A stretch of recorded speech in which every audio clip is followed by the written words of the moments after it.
making more zero grid days possible. Don't take it. You could be suffering with migraines. Hello, YouTube. Welcome in. Let me know how we're looking. Excuse me. How do we sound, YouTube? Can somebody go to YouTube and see what we got on that bitch? All right. So you're healing your heart.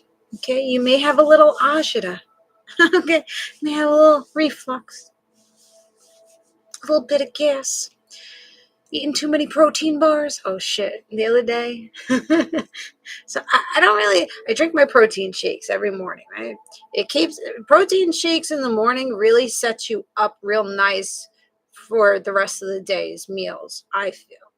But recently I said, let me buy a protein bar because, you know, I do fitness classes, and between fitness classes I get a little dizzy. My blood pressure goes a little low. So I said, let me buy these protein bars.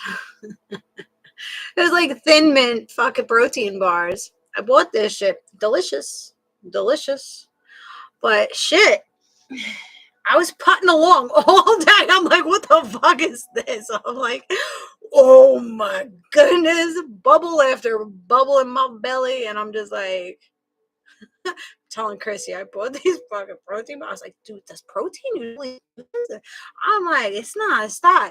I'm like, you know, it's not like clearing out a room, but come on.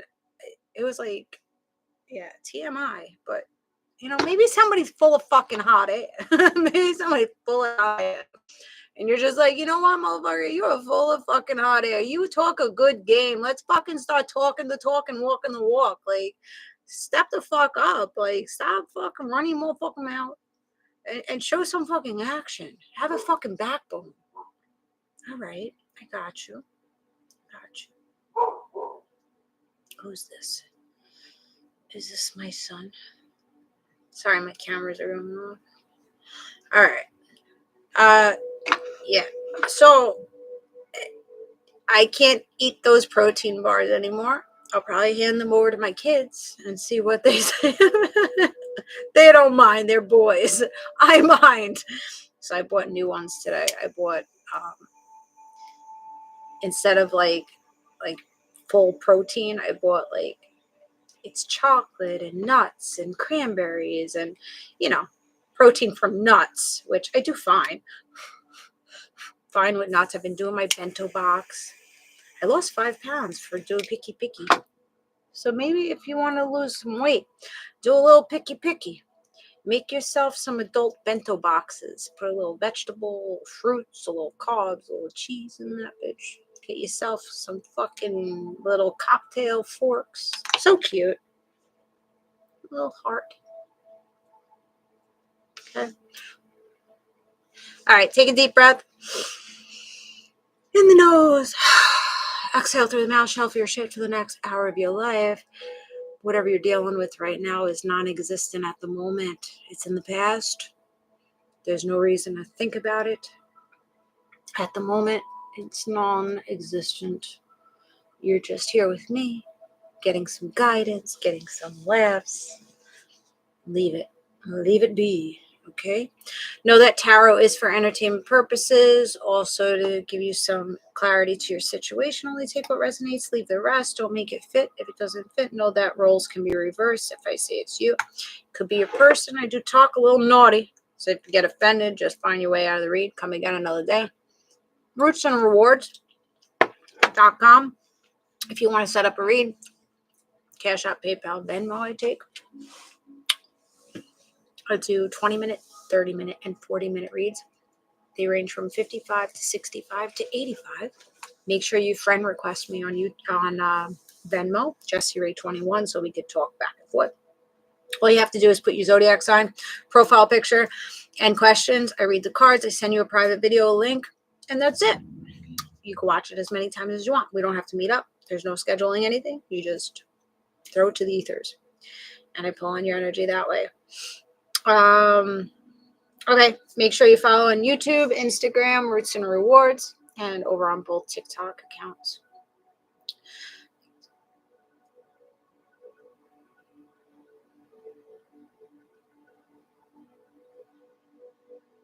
Okay.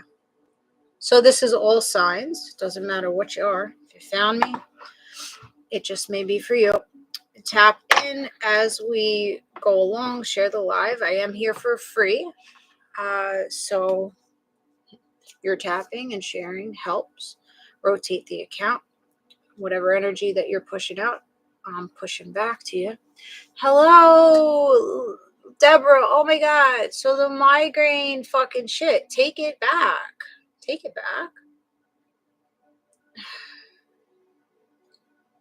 I feel like you guys have so much pressure in your head. You might have to start taking some stuff for the allergies and stuff. All right. So you're closing out chapters here. Traveling. You could have travel plans coming in. Maybe you're just wanting to change your environment. Maybe you're needing to travel to a different place. Different environment, different atmosphere, to pull on a little bit of a different vibe. Okay. I did a pre-shuffle here. The 10 of Cups is out here, wish fulfillment. That came out last. The clock is here, the watch, time. So right now,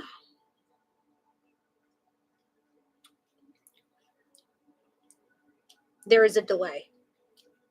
There's procrastination and feeling too busy. Maybe you're feeling too busy to have a relationship, or someone saying they're too busy to head towards you, or you have too many things to do. You have your hands full. So you feel like maybe you're not getting exactly what you want at this moment because there's not enough time to date. There's maybe some things that you're procrastinating on that you have to start putting in motion, because there's also wishful thinking here. So there's something that you have in mind that you want to go for, but you've been holding back from it, procrastinating, taking your sweet ass time. Or maybe this is the other person. Okay, take it how it resonates.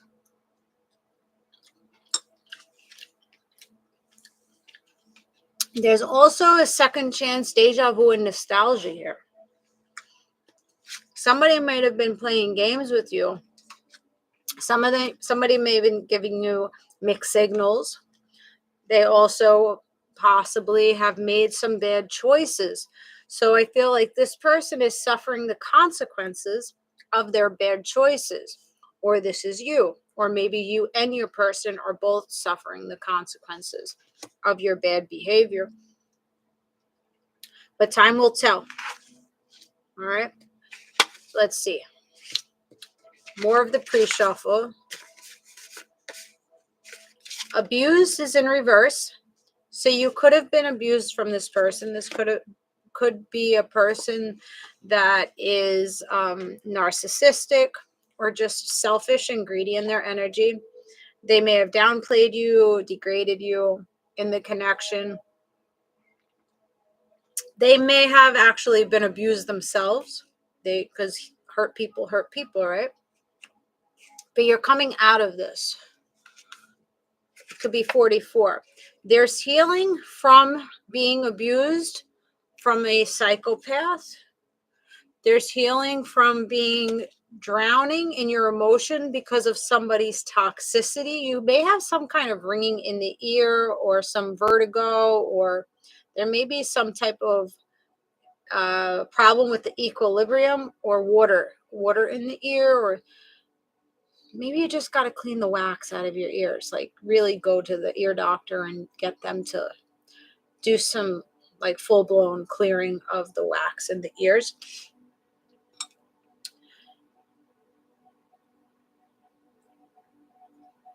Also ring in the ears. There may be people in the background that are at a distance from you.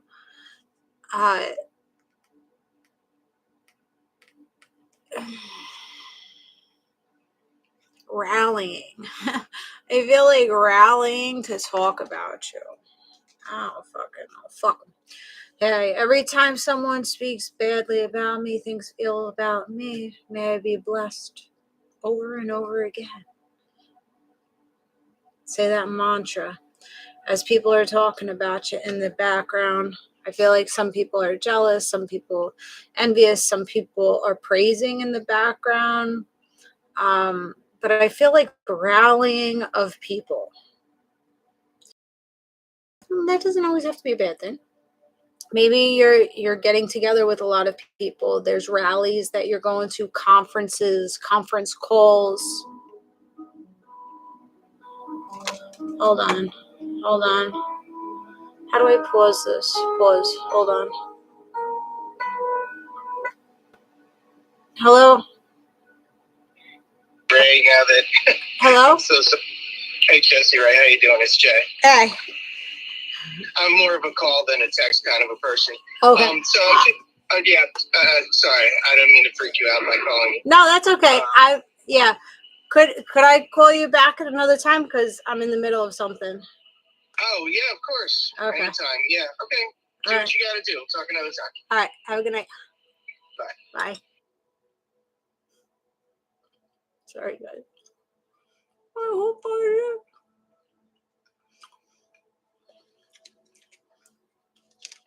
Okay.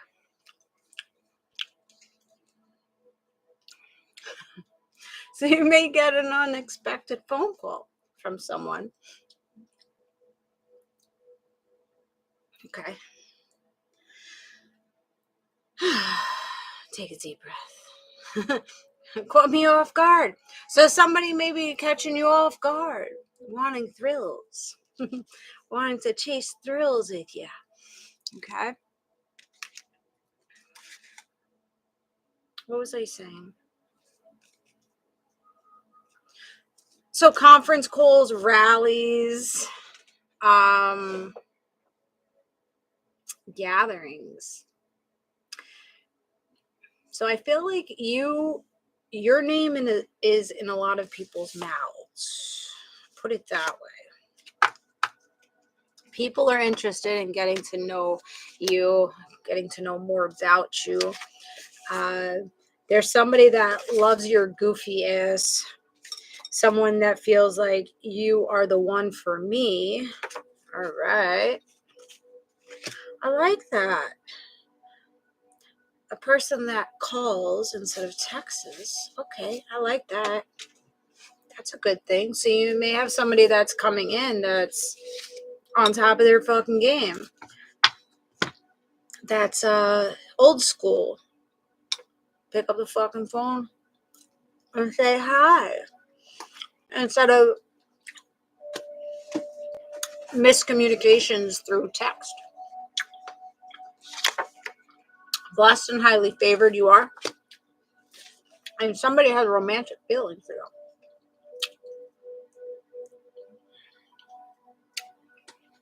Thank you for the lightning bolt. Sorry, guys. This kiwi, the outside is super tough. So you may be a little bit of a tough cookie. Somebody likes that you're a little bit of a tough cookie. You're a tough nut to crack. Maybe a little nutty. Well, this person is a little nutty. Okay. Hey, nutty can be fun, right? So who is this person? Who is this person for you? They love your goofy ass. They feel like you're highly blessed. You're highly favored. You're the one for me. The romantic feelings, wishful thinking, and seeing you as the 10 of Cups. Time's running out on the abusing energy, the abuser. Time's running out on giving second chances to people that made bad choices with you in the past, played games with you, give you mixed signals. You run away from people that throw you up in your fucking head and throw you into challenging energy. All right, so that's good. Let's see who this person is that is coming in for you. Nope, wrong deck. Throw up your city, state, zodiac sign. Where you coming in from? What country coming in from? Salty. You see, there's some people, there's a population of people that are salty over you. What the fuck are you guys doing? You're bothering people. You're bothering people. Why are you bothering people? Masked. People. The people that have come in contact with you, or the people that are closest to you, have been masking and concealing and hiding the fact that they're fucking bitter, angry, and petty and salty about you.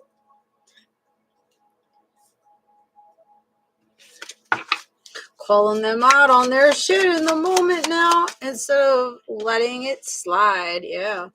All right. Thank you, Tiffany, for the heart me. Thank you, Lola, for the lightning bolt. Hitting secrets, heart fog.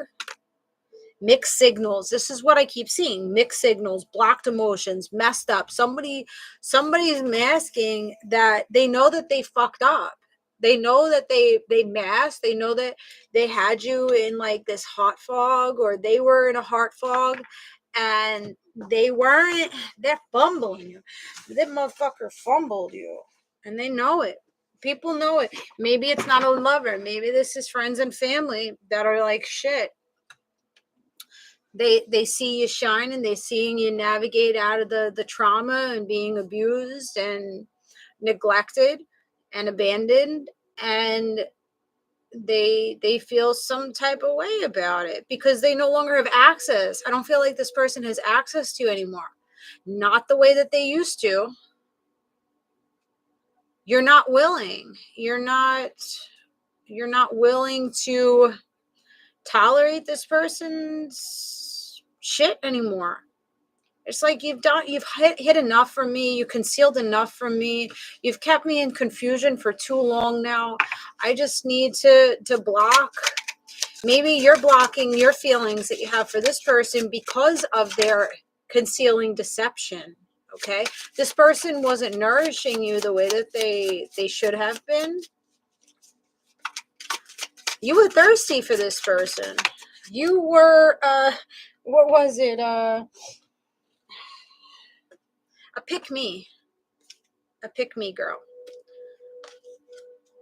You had to sit in your divine masculine energy with this person. You had to sit in masculinity with this person. You were playing the leadership role with them, and it was a pick-me type of situation. I resonate with that. I've been a pick-me. I've been there. I've been that person. Not anymore.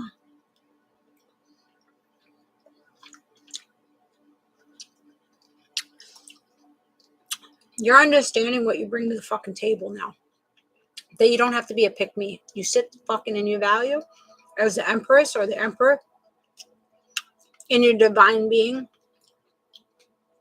and you're going to attract who the fuck you need to attract to you. There is no more pick me, validate me, I need you, I want you fucking bullshit no more. No more. You may have to go to drastic measures to keep yourself in alignment, because you may fall back to old patterns of old limited beliefs or false narratives. But I feel like you're going to continue to keep the pain in mind as you try to navigate out of being trapped and bound by this person. Some of you guys may suffer with, I can't say it because it's going to, let me see if I can spell it. I don't even know how to spell it, but it's N-A. It's where you lose a lot of weight. A-N-O-R-E-X-I-A.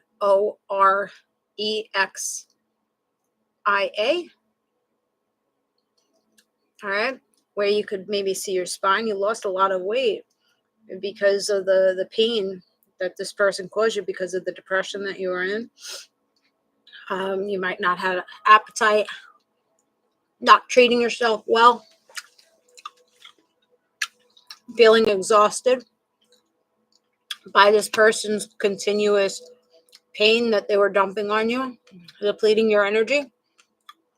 It's been a long journey of feeling trapped, bound in pain, and feeling lonely. And this person This person was really masked. You didn't have a clue who you were dealing with here. You thought you knew this person, but you didn't. I am hungry, Dowell. I worked an appetite up in salsa. Oh my God. Yep. This connection started off with a lot of chemistry, but somebody was a non-committal energy. This person wasn't willing to give you a promise, giving you marriage, invest in you long term. Okay.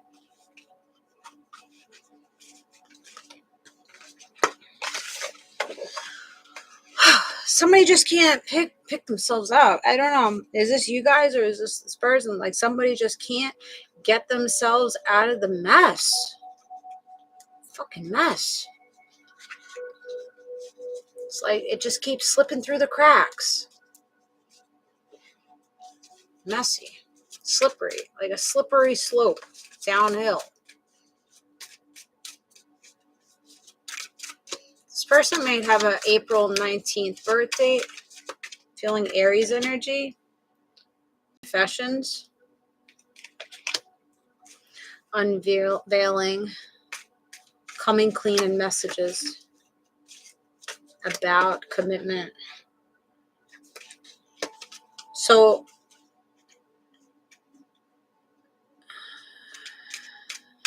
someone's coming clean about what they did in this commitment. So you may not have been committed, or maybe you were. Somebody's coming clean and telling you what happened behind the scenes.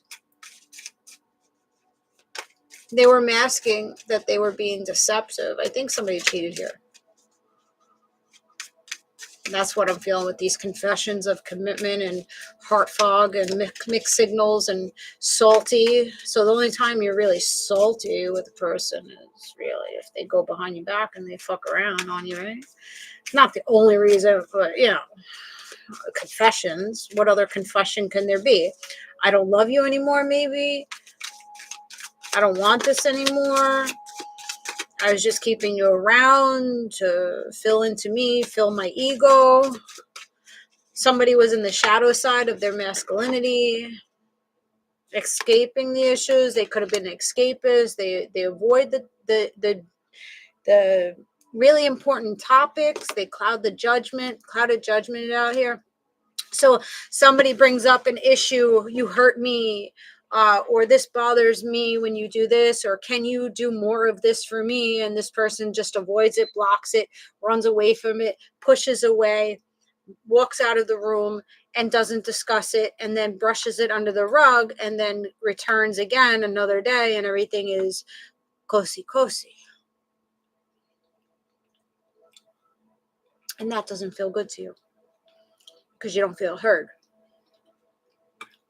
You feel like brushed away. Your feelings are not being taken into consideration with this person. So you're dealing with an avoidant, an escape artist that doesn't know how to process their own feelings because they haven't grown emotionally. They're emotionally stunted. They're in a human adult body, but they're taking on about a 10-year-old's mentality, an emotional state.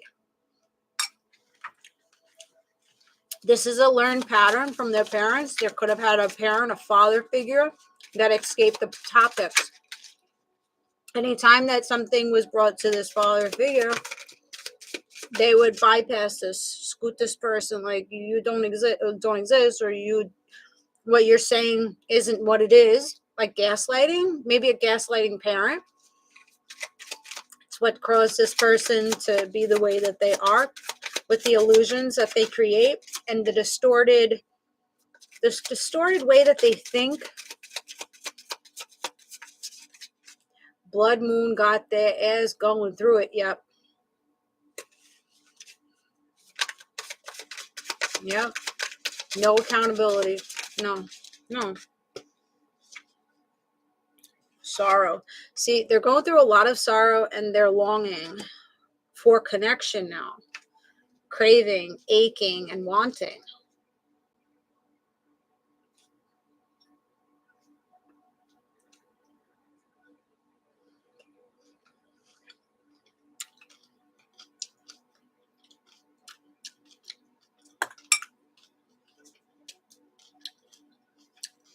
What the fuck you want from the collective? You did your dirty.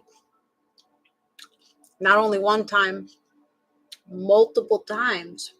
It's not just one offense. Multiple offenses. So when we have multiple offenses, you get locked down, right? Spiritual jail, regular jail, whatever the fuck. You get locked the fuck down. So somebody's in spiritual jail right now for fucking with you the way that they did because you didn't deserve the way that they fucked with you.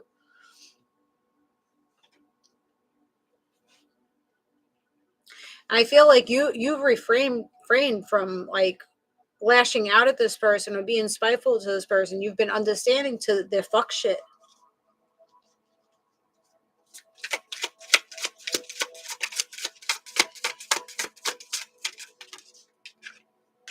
Cursed. They're cursed now. They're sitting in rejection. You rejected this person. They feel rejected by you. They feel cursed now. You know why they fucking feel cursed? In their head, they're like, oh, that person's a witch. They cursed me. No, bitch. Nobody fucking cursed you. Your own demons of how you treat people, you've cursed yourself, motherfucker. Because how you handle and mishandle people, you've put this curse on yourself. This is karma. Karma plays back out. When you constantly reject the people that care for you the most, you got to pay the piper. The collective didn't curse nobody. My collective, they don't do black magic. They don't do any of that shit. They let their divine team deal with the fucking people. We don't need to do all that voodoo hoodoo stuff. We don't need to do it. We sit in divine order and know that maybe we won't see what the fuck happens to the person when you do us dirty, but we know that you will pay the piper. You'll pay your karma for making the collective feel rejected, feel backstabbed, feel dismissed. Somebody has, they've put a lot of fear into you, maybe making you fear that nobody else is going to love you the way that they love you, or none of your family loves you, or nobody likes you and shit. They're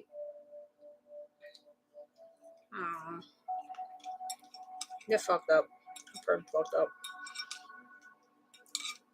This person really wanted you to feel the way that they were feeling internally. They may have played it off like, oh, I have my shit together, I'm doing just fine. No, bitch. You ain't. You're fucking hurt. Because only hurt people do this shit. To innocent people.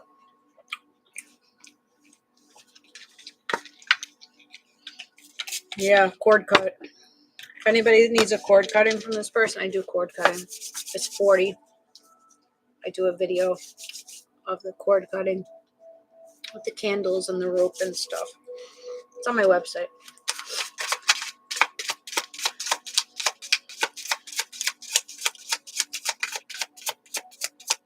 Just heard Rockefeller Center.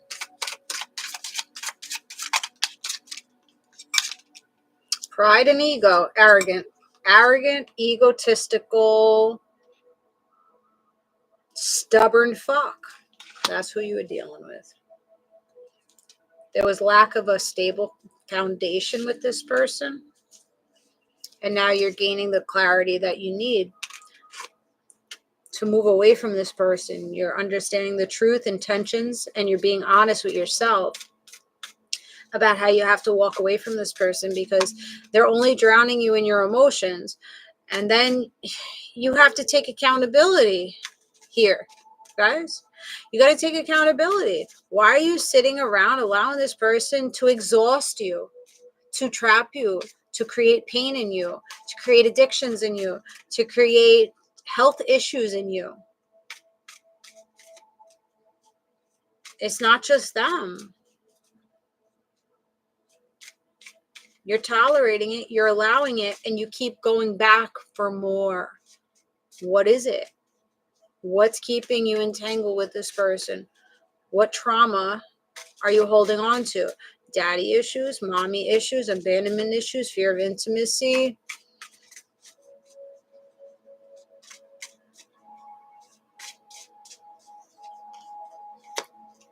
Amber, I need to heal. That's it. That's really what you have to focus on. Take your focus off of this person, because you having your focus on this person is making you sick. You've been suffering from migraines. You've been suffering with lack of sleep. This person makes you sick. This person is like a cancer for you. It's like a leech, like a blood-sucking leech that is depriving you of all of your iron in your blood. So you're tired. You're drained out. You're crying all the time, depleting your vitamins, deficiencies. Okay, this person's causing deficiencies in your body because of the lack of connection that they're giving you. They're starving you of love energy.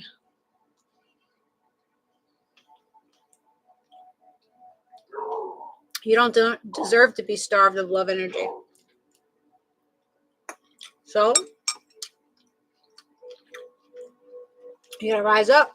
You got to love on yourself a little bit more. You got to deal with that inner child that says you're not worthy, that your parents didn't love you correctly. Because this partner resembles your parent. Most likely they resemble your parent, your step-parent, whoever the fuck it is. And you have that unhealthy attachment to this person. It's toxic.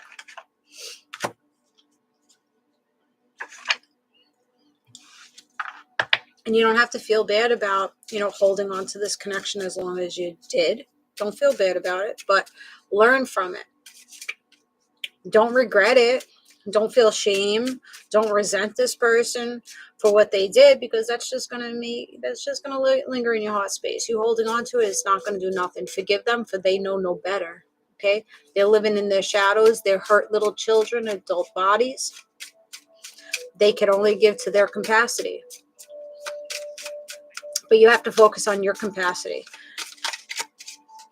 How to rebuild yourself to be stronger, more confident, more courageous in your actions. No contact at all, healed, just watching, being alert, stay away. Yep, moved on. Good, Deborah. Somebody might be a Libra. Real talk, has it ever occurred to you when God places you in someone's life? Yeah. Listen, we're either a blessing or a lesson. Everybody comes in our life for a purpose. Whatever that purpose is, they may heal you. You may heal them. You may enlighten them to their shadows, bother their demons, right? A lot of us healers bother people's demons, and that's why people are in the background saying, oh, this person said this to me. You're bothered. You're triggered. It's not because of what I said. It's about how you're taking it. You actually believe it in your head of what I said was true. But you're in denial. So there may be people in denial. Maybe some of you guys are in denial about how you truly feel or how this person feels about you. You have a distorted perception of what this connection really was or wasn't. Toxic family members brought 26 years of marriage to an end. 5 years.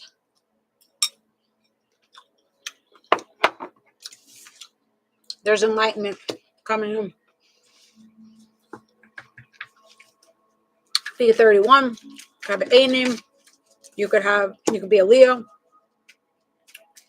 You could have been struggling for the last 6 years with this person, or just by yourself. You've been struggling with your own inner child, trying to trying to reach for that inner child and figure out, like, what the fuck is wrong with me? Why do I keep heading towards this direction? What do I need to fix? How do I need to grow? How do I need to mature? How do I become the man or woman that I want to be, that I'll be happy with? It's been a really long time, long turnaround. But sunshine's coming in for you. This enlightenment, happiness, confidence. Your confidence is being restored after it was diminished, possibly from this person or from your parents. I do feel like this is like a family thing, that you guys, the family never supported you. The family was always, you may have been like the black sheep of the family. You always wanted to do your own thing, or you didn't want to follow the direction, and people made you feel bad about being unique or being different. I'm not staying in order. Could have been Amish.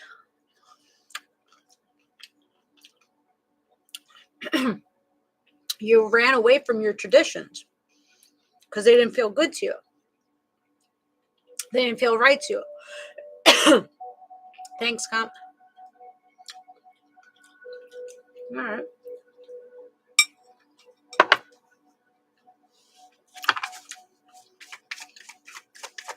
Southern Baptist. Okay. Got you. Showing them. Bothering people by staying in my own lane. Yep. People are bothered by it because they want us to stay boxed in to what they want us to be. And then we start, heading into a different direction, and they just start feeling some type of way. Like, you guys are isolating and going into introspection and taking some time out for yourself. Or maybe you need to go to the mountaintop and fucking meditate and just look over the mountains and internalize what the fuck you've been dealing with, and how to become better, how to become wiser, which path is gonna, shine bright on you. Because I see that you've been sitting in a lot of rejection with the Ten of Swords out here. You've had a lot of crows over top you, a lot of people over top of you trying to puppeteer you to do things their way, in their direction. And it just doesn't feel good to you. This lover is just trying to control you to do what they want you, who they want you to be. So very possessive energy, very controlling energy, possessive, obsessive, possible Gemini energy.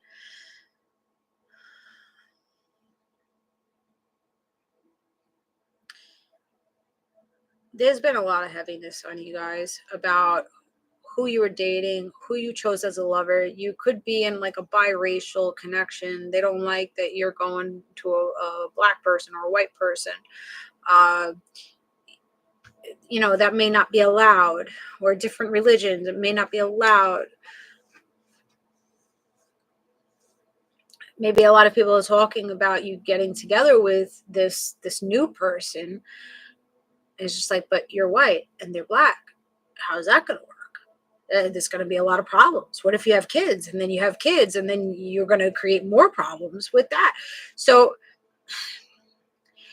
people may not understand that you got love for this person. You got love for this person, and you're like, whatever challenges come up, they come up, and we're going to deal with it because we have love for one another here. This may be a different energy than the one that we were just speaking about.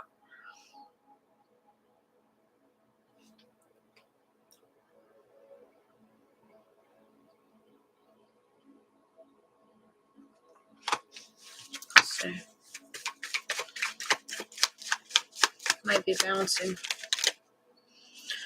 Well, right now, what happened? Shit. Are you back, YouTube? Right now, what you guys are needing to do is just sit still, shut the fuck up. These people that have rejected you, these people that backstab you, these people that are talking on the outskirts, just shut the fuck up. Don't even pay them no mind, because it's not worth a penny. It's not worth your breath to engage and argue with these people right now, because they're trying to break you. They're trying to break you. They already broke you. They're not trying. These people already broke you. They're already shattered you. You're brokenhearted because of it. You've been in agony because of it. And now is not the time to sit and linger anymore in this energy, because you could have been lingering this energy for the last 3 days, 3 weeks, 3 months, to 3 years, maybe 13 months, 10 months, 10 weeks, since October, March 10th, October 3rd. You could have been sitting in this agony. What's up, Sharon? How you doing? Right now, you don't need to explain yourself. You don't need to get anybody to hear you, because your words are falling on deaf ears. They're not going to get. They don't need to know your vision. They don't need to know where you're headed. They don't need to know how much you've healed since dealing with everything. Nobody has to know shit. You know you. Take time to understand and process what you feel, what you think, and your emotions. Because I feel that these people have just been so heavily in your energetic field that you haven't been thinking clearly, and you're taking on other influences, and you're just fucking confused. So you don't know your left hand from your right hand at this point. So you need to go quiet. You need to go heal. You need to meditate. You need to have stillness. Take away all the noise. And then start replanting, reseeding, and watering yourself. All right. Little by little. Okay, today I'm going to journal. I'm going to talk, I'm going to write about what I'm feeling.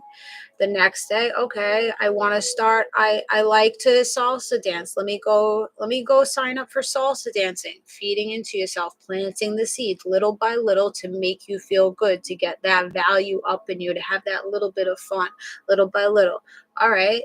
Well, I want to make more money. Let me try to navigate how to make more money. Let me put this here. Let me just put this here. Let me put my product in this shop. There you go. So little by little, you're going to rebuild yourself. Okay. It's not going to be an overnight thing. So, be patient. It's not going to be an overnight thing for you rebuilding, but you're going to get there, because you're going to continue to water yourself and have a vision, and, put it in action, start taking action in your life. These toxic people, I strongly feel, have control of my mind.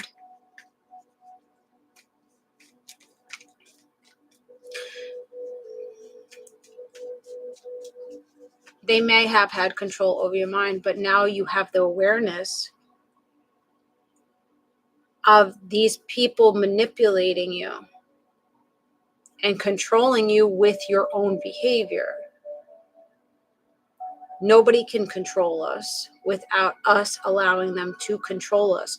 So you got to look at yourself and say, okay, well, I keep allowing this person to come in to me and continue to treat me this way. I have not set a boundary. I need to set a boundary here. If you're going to speak to me that way, access is denied. If you're not going to listen to my feelings and take my feelings into consideration, access is denied. As much as that may hurt you, I know it hurts. Listen, it was a long marriage. My sister, my father, my friends, I cut them all off because they weren't showing me. This is how I felt with these people around me. I could do no right for these people. Meanwhile, they were doing no right for me. But I sat in agony because I allowed it. I allowed it until I set a boundary and said, you know what? Go fuck yourself. I'm not going to let you continuously reject me. I'm going to set a boundary, and access is denied. I'm going to block you. I hope you are healing. I hope you're well. But access is now denied from me. It's going to hurt like hell. Blood, lovers, blood family, lovers, long-term friendships, it's going to hurt.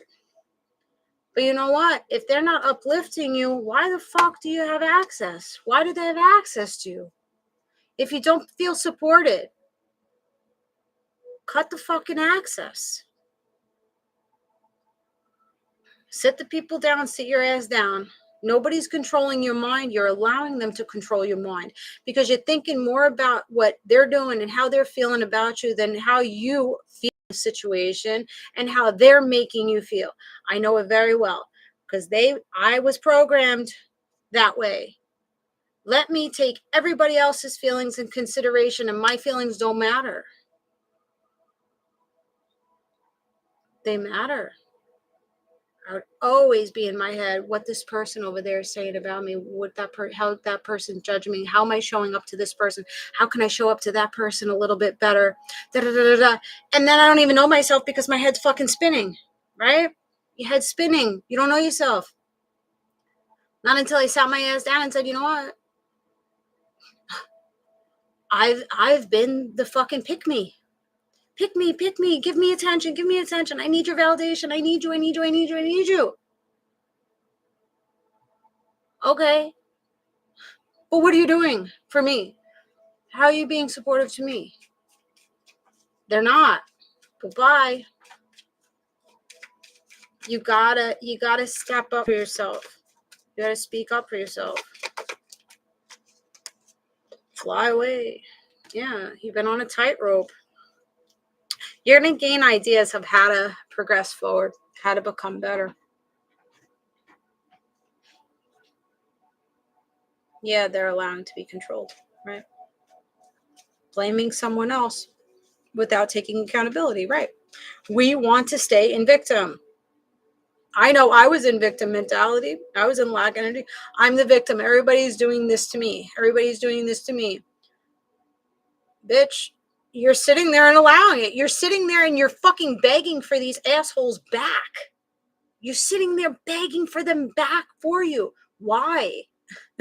It's just a wound. It's just a trigger of needing them to want us, needing them to like us because we weren't coddled and protected and loved and secured and felt safe as children. That's why we continuously go back to the trauma, go back to things that feel normal to us. That survival mode is normal.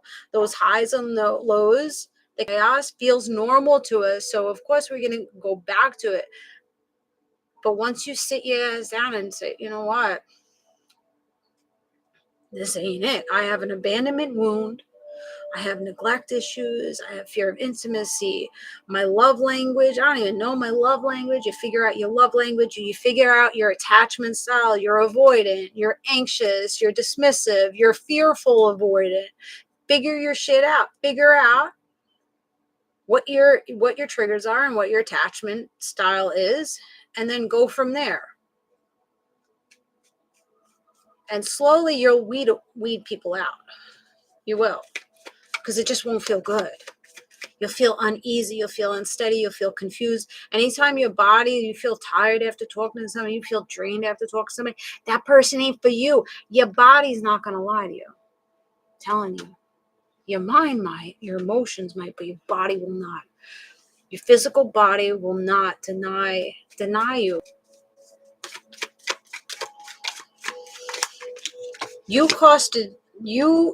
Listen, toxic people can do whatever, but you are to blame too. We're to blame too. Stop blaming the other person because you're going to keep yourself in the bullshit. You're going to keep yourself in the bullshit. If you continue to blame them only and not play your part.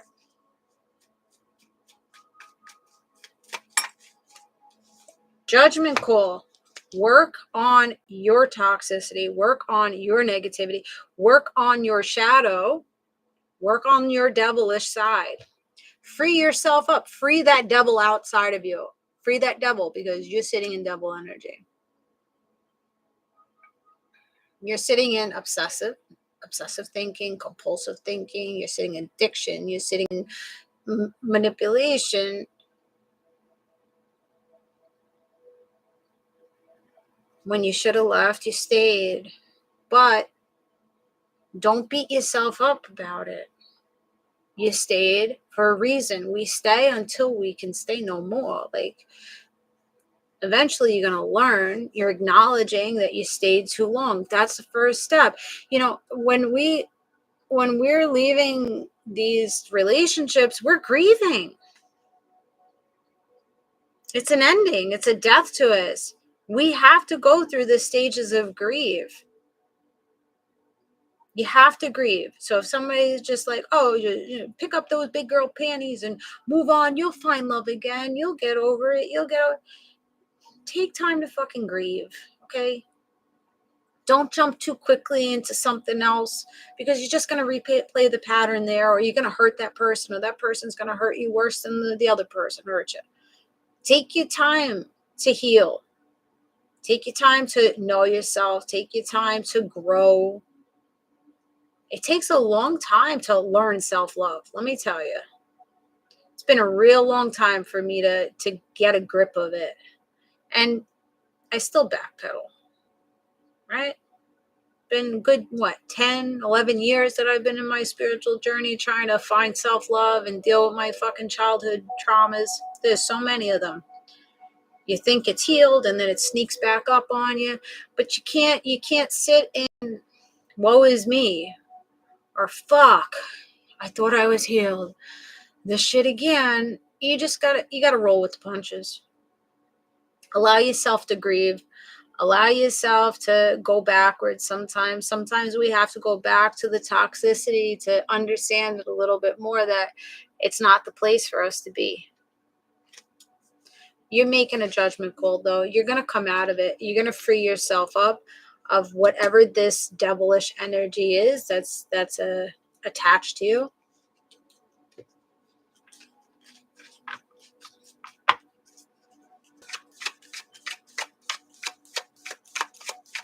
You're going to pick yourself up, definitely. You're going to have no other choice. Passion. Look at that. You see? I refuse to sit in my own toxicity. I refuse to sit with the person that's being toxic with me. I refuse to sit with the person that is trying to control me or manipulate me. I refuse to sit in these addictions anymore or be codependent on this person or this place or this thing anymore. I refuse it. It doesn't feel good to me anymore. I need to go towards uplifting energy, and I need to kick this energy away from me.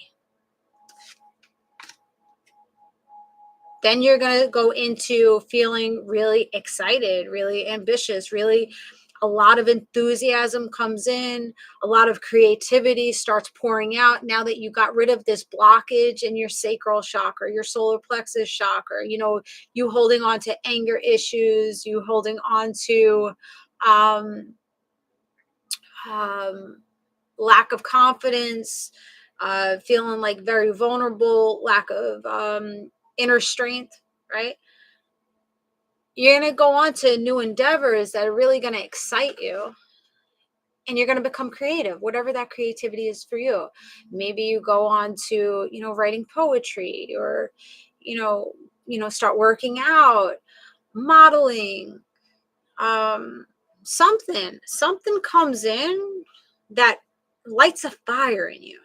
Get you excited for like a new passionate beginning, whatever that new passionate beginning is for you. It doesn't always have to be another person. A lot of the times it's not another person when we're going through our own shadows, our own toxicity.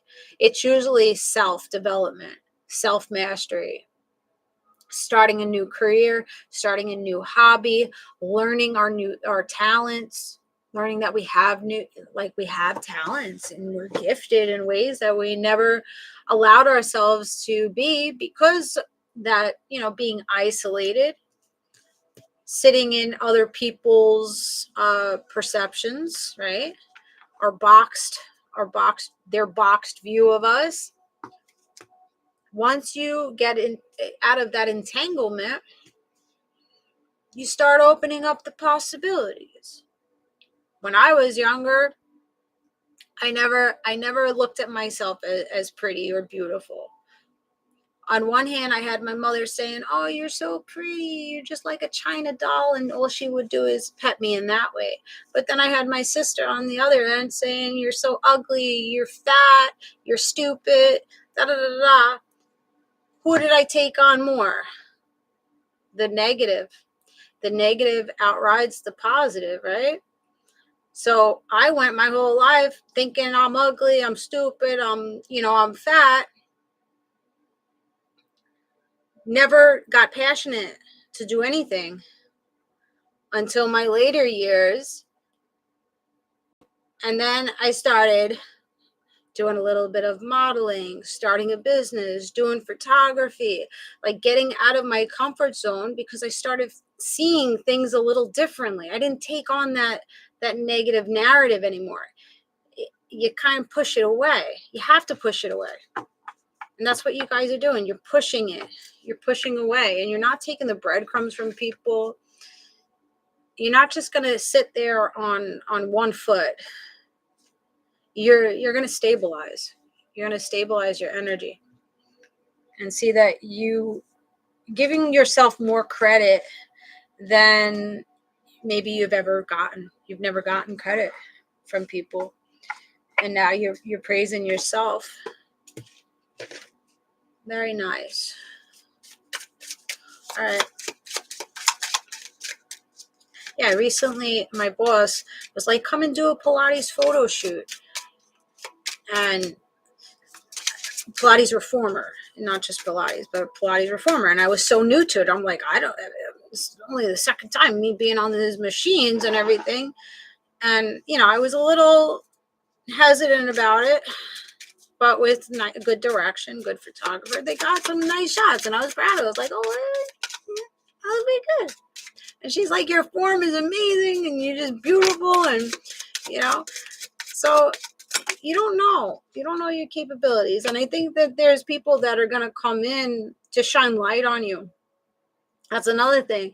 Having people praise you. So maybe you've been like me, like people always in the background saying, "Oh, you ain't shit, you stupid, you never accomplish anything."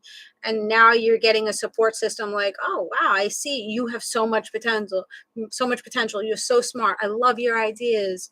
Oh, you're so beautiful. Oh, you're such a good singer," or, "You have such nice style." People talking praise over you, yes, it helps us. Absolutely fucking helps us. Because that's how I gained my confidence also, having this community. When I first started this community, my confidence was low. It was low. I was working on it, but it was low. It was going back 5 years ago. Very low. And as you guys were interacting with me, you'd boost me up. So eventually it took on like, wow, I really am something. I really am valuable. Sometimes it takes other people to praise over us for us to see it a little bit clearer. So gaining a new community of people, coming out of the moon energy, coming out of depression, coming out of the feelings, once you grieve and everything like that, you're gonna come out of that depression, out of the moon energy, out of hiding things that you've gone through. Maybe you're becoming more vocal about what you're saying, what you need to say. Yeah, I feel it like just bubbling. It's bubbling up. You need to talk about your story. You need to speak about what you've been through and where you're headed. I think your throat chakra, you have to open up your throat and speak your truth to some people. Maybe you're needing to sit some people down and tell them, you really fucking hurt me. You made me feel helpless, and I'm tired of pretending to be something that I'm not. And yeah.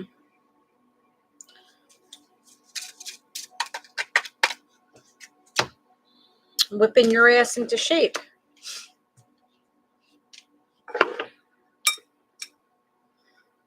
Yeah, you're cracking the whip on people now.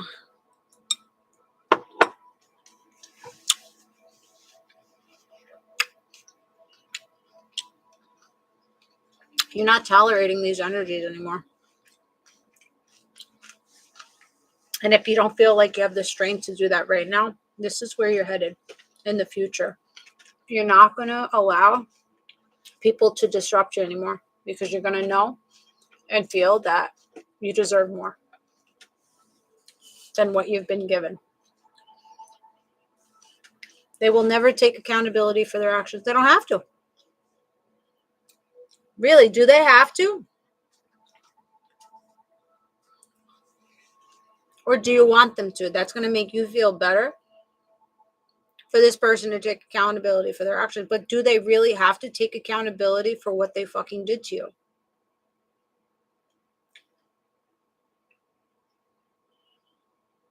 Thank you, badass. No.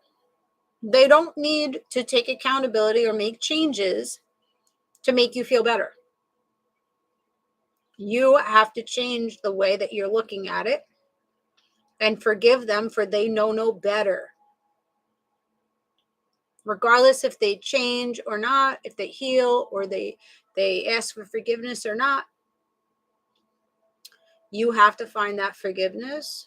Doesn't mean to tolerate it, doesn't mean to give them a second chance. You just have to find that forgiveness in yourself and with your divine team to allow that to fade away from you.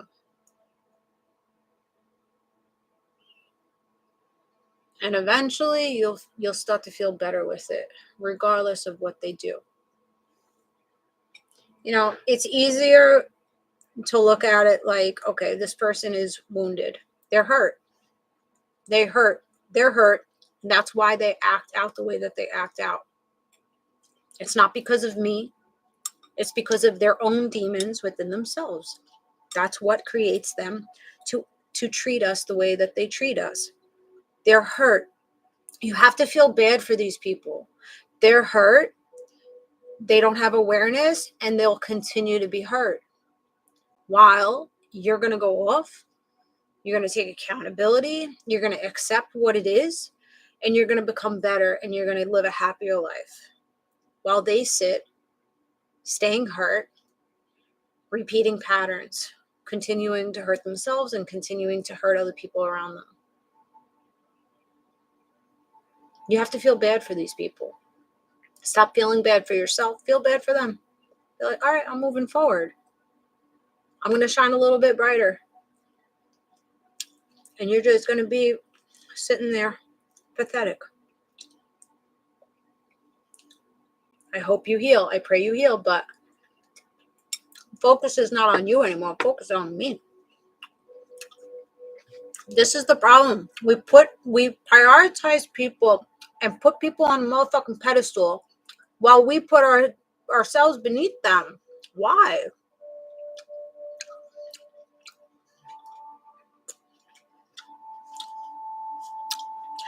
Put yourself up there. Keep yourself in higher regard. Put yourself on a fucking pedestal. I don't care if people are like, oh, you think you're too good, or you think you're better than me, or you're so fucking cocky. Fuck you.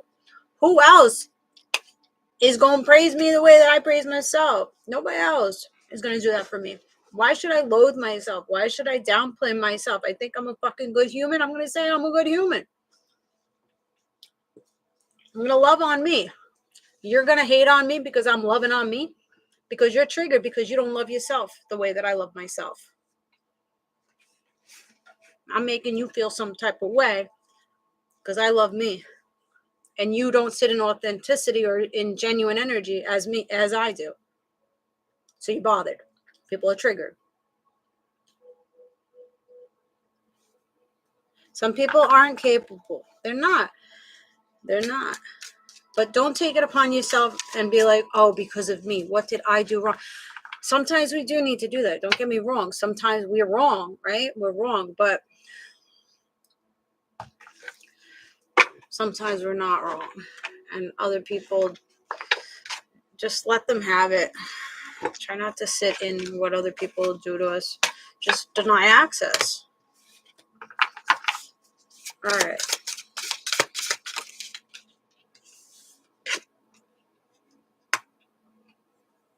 Yeah, ride the current. So you're slowly riding it out. Riding it out. Hold on. See what this says.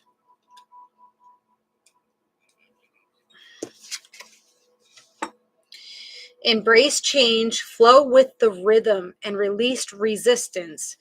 Answers unfold in the dance of transition. Perfect. Perfectly said here. Embrace change, accept. Acceptance, embrace it.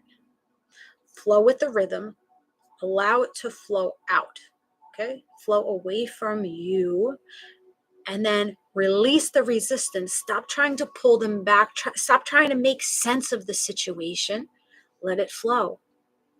And then the answers in the dance of transition, and head towards that transition of releasing everything. I like that. That felt good. This one felt good. All right. So channeled messages I have here. I don't know. Let's see what's going on after you maneuver yourself out of this energy. Your name may be AJ or J. There's an A and a J. Could be a Cancer energy. There's an 8, August 8th, August 11th, November 8th, 32-23, March 2nd, February 3rd, February 8th. I don't know if I like blueberries with chamoy and tahini. I don't think it's the best fruit. Thank you for the Rosa, Joe. All right. So, channel message here. It was a song that I heard. It's called, what was it called? Sunshine by Modi Remix and One Republic. Someone feels that you are a little bit of sunshine for them. Life's not fair. All right. So somebody's feeling like life's not fair. Someone's looking for a little bit of sunshine in their life. You're getting a new prescription. So you could be getting a new prescription for eyeglasses or new prescription. Maybe you're going on some stuff. Okay. Maybe you're needing a little help. All right. To smile more. Okay. Good vibes. Someone is feeling or was feeling helpless. The song, I channeled the song Tom's Diner by Suzanne Vega. Someone feels like it's always nice to see you. Somebody's also seeing you and pretending that they're not seeing you greet someone else.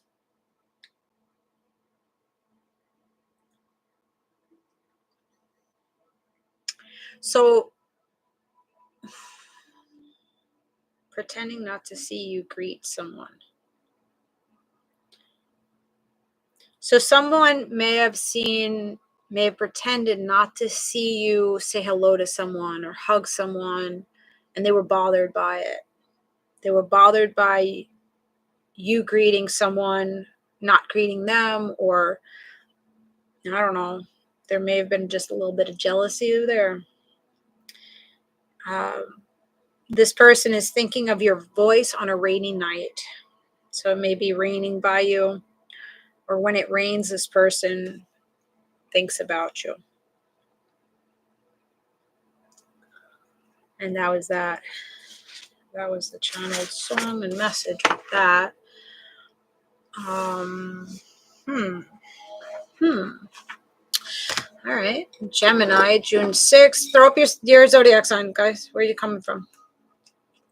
City, state. Tap in. Tap in.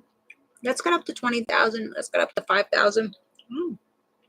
Why does it taste so bitter, the blueberries? Got Taurus. You got Leo. Pennsylvania. Who else we got? Who we got over there? YouTube. Ontario.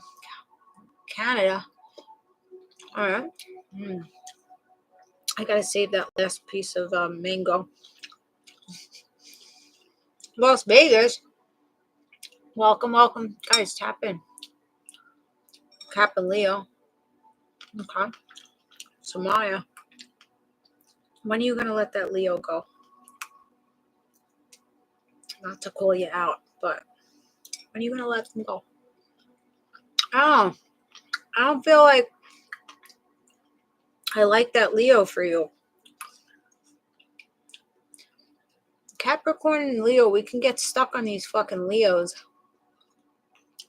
Sometimes they're not good for us. They're really not. They fuck us up.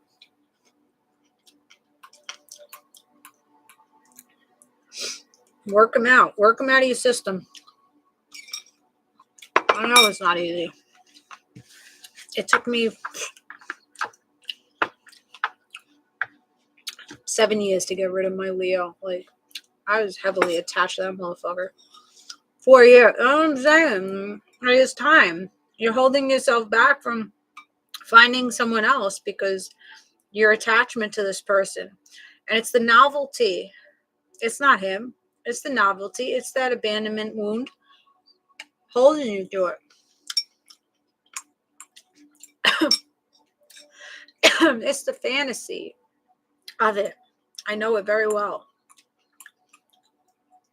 We feel something with these people at first, and then it starts going downhill, and then we want that energy back that we started feeling at the beginning, but it never comes back.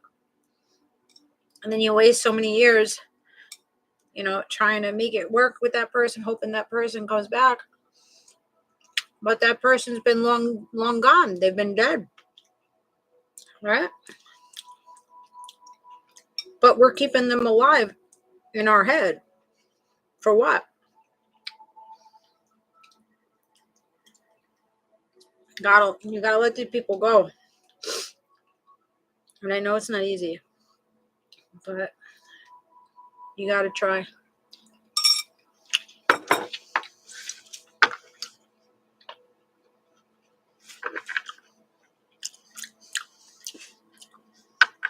Oh, something.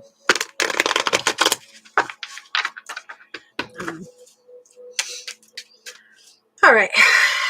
You have to clear this shit out. What's going on? Kentucky, Cap, and Gemini. Okay.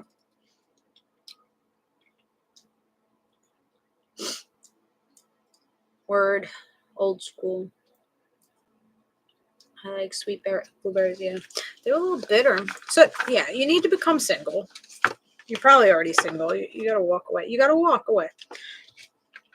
You gotta walk away from the past. Because you're just holding yourself to what?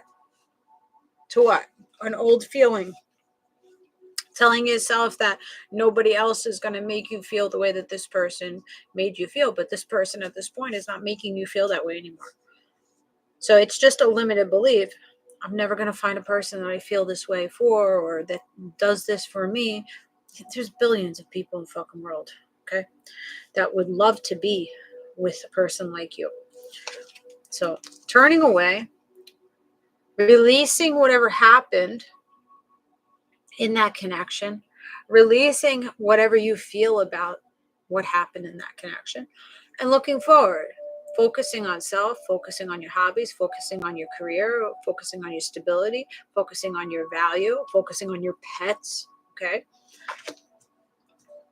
And forward movement. Looking away. Health, right? Focusing on your fucking health. That's a big thing. Mental health, emotional health, soul health. Physical. Coming out of the battles. Coming out of fighting for people that don't give a fuck. I'm guilty. I'm guilty right along with you guys. Fighting for people that don't want to even be caught. That are running. They run from our love energy. They run from our softness. They run from us. Stop chasing people that are running away. They don't want to be caught. Stop fighting for people that don't want to fight for you. And I know that hurts, that people don't want to fight to keep in contact with us and, keep loving us, but it's not about us. Most of the time is they don't have the capacity. They don't have the love of self. Person has a quarter cup full of love.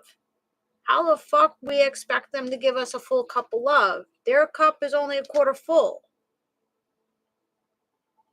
They don't even have enough love of themselves to give us the love that we want. So most of them are going to go to other people that are just going to allow them to be however they want to be. They won't challenge them to grow. They will enable their addictions. They're easily manipulated, and they'll brush everything under the rug. They're going to go to a person that's also a quarter cup full, and they're going to feel like they match. But they're going to be stunted where they are. Well, we're elevating. They're going to be stunted and not really happy. They're not going to be really happy with where they sit. But regardless, it's not about them. It's not about who they're going to. It's about us and how we feel within ourselves and how we can become better. Take the focus off of them. Who gives a fuck about them anymore? Because they're not fighting for us. They're not fighting for us. They're fighting against us at this point. They're the enemy. Look at it like you're the enemy. Don't wish any harm will to them, but you're the enemy now. So if you're not fighting with me, you're fighting against me. So now you're my opponent. But I'm going to leave you the fuck alone. I'm going to step back and pull away. Become an ice princess, ice queen. Cut the shit off. Set the boundaries. See clearly. Speak clearly to people that you feel are not able to grow legacy with you, that keep your baskets empty. Walking away from people that keep our baskets empty, that don't want to invest, that fumble us, that aren't mature or emotionally available to give us what we need.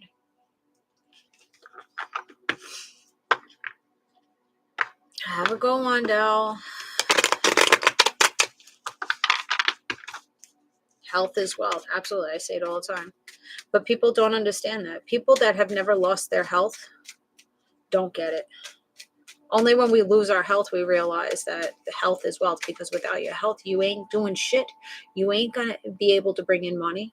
You ain't going to be able to fucking go out and have a good night of dancing and shit if you don't fucking have your health. You won't have shit without your health. So you got to make your health priority. So if you're sitting in fucking addictions,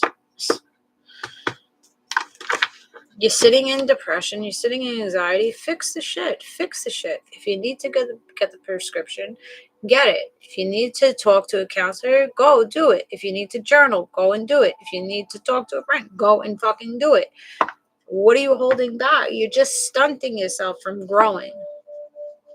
You're going to have a lover in the future year, possibly in the next 9 months, September, or in the 9th of the month. Could be Taurus, Virgo, Capricorn, or Gemini energy. There's another lover here for you. So don't feel like you're going to be single for the rest of your life. You're not. You're going to have sunshine and rainbows again, Leo energy. You're going to feel confident. You're going to get your confidence up. Yep, love yourself. That's it.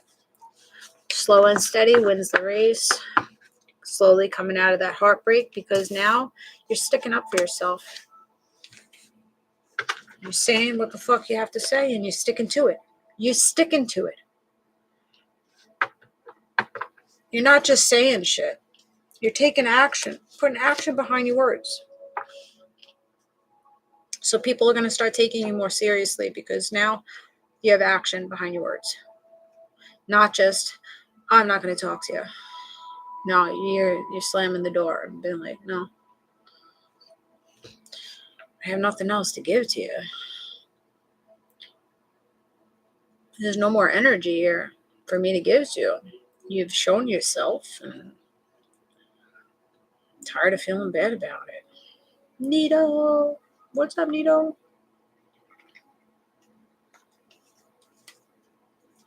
Hold on for a second. I gotta check my phone. Hold on. Pause.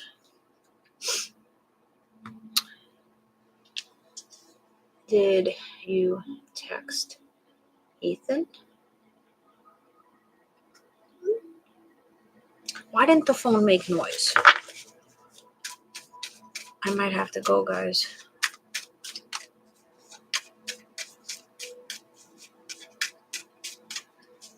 My son, I don't know if my other son is going to pick him up or I have to pick him up. I told him, text your brother and me. So who is this lover coming in? After you get your shit together, they're going to feel like you're a fucking cutie patootie. You're just a little bunny in the fucking grass. You just hopping, bopping, and hopping all over the fucking place. Ducking and dodging.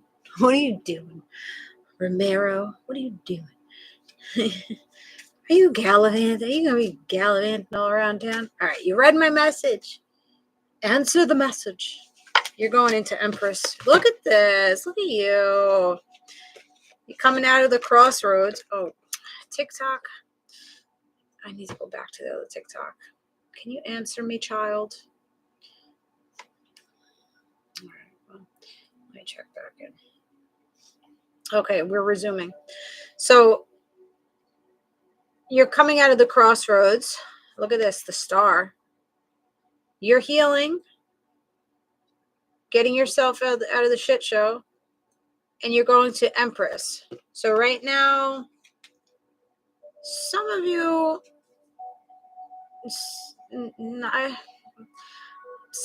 are at the Nine of Pentacles and you're going to the Empress. Some of you are still in the Queen energy, or even some of you are in the Page or the Knight energy. There's still a little bit more maturity to gain here. So your next level up is going to go to the Nine of Pentacles. Okay. And then to the Empress. So little by little, you could be young, you could be, stunted emotionally because of trauma. Don't feel bad about wherever you sit, okay? Because you're working on yourself. You're acknowledging that you need help and you need to heal and you need to pour out some things and you got to get your shit together. So that's good. That's a good sign. So this lover that comes in the next maybe 2 months, 2 weeks, maybe some of you it's 2 years, because I'm going on 3 years being single. I needed that fucking time. After what? 18 years marriage, 5-year relationships before that. Let's be realistic. Healing is not overnight. All right, it takes time to get to where you need it to be. So this lover comes in and they see you as the Empress. They see you also as a healer and a star. Hold on, I got to check my phone again. TikTok, hold on. Come on, child. Hello. Write me back. I don't know if my other child came home. Did he just come home or did he just leave? Boys, hello, yes. Is he getting you?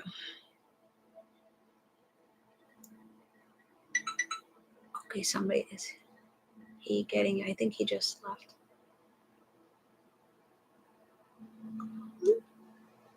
Boys, now he sends me a picture of his face. They don't give much detail. Yes, okay, good.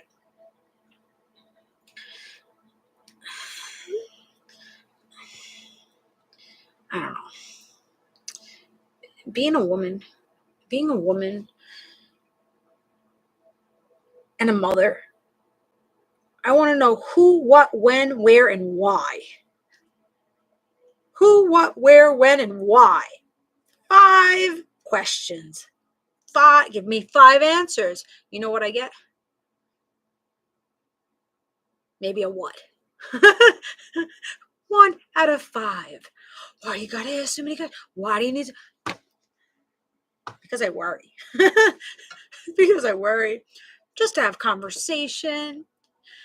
Like these boys will come home and they'll be like, yeah, my friend got a girlfriend and yeah, they just broke up or something. I'm like, well, why did they break up? I don't know. Well, what's her name? I don't know.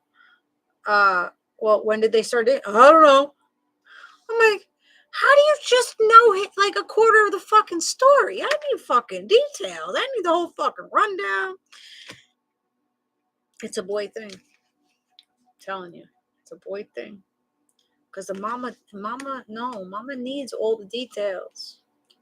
I know it seems like nagging and shit, but I need to know details.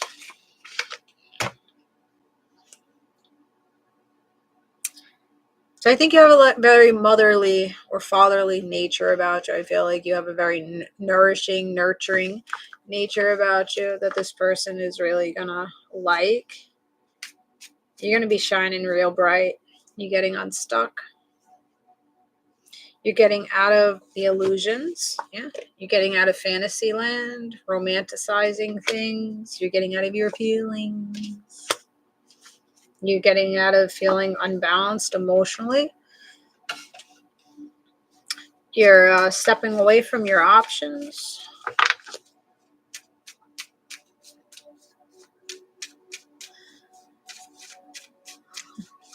You have a 14-year-old, yeah. So you know how it is. But even the men, it's the same.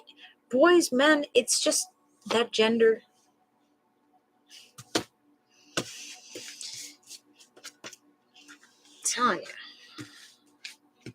Oh, my friend's grandmother died. Okay. Oh, how old was she? What did she die of?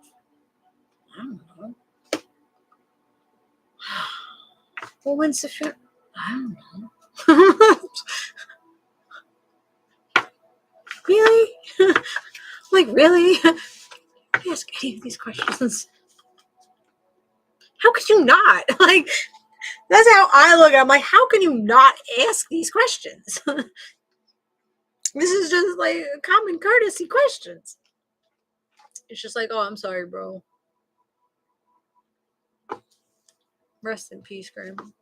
Like, sympathy, compassion. Not there. Some have it, but a lot of them don't have it. A lot of them don't have it. I don't know.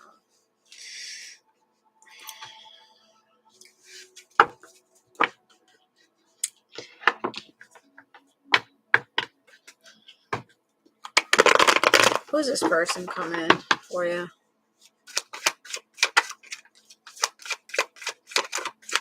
It's hidden right now. This person's hidden, but they're not gonna burden you, and they're not gonna be immature, insecure about you, and they're gonna be committal with the Four of Wands. So there's marriage, partnership here.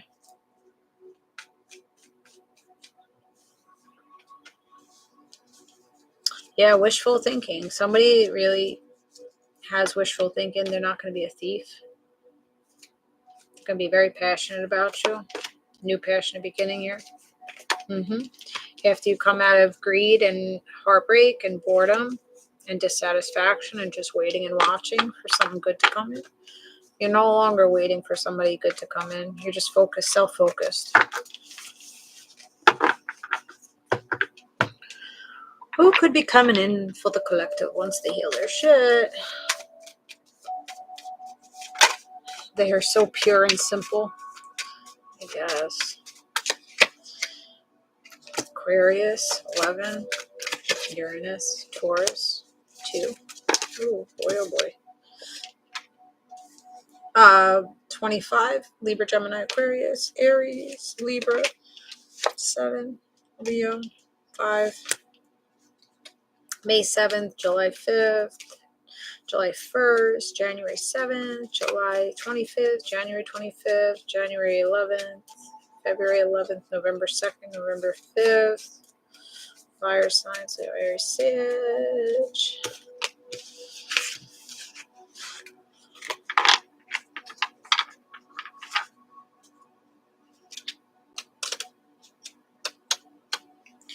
feel like somebody wants to talk dirty to you.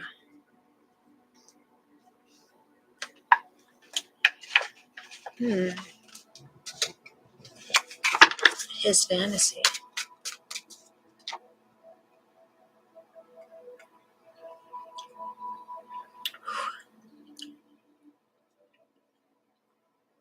I'm going to want to eat. It's 11 o'clock almost.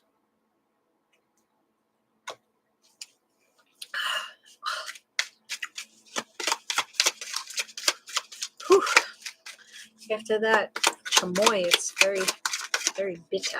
Bitter, bitty. Bitter daddy. What's that? Sorry. It's Pinot Noir.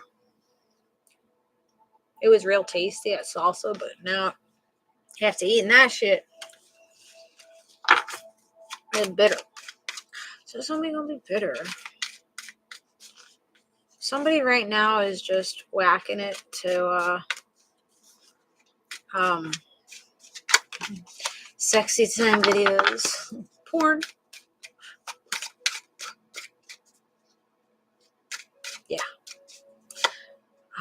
I was on a peanut butter whiskey kind of mood last night. Oh boy. That Dubai chocolate with peanut butter.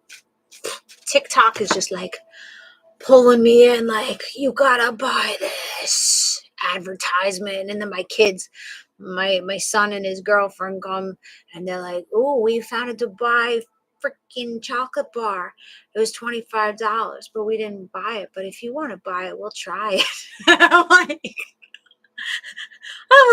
yeah, I'm not buying a chocolate bar for $25. I was like, how big is it first? How big is it? They're like, it's big. I'm like, TikTok has this peanut butter Dubai chocolate shit. Maybe I just buy that. I said, you know what? There's an ice cream parlor. I'm going to see how much it is over there. Because I want to try. I was like, you know what? We can make it. We can make it for about $5 probably. Maybe $7. The Kadayif, I know where to get that. The pistachio cream, I don't know. I guess the Indian market probably would have that. And then just milk chocolate. Or you could do dark chocolate. I could totally make it. If I knew where to get the pistachio cream, we can make it. We can make it just not a bar, but I could do the peanut butter shit, but no peanut. I don't want it really with peanut butter. Just chocolate, Kadayif, and pistachio. Costco has it. Paid $35 for chocolate. Nah, hell no. I'd be making that shit. No, I'll make my own. It'll probably taste better. $35. No. Not here. Costume play. And submission. Ooh. You're going to be able to submit to this person. And they're going to like you dressing up for them in all different costumes. I got to put this here somewhere.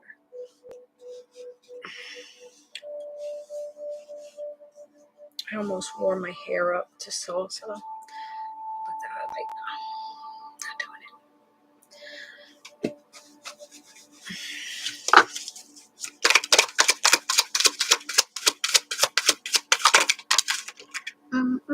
it. Afternoon delight. Well, maybe somebody gonna be licking Dubai chocolate off of you. Afternoon delight. And making love. Okay. So you're gonna make love with this person in the afternoon. You may watch a little sexy time stuff with them and decide to put your little heels on and your lingerie, and then you're just crawling to this motherfucker.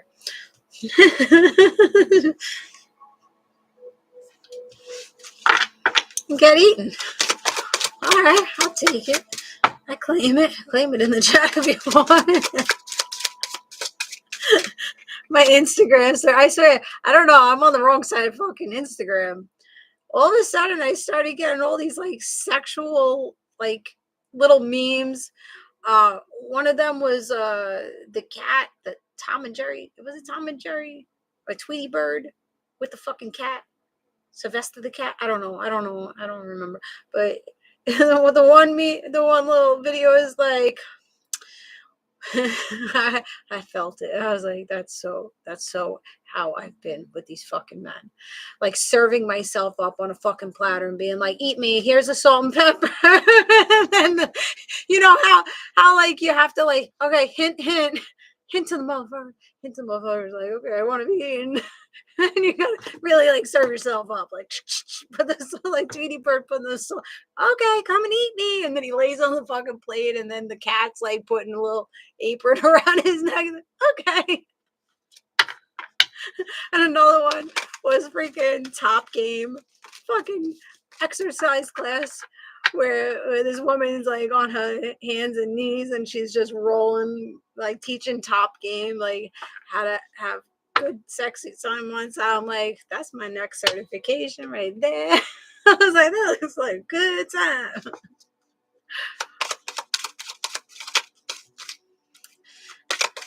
And of course somebody has to slip in my DMs and be like, you want to be eaten? I'm like, yeah, maybe. He's like, oh.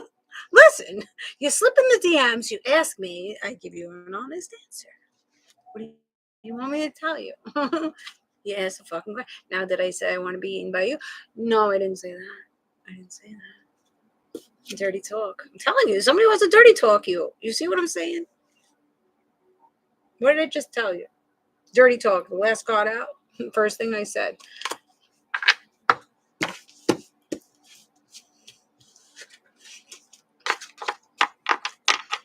Yeah, so I'm on the wrong side of Instagram right now. Maybe because one of my friends, all he does is send me midget girls. It's like, how about her? I'm like, nah, I'll pass on that one. It's all you. Send me another one. Okay, get a little better.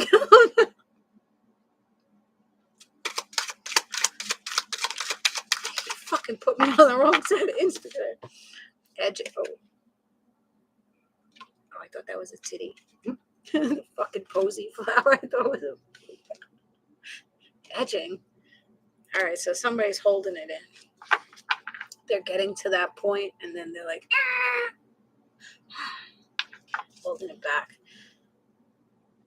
Is somebody holding back from you?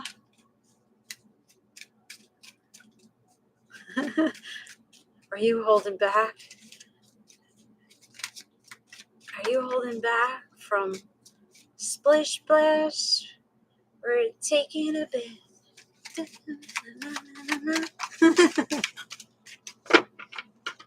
is a fun energy.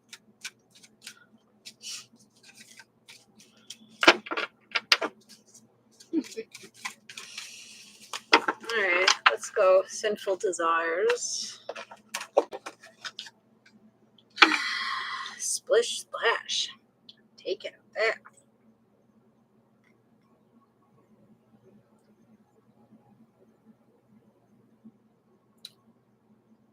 Maybe you're going somewhere that has nice little jacuzzis. There's a place in the Poconos that I went to. Pretty cool. I had a champagne glass. Filled that shit up with bubbles. Oh my God, there was so many bubbles. There was so many. Crazy amount of bubbles. It was like coming out of it. It's pretty cool though. It overlooked like it was tall ceilings and it overlooked the living room. And then there was a pool on the opposite side. I think it was heart-shaped pool on the opposite side. So you have your personal pool, your personal jacuzzi. It was cute. It's cool. That night didn't end well. Around 1 o'clock in the morning. So we lit the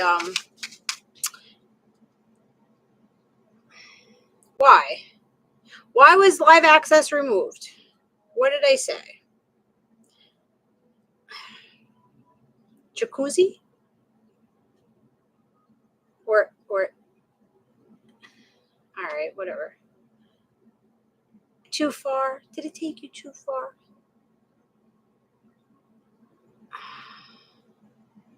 Hold on. I want to give me the reason. Give me the reason. I was keeping it as clean as possible. Yeah, it didn't end well.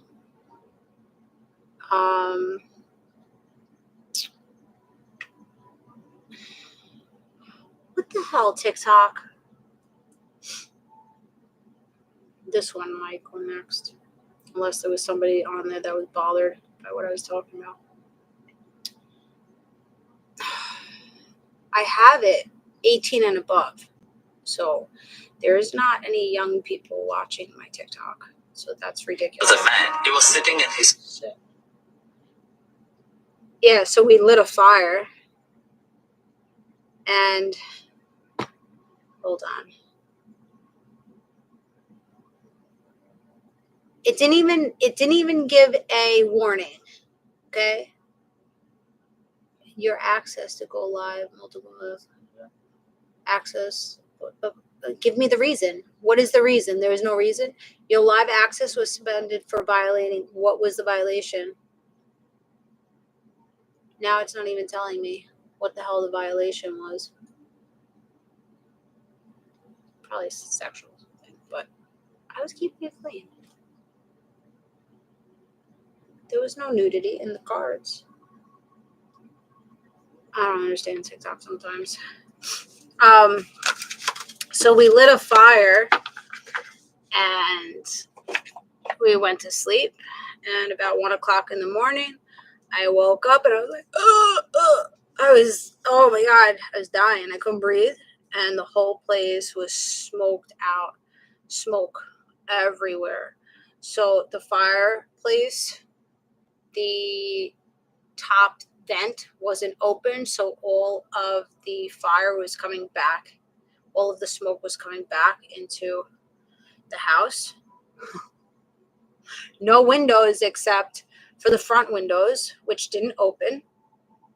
So now we have 2 levels of a house filled with smoke. Fire alarm didn't go off. Smoke alarm didn't go off. And yeah, I had to wake him up. And basically, I got out of there because I couldn't breathe. And he stayed in there trying to like put it out. It was a log, like not regular wood. It was like the burning logs. And not good. So you could just see the smoke from the front door just like pouring out. I think it was about good 40 minutes for us to get everything out. It was pretty scary. I was like, should I, knock on the neighbor's door? Like, who knows if the smoke like went back into there? I'm like, these people, like, if I didn't wake up, we would have been dead. Carbon monoxide poison, carbon dioxide, whatever the hell it's called. Yeah, it didn't end well. That trip didn't end well. Yeah, it was pretty scary. I was pissed. I was like, how does the smoke alarm not go off? This is really scary. Like, really scary. Mm. It was a nice trip, though. Nice place. They had archery. We did archery. They had go-karts. Yeah, it was a nice little getaway. We went tree, what is it called? Zip lining. Really high. That was pretty scary, but it was fun. Throwing ourselves into like nets and stuff, like Spider-Man, and clinging to them. So maybe you guys are going to be doing something like that, something adventurous, something romantic with this person. That kind of fucked up my vibe. It was only a violation for 15 minutes, but it didn't even specify what the hell I got violated for. And no warning. Fucked up, TikTok. Somebody pressed it because this would have went off the same as that one went on. That's what pisses me off. Just keep scrolling if you don't like what you're hearing. But no, we got to be bothered. This is what I'm saying. People are being bothered by you speaking your fucking truth. It is what it is. I don't care. TikTok is supposed to be going down anyway. April 5th, April 2nd. When?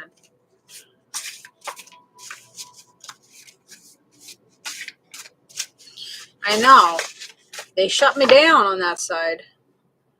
They didn't like the sexy time. I didn't even say anything that bad. It was a little edgy. That's probably what.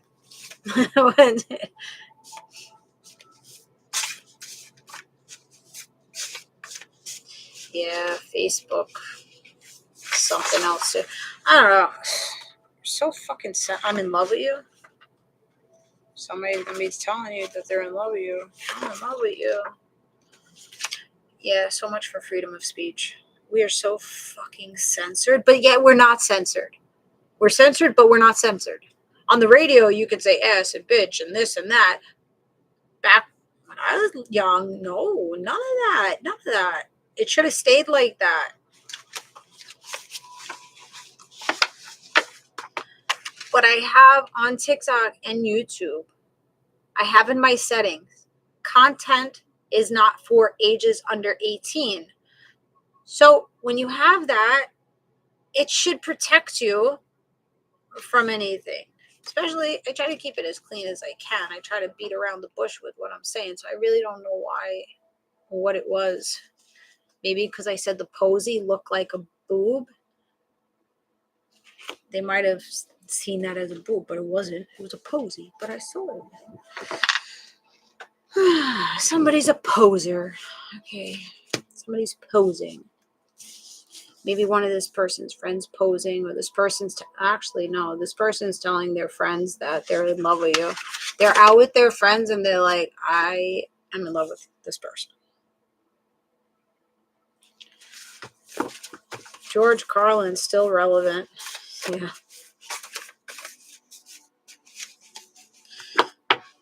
Yeah, I don't understand. Like, comedians can get away with the shit, but yet here I am, a small timer. I can't speak about or show cartoon things. Or if I talk about mangoes that I like and I say a brand to it, it gets fucking reported for regulated goods. So I'm just like, what? This person's a loyal person. They're going to be loyal to you. That other person doesn't have any more love. You got no more love with the master manipulator here. Can we work on it? No, we cannot. Concerts. Somebody might be into investment banking. Did my child come home yet? Hold on. Let's see. My children, not child. My children. Where are my children? Not back yet. Let me go see where they're at.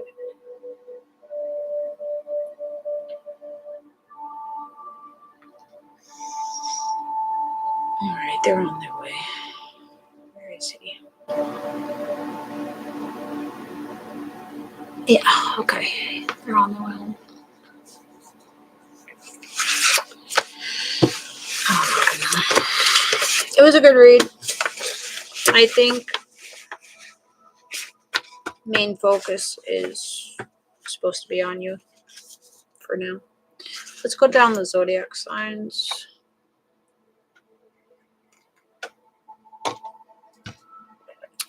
Okay. Which TikTok was that? Oh, that was my big account. Fuckers.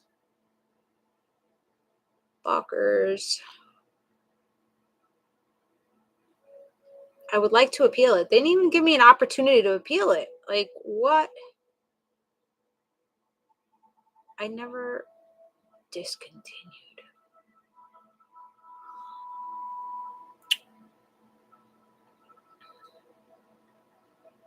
I would like to know.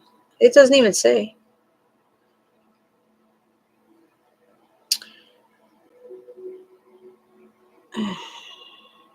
Let me try to go back on. I think I could go back on. What's today? The 20th, yeah? Alright, gotta be nice. I have to be clean, guys, to go back on.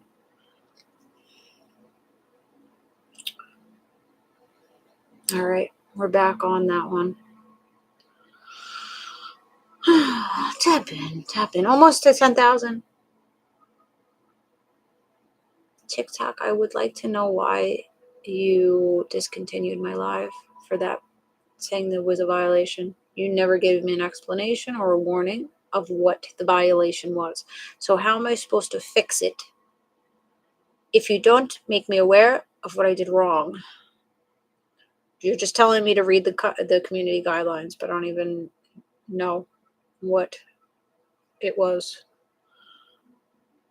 So I'd like a real person to look at that live. That'd be nice. Okay. Let's see. There's definitely endings here. Death.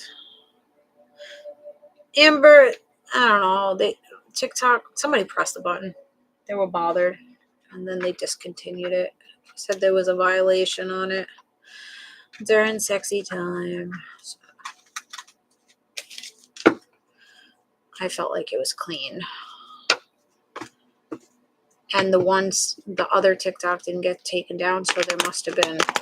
If it was just like a generated thing, that it caught something, both of them would have been taken down, but only one was taken down. So, whatever. Thank you, Amber. Thank you. All right, let's go down the zodiac signs if you're dealing with. Tap in, guys. Tap in. Help me help you. I'm here for free. I do take donations, Cashapp, Venmo, PayPal. I do have gift goals up here if you're interested in gifting. And I have an Amazon wish list in my Linktree link if you'd like to send something to my porch. I like getting gifts. I got a lot of things over there. All right, tap in. If you're dealing with, thank you, Alyssa. If you're dealing with an Aries,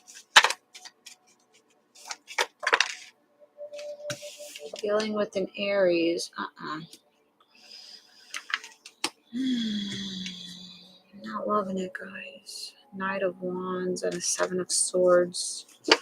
They may try to get you in bed and then thieve on you.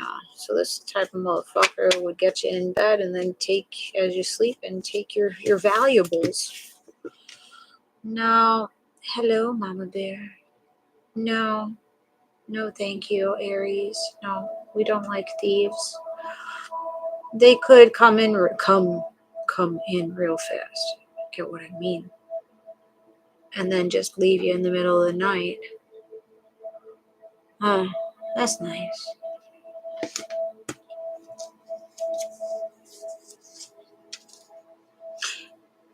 It's a wrap with the Aries.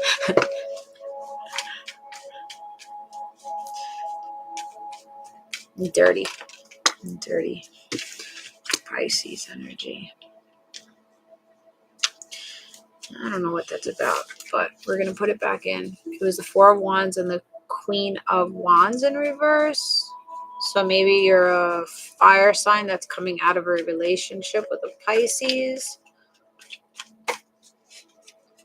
Let's see, what collective in Pisces? Aries is a dirty dog. All right, I'm getting some. Okay, so wait, Pisces, Ten of Pentacles and Lovers. So you're either fire sign or you're a Pisces, and you're leaving one connection and going to another connection, investing in someone else. Valentina's birthday is tomorrow. Tell her I said happy birthday.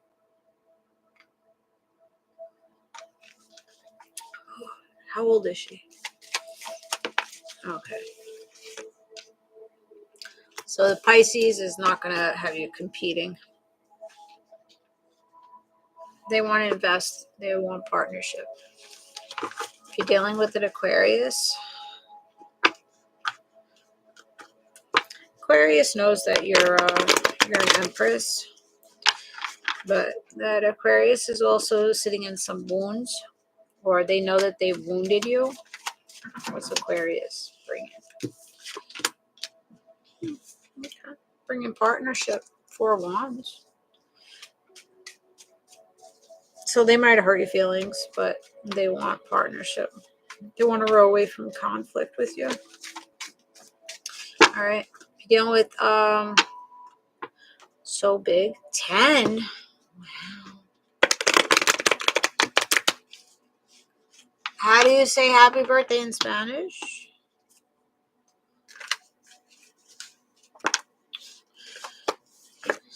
Yeah, Capricorn deciding to be single because they feel like you're a thief. Dealing with the Capricorn. Feliz cumpleaños. Feliz cumpleaños. Tell her feliz cumpleaños.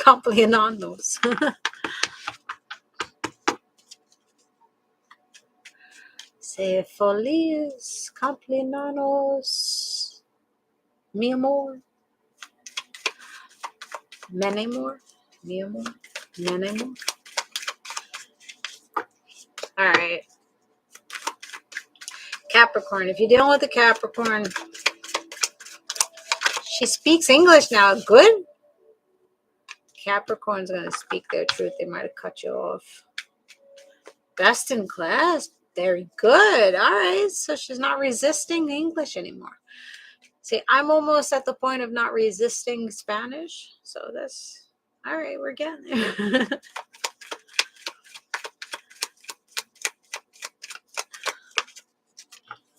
This is Capricorn. Capricorn is like, I need you to put effort into me.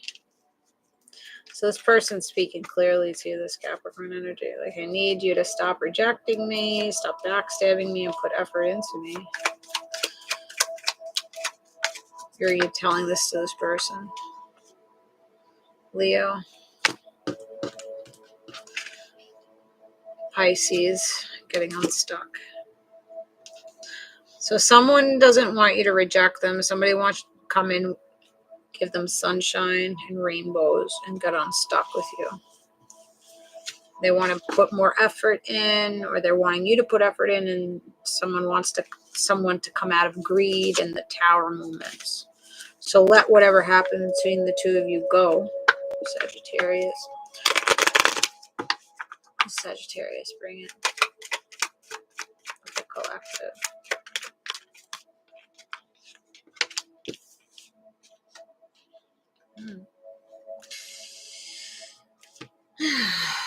Sagittarius, what are you doing?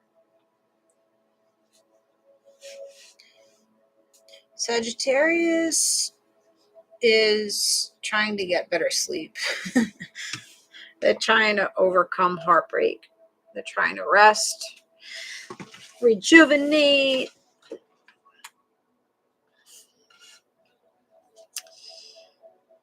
I feel like this person is caught between two people. With the Ace of Wands and the Three of Cups. So there's third party.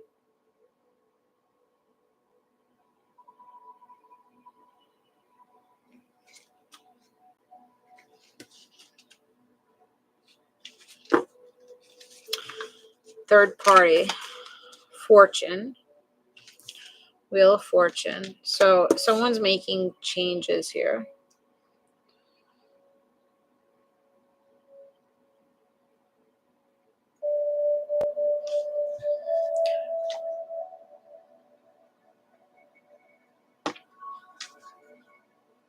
Someone may be doing overtime. I see OT here.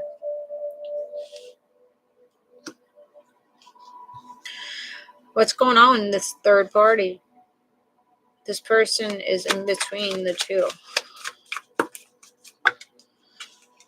Sagittarius, what are you doing?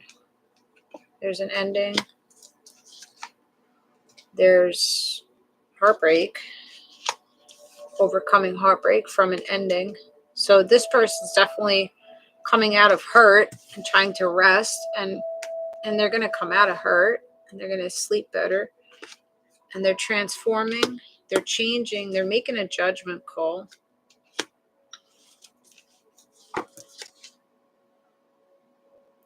This person wasn't feeling victorious. Judgment call to make changes. Definitely an ending in this third party. There's an ending a third party and becoming passionate about something here. Now, I don't know if this person's going to you or ending it with you or going to the other person. I don't know. We'll find out. The Sagittarius, what's the judgment call? Who are they headed towards? They're resting. They're coddling themselves right now. They're overcoming that heartbreak. See how their heart was ripped out here? They're coddling themselves, but they're still attached. I feel like they're still attached to this person that they're ending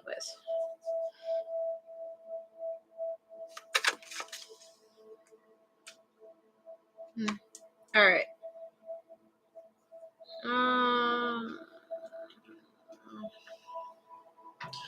This person is looking to heal, and they may want to be single at the moment.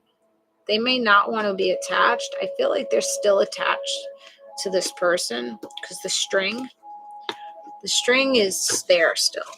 The string in the Star card, the string in the Four of Swords here with the heart. They're still attached. They're rowing away from conflict.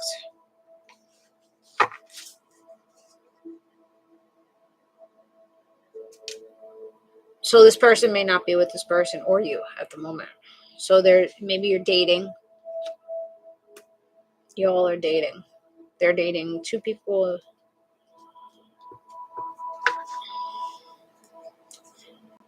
Are they going to choose the collective? Let's see.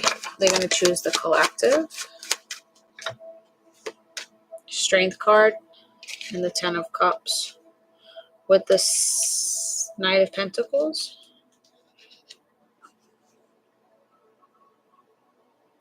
Leo energy and the Ten of Cups, wish fulfillment.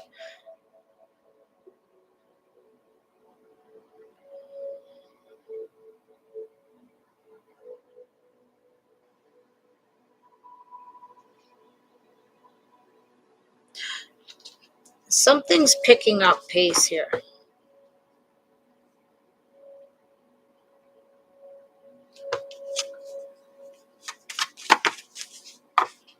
Double card, Capricorn energy, Five of Swords, Ace of Wands in reverse. Somebody's up in their head.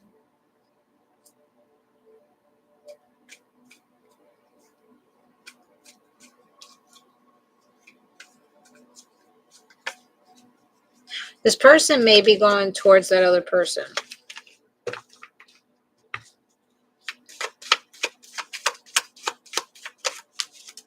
That's how I feel. So this person, they're not coming for you. They're holding back passion. They don't feel victorious here. They feel victorious here with this person. Possible Pisces, Leo, Four of Wands, Ten of Cups.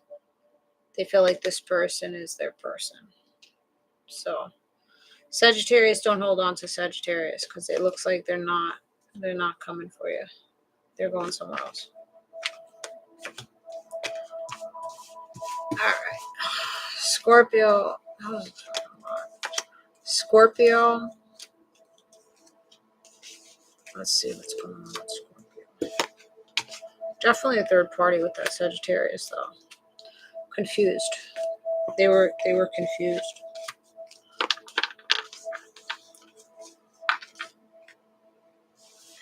I'm not waiting for somebody that can't communicate. Exactly.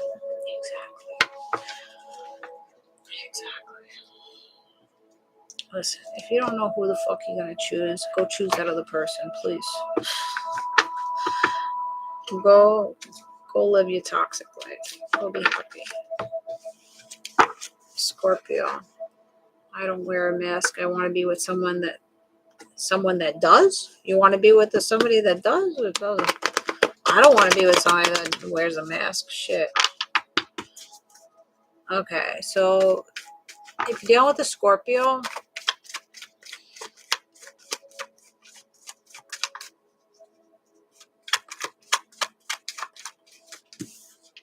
goodness.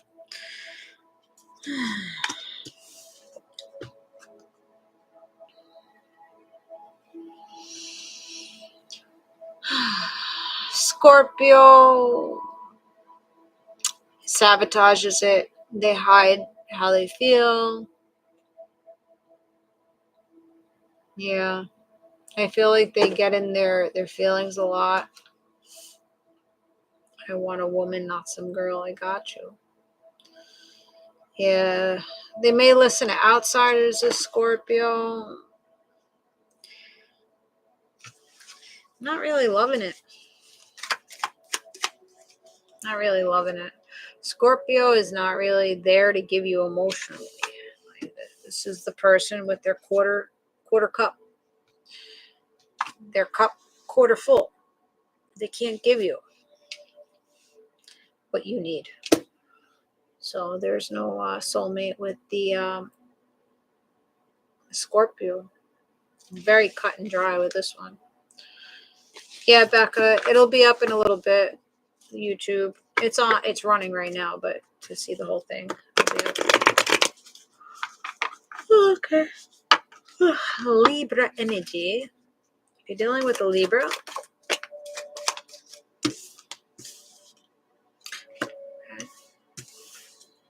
Okay.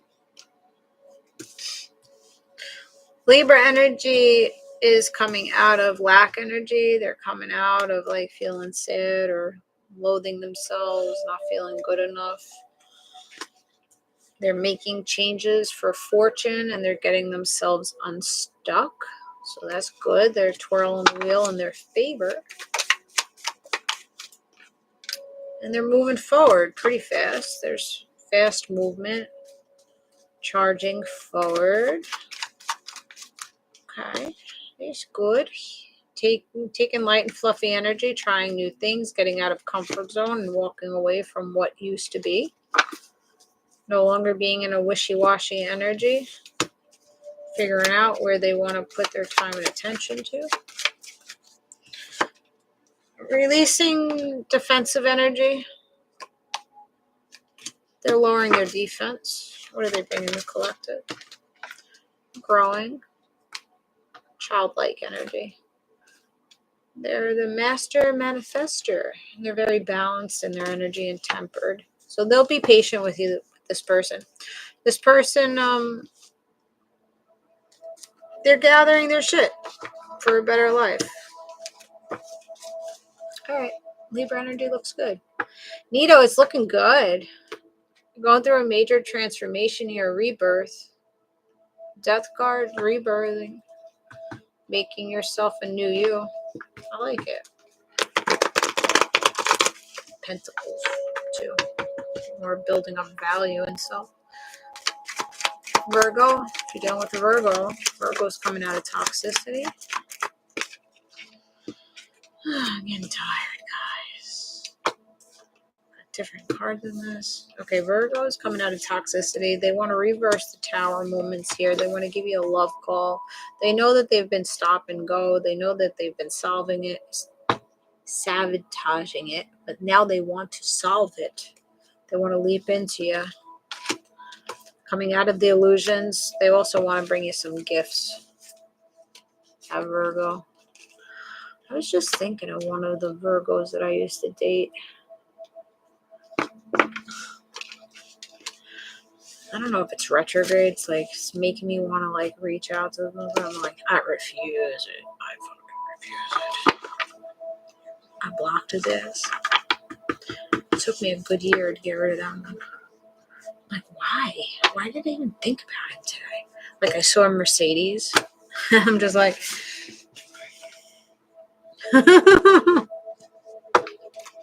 Why are you popping into my head, motherfucker? You're watching me.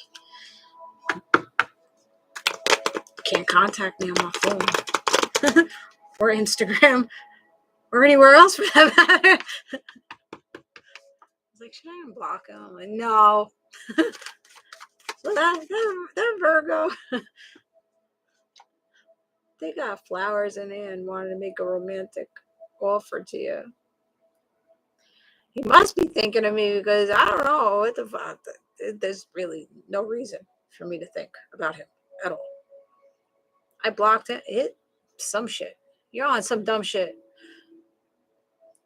That communication.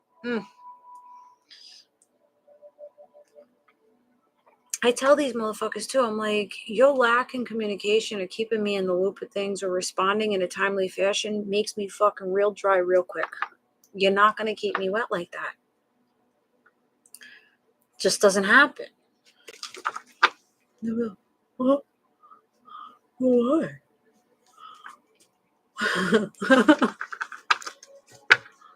Why do you keep coming back? Like, you're not changing any patterns. You're not showing me anything different. He was so young, that one, though. He was 29. So I get it. But no, that Virgo wants to reciprocate you and want to be a lover of yours. So I don't know. You might have a past Virgo coming in. Hot and heavy for you. Could be different nationalities, too. Oh, boy.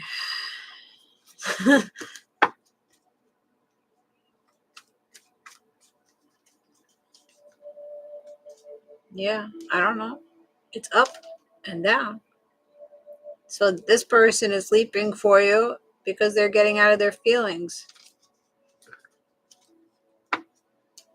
More commitment, getting out of the head about commitment. This person was non-committal in the past.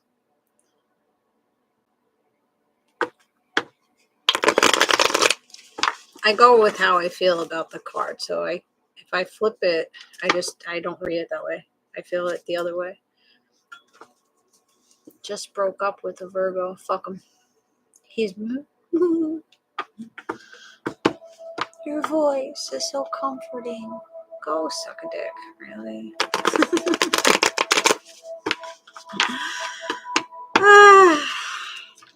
Leo. I don't know. So many old energy. I don't know what the fuck's going on with me. I'm thinking, I don't know, I have a lot of old people stirring up in me, like coming on my timeline. Like, I'm just like, why? Why? It's a test. I think it's a test. Are you going to reach out? Are you going to realize that this person is a douche? Divine is like, hey, here, look at this one again. How do you feel this time around? How do you feel about that one? They're testing me to see if I've grown and I've learned. So far, so good. But shit, some of them look pretty fucking good, pretty fucking tempting. But then I got to think back at like the communication or like what went down. And I'm just like, you are a cutie patootie, but your personality sucks. But you're fucking good looking. Maybe it's just a hormonal thing going on. Could be. Leo is healing. Leo feels like they're still attached to you. All right. Leo may also have been stringing you along. Okay.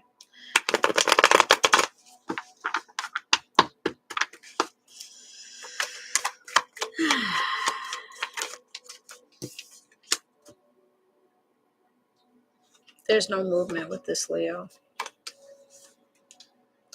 Oh, my babies are home. There's no movement with Leo. Leo is just so wah, wah, wah. Wishy-washy. Can't make a fucking decision. Juggling finances. Juggling jobs. Tiring.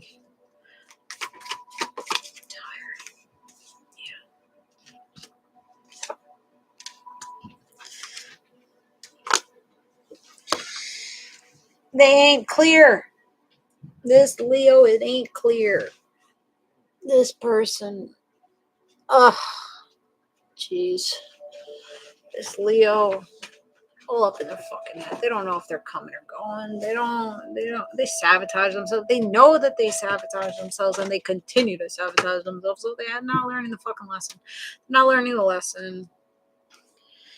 You're coming out of heartbreak and you're coming to the enlightenment about how this person fucking moves. And you're just like, I'm just gonna stay fucking quiet. Whatever I think and feel about you, I'm keeping it right here. Lock the fuck in. They got nothing to give. That Leo got nothing to give. Nothing. You've never joined here before, Jess? Nice to see you. This is a general. We're up to, we're doing the Zodiac. We started with Aries and now we're going to Cancer. We started backwards. We went to Aries, Pisces, and now we're going from Leo to Cancer. So we only have Cancer, Gemini, Taurus left. Hello.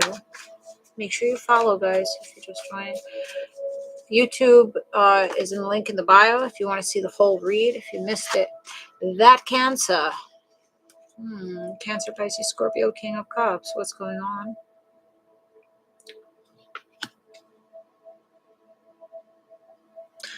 Oh, Cancer is done competing.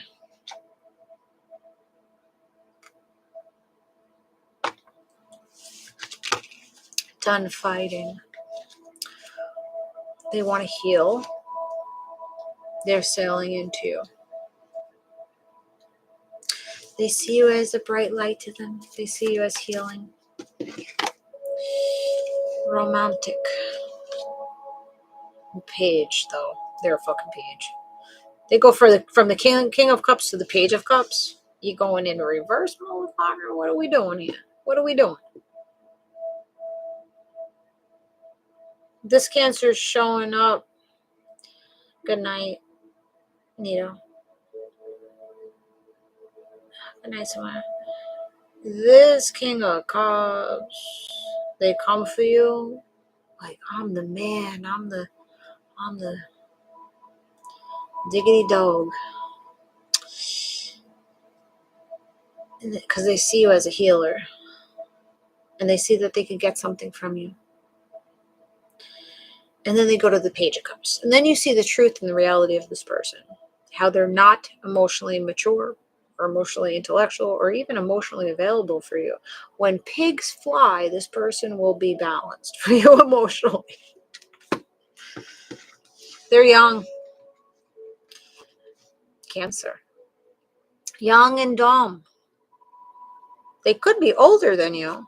Or they could be younger than you. But what? Oh? Act dumb.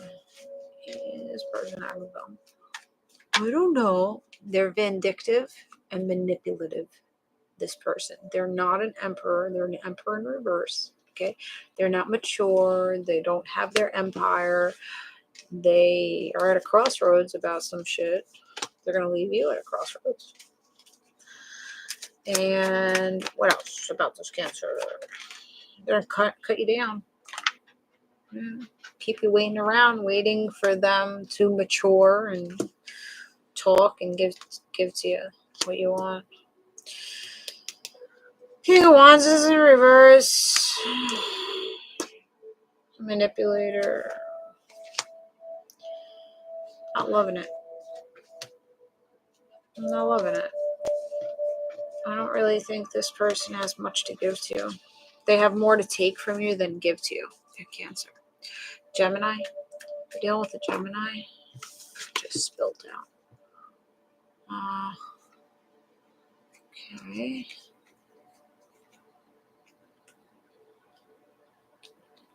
This Gemini may see that you're walking away from them.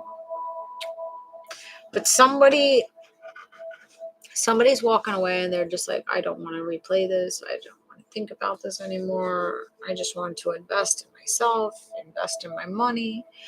And the other person's like, I don't want to let this go. I want to stay in conflict with you. I can't row away from this. I can't forgive you for this, or I can't move ahead in this. So you're on opposite sides of the track. Maybe you live on opposite sides of the railroad.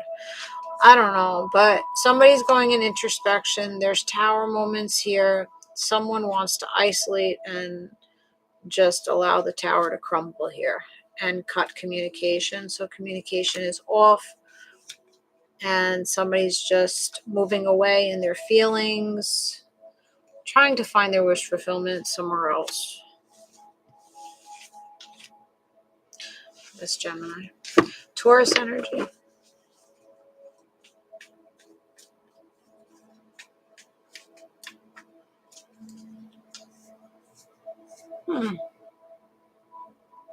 Colleen, I got a package today with your name on it. And it was clothing, I think. It wasn't for me. It was actually for my neighbor that's name is Colleen, which I didn't know. So I feel like that's for you, that your mom's sending you a gift, since a gift just appeared on my porch and it was the name of Colleen, and I gave it back to my neighbor, and the number 5 was with it. So there you go. She's with you. Who are we on? Taurus. Clearing up the headspace. I'm a Taurus sun moon. Does Gemini mean they're moving in a different direction? Yeah. I feel like there's moving in different direction. Taurus, you're becoming clear that you have to walk away. You're slowly walking away. You're slowly becoming clear about how you need somebody to reciprocate you and not give you too little. Oh, you're a Taurus as well, Colleen. Okay, there you go.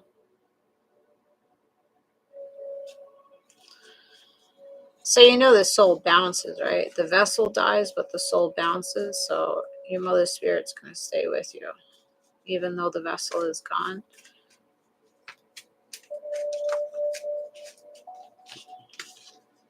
Taurus. So you're going to need some time to isolate and cloak and really think about like what's been happening, or this person needs to. If you're not the Taurus, this Taurus needs some time to deal with their thoughts in their headspace.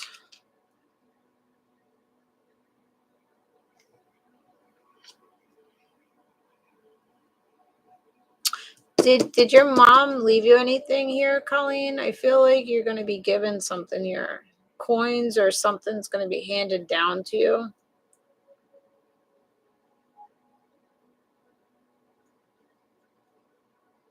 She is. Gifting. Gifting.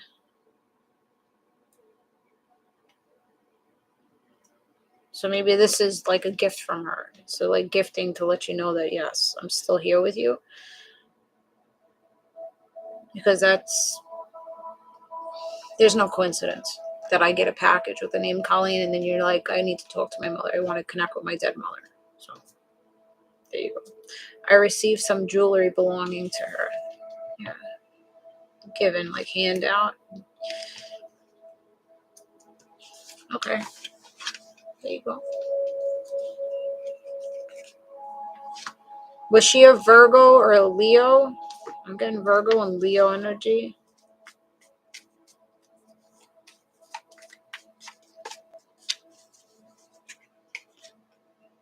Oh my gosh. I'm not Colleen and I didn't have anything handed down, but I met someone today who vested.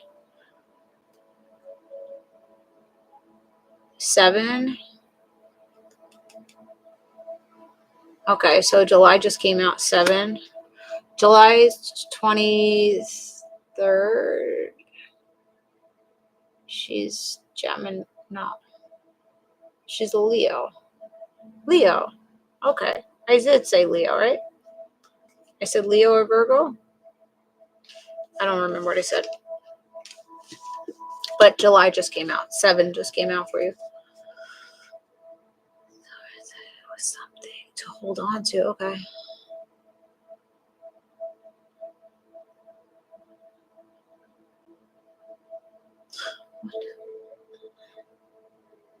Yeah. She wants you to get out of your head. Get out of your head. And take some time to become a little bit wiser. Have faith that there's, another side, that connection remains. Taurus energy. And nurture yourself. The mother, right? The Empress. Birthing. I feel like when your mom had you, she was very fortunate. She felt very fortunate. And she really got into her feminine energy when she conceived you.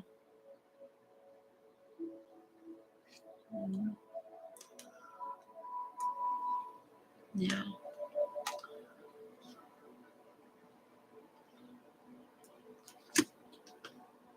Saying you can manifest anything that you want in your life. You don't have to be at a crossroads about anything. Just keep persevering forward.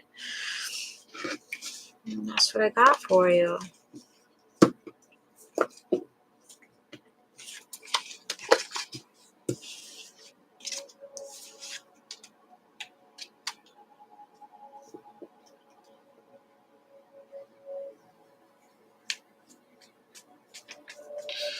All right.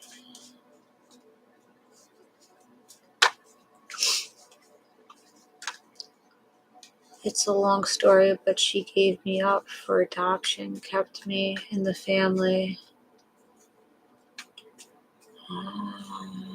All right. She didn't want to do that, though. I don't feel like she wanted to do that. But she did what was best for you. She could have easily gotten rid of you, right? Wow. Interesting.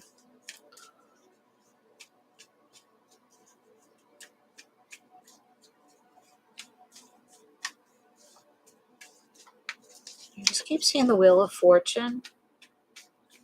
So with the Wheel of Fortune, by you letting me know that after seeing the pregnancy and her seeing the Wheel of Fortune with the Empress, and you saying that she gave you to the family for adoption, she wished she could have changed that. Like, she wished she could have changed that. The Wheel of Fortune is change. It's not just fortune, it's not just blessings, but it's like wanting to make changes. And being with the Empress, those two together, she wished she would have done something differently there with that. But she did what she had to do for you. You're welcome.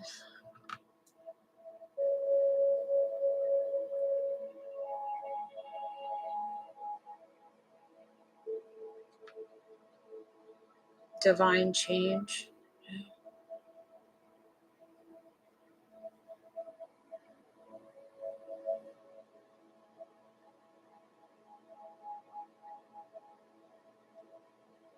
You're welcome.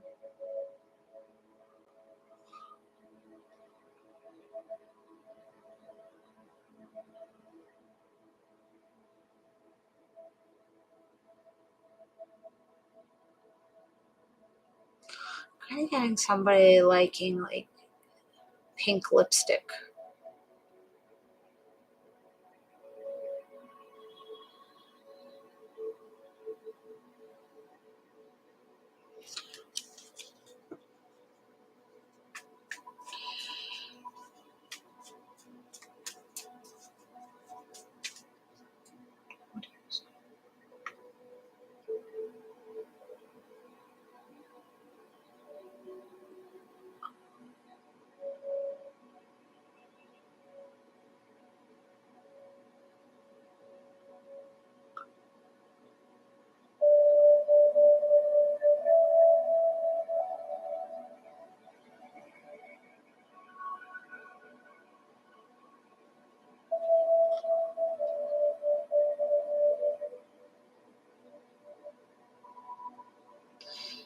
Where here?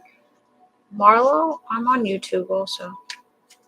I'm just channeling this girl's mom because I received a package today in the mail that wasn't mine with her name on it.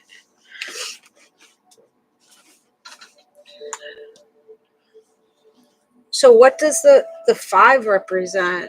Is there a May birth date? Is that you? You're the Taurus, right? Is that how the 5 relates with you? Oh, I'm getting chills. She's here. Yes. Okay. All right. Wait. May 16th. Okay. So that's the 5th month. Gotcha. Okay. 5th month. My address has a 6 in it.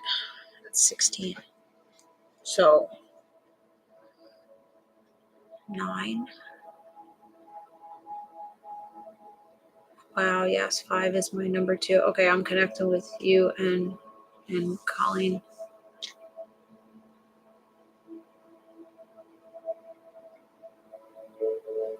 So who connects with the number 9?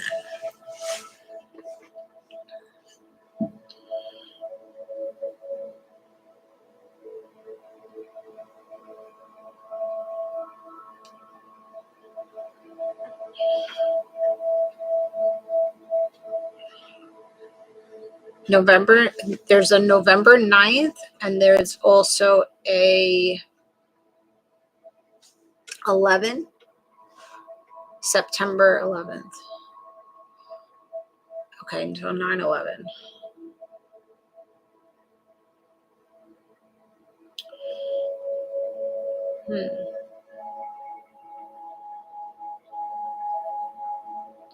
Someone, my step parents are both born in September. Okay. Are both of them living or one of them passed? I feel like there was a passing around either November or September. I'm November 7th. Yes, they're both living. Oh, okay. Wait.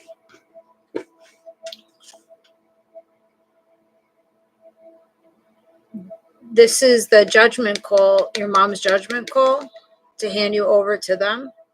Is that what this is? Because it's like freeing, handing over. So your step parents,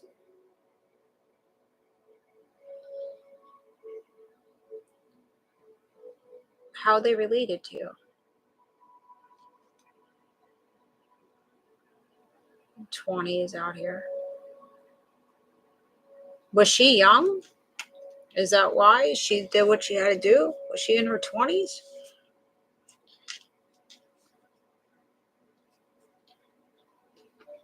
Wheel of Fortune out here again with the judgment.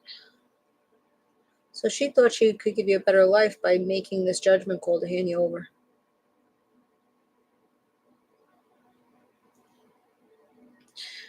My stepdad is my birth mother's brother. All right, gotcha. She was about 19 when she had me. I was premature. There you go. It was tough for her to make that decision. She really had to internalize it, but she did it in loving hands. She did it in a loving way to push forward to give you that life.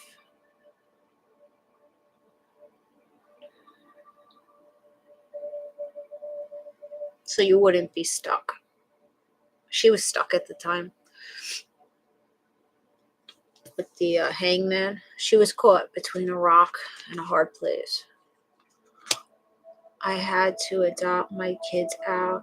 I was so young and a bad father that wouldn't help out.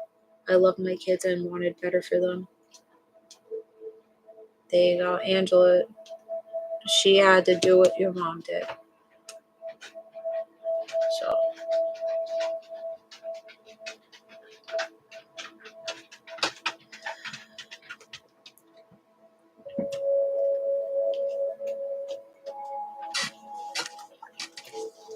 There's also Pisces energy out here, Cancer energy out here, Virgo energy. Number 8.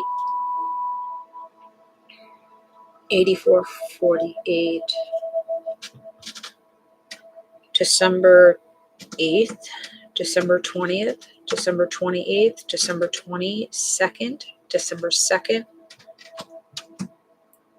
February 8th, August 2nd, August 12th, August 20th.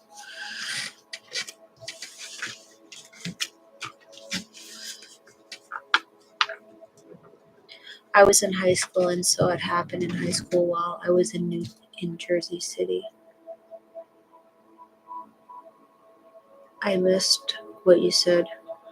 What do you feel rising when you experience different user names pop up? What do I feel rising? What do you mean? When I'm connecting with the other side, I get chills on my kneecaps usually. If it's a really powerful energy, I'll get chills all over my body. I connect the dots. So when she said Colleen and mother, I said in my head, oh, I just got a package today with the name Colleen that shouldn't have been delivered to my house. It's right across the street. And I didn't even know the neighbor's name. So the messages just come in and then you got to connect the dots with it. So still my kids don't want me in their life, and now I have grandkids. They don't want me in their life, no contact with them. I have a daughter and my son. Sorry to hear that. I feel like I'm the black sheep. I feel that. But you knew what you had to do. You know, sometimes people are not going to understand why we do what we have to do. But you try to do the best for them, right? Oh, I totally understand that. Heartbroken because of it. Have you tried to write them?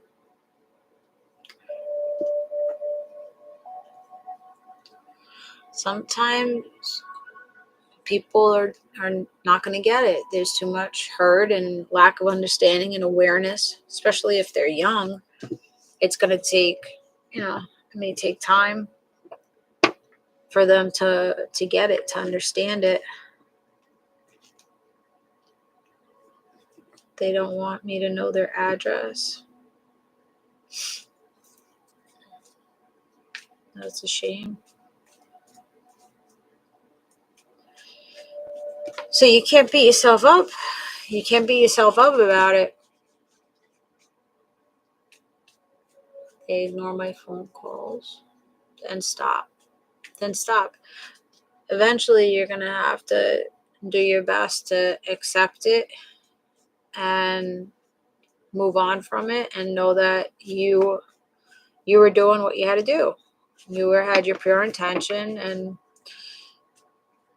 you can't make them understand it, and you don't have to beat yourself up for it anymore either. So you have to give yourself grace. Give yourself grace with that.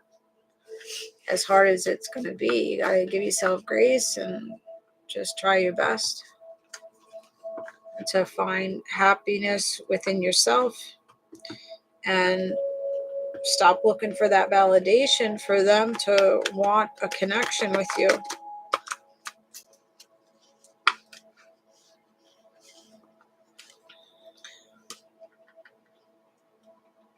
Yes. Yeah, I saw 9/11 happen from my high school window. Wow. Okay.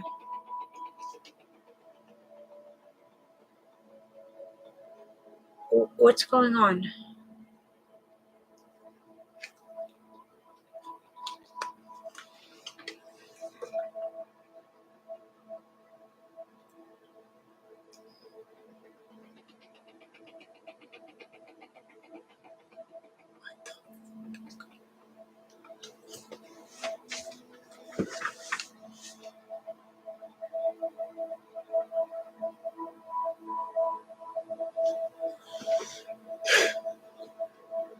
They're fucking with me.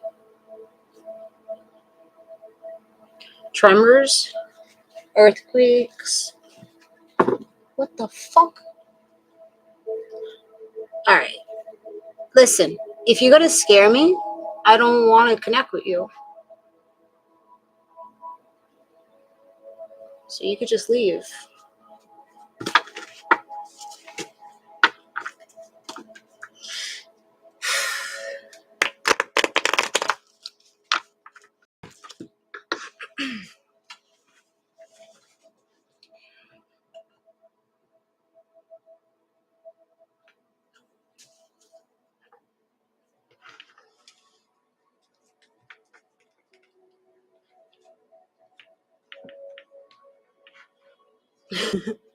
Freak the fuck out. I'm trying to make sense of it. Hold on. I was picking up 9/11 with that.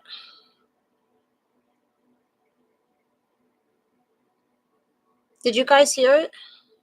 Were you hearing it? Did you hear it? It was like a shaking, like a vibration, tremors. And then I saw a male figure with a white button-down shirt.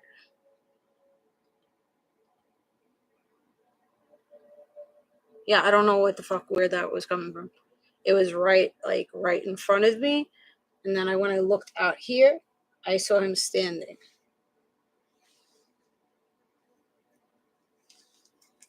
But you can't do that to me. You can't just sneak up on me like that and start doing some shit like that. You heard it. It wasn't stopping. I don't know what the fuck it was. Kids are not down here. Dogs not down here.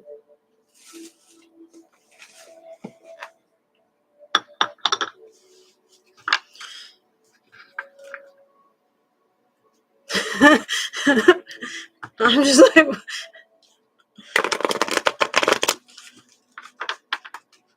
I don't know.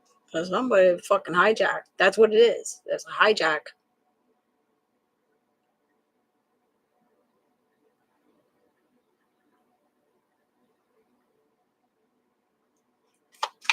So weird. I don't know, but you need to get out of here now. I don't know who you belong to. Closing that shit down. Alright, that's all, folks. I'm done. I'm done. See what the shit I deal with? Yeah. Some of these motherfuckers just sneak up on you and you're like, not welcome here. Not welcome here. They're not welcome. Because no. If you want to connect with me, you connect with me nicely. You don't come in and try to connect with me and fucking scare me. You can't come into my room like that. You can't come into me like that. When they come into me like that, it just, you're not welcome. I can't help you. Find a different way. Find a different way to come in nice and polite. You're not gonna come in like that.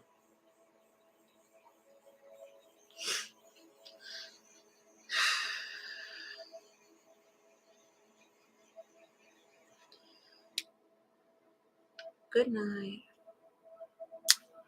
Alright, let's clear a bitch out. Close it.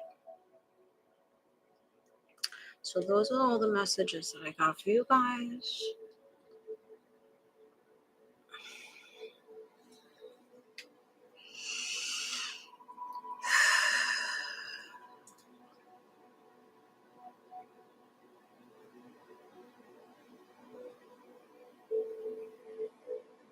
You got to find that happiness within yourself. Stop looking outside of yourself for that happiness. You have to find acceptance and grieve. Yeah. Grieve the loss of that. And yeah, come out of the denial of it. I'm good, Jody. I'm good. He just snuck up on me, that's all. But he's not welcome. He gone. He gone.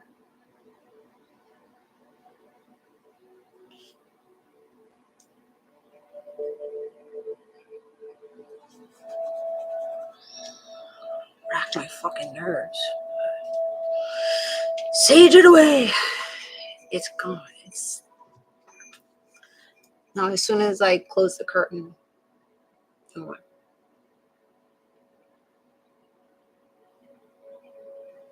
as soon as I closed the curtain, as I was closing the curtain, I'm like, I can't help you. And I didn't see him anymore. I shut it. And I don't feel like it's good for me. I shut it. The last time one came in at me like that, I was in my bathroom and I opened the window to go, and he racked my nerves though. Came in, I opened my window, mail popped out at me. I closed the window fast because it didn't look like a spirit to me. It looked like a real, like this one looked very real. Full body, real. He popped out at me, closed the window right away. I'm like, oh my God, what the fuck? And then I looked again, it was gone. And I shut him out. When I realized that it wasn't someone trying to break into my house, I'm like, no, you're not going to just, I can't help you. I can't help you. You scared me. I cannot help you.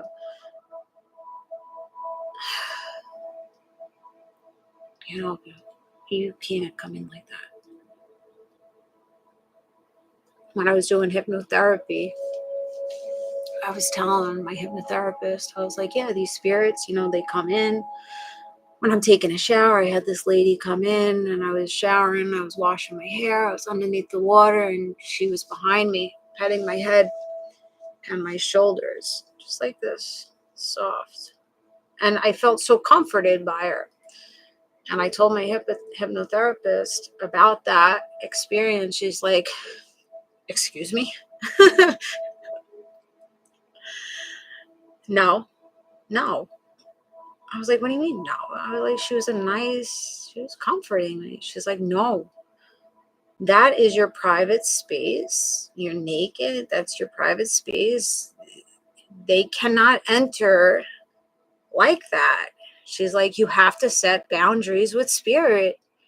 Even if they're coming in with gentleness, you have to set boundaries and say, no, you're not welcome here. So I didn't know, I always channeled, but I never knew what the hell I was channeling. Like, I didn't know until I did hypnotherapy and she opened me up more. And yeah, so since she told me, yeah, you got to set boundaries, that's what I've been doing. So when they pop out like that, I'm like, no, can't help you. Can't help you. And that guy never came back to me. That one that popped out at the window never came back. So, gotta set boundaries. Not welcome. It's all how you approach. It's not how you say it. It's what you say. It's how you say it. Like that other time I was live with you guys. This man came in so nice, so gradual. Like he just floated in, right? Okay. I'm doing a read. So when I'm doing a read, I open myself up to, if there's a spirit that's wanting to come in, I allow them to come in as long as they come in nice. You're not going to come in and fucking rattle my whole shit over here. I don't know what the fuck he was rattling. I really don't know what the hell he was rattling. I've never heard that noise before in my life. But we were speaking about 9/11 and then hearing tremors. And it was hijacked. The whole shit was fucking hijacked. So I don't fucking know. I don't know where he came from or where he belonged to. But not welcome. Not welcome. Speak nice. Approach nicely. Don't approach me with that dumb shit. Fucker. Now I want to watch this back. What time that happened? What, 10 minutes ago? 2:40. We're gonna watch that back. Literally hijacked. Yeah. It was a white man. White dress shirt. Long sleeve. Tall. That's all I saw.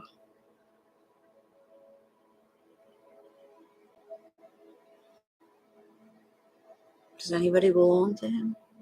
Even though I'm not welcoming it. I'm not welcoming it. But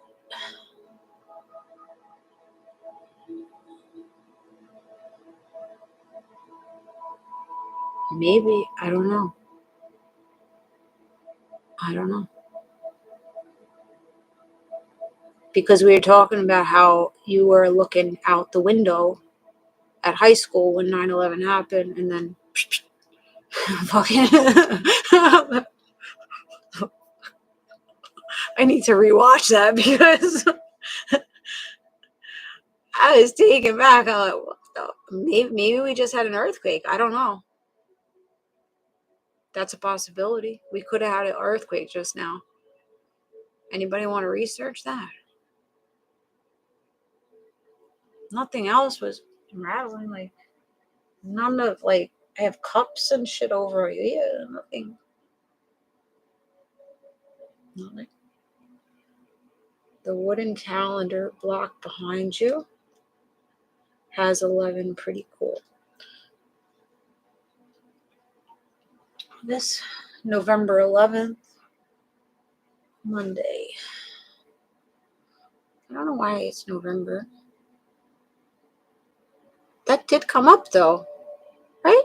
Didn't I say November 11th? With the male figure? I don't know. I don't remember what I said, but I don't know why I put November 11th.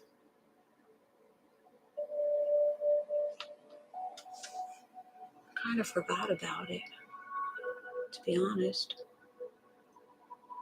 I'm in New Jersey. I'm from New York originally. 11 though. Yeah, I know why I put 11 because 11 is symbolic. Ding ding.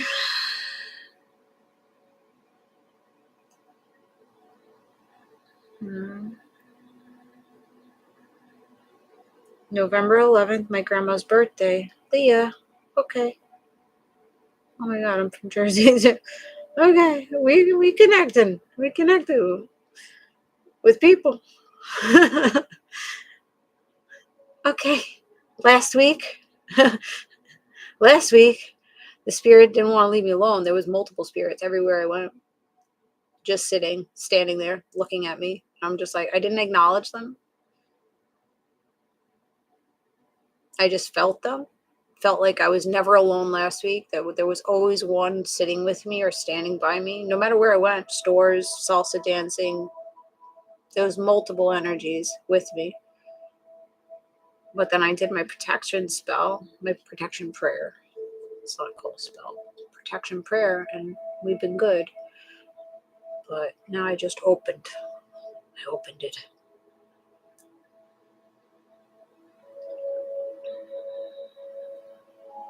The crystals are out. Yeah. Citrine. And this one is smoky quartz.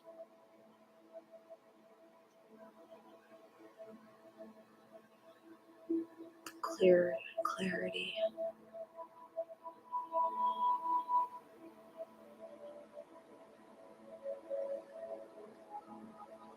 Well, I opened it up by speaking about it, by connecting with her grandma.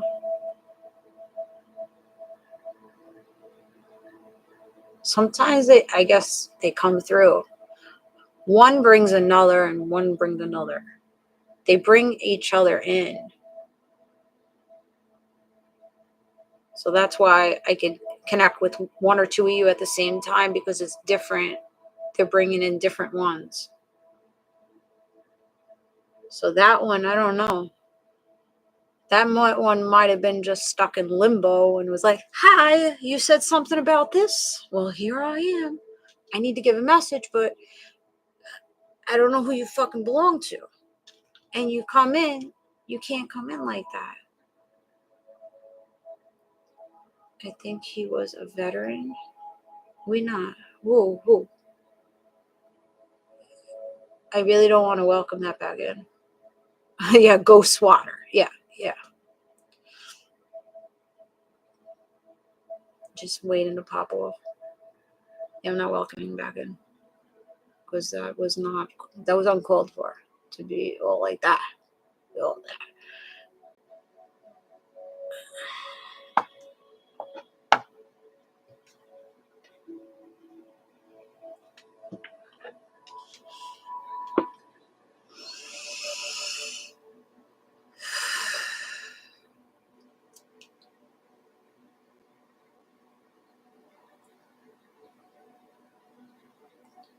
I don't know.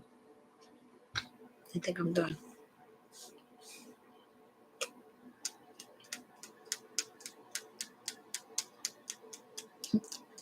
Like a fly swatter or ghost swatter. I should have one. Not too many come in like that though. Like for the last 5 years I've been working, doing medium reads and stuff. And I think there's only been maybe 2 or 3 that ever came into me like that. Not too many, because I don't welcome it. No, if you have any bad stuff attached to it, I don't want it.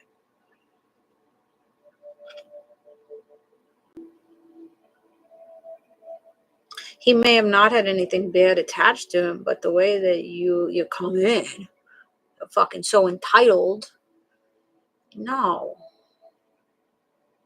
I don't like that.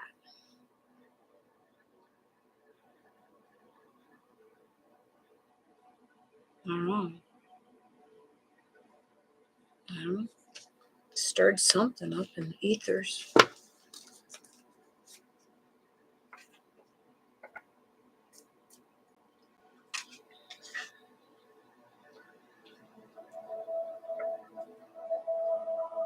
I don't know. We'll connect the dots. Eventually, I always connect the dots. So it may not be like right at the moment that I understand who or what or where or when, but eventually we connect the dots with it. So probably eventually, well, that guy from the window, I didn't even try to connect the dots with that motherfucker. I was just like, hell no. Fuck you. Yeah, my heart beating. Like this one had my heart beating. Like I'm just like spooked. No, if you spook me, no. Like you want me to help you, but yet you're gonna come in my fucking atmosphere and you're gonna scare me and expect me to get a message for you. Get fuck what?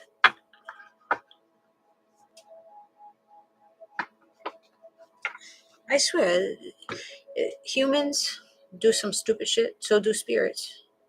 This is what the fucking spirit. The same shit they do here, they do on the other side.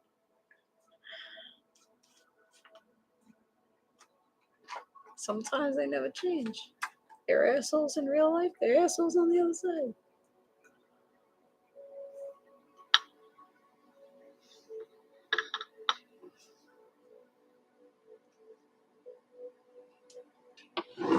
I need, yeah, this is what I need. Like I need a cold crystal. My obsidian is warm. I need a cold one. This was cold. Selenite. They don't change no matter what realm. Nope. Some don't.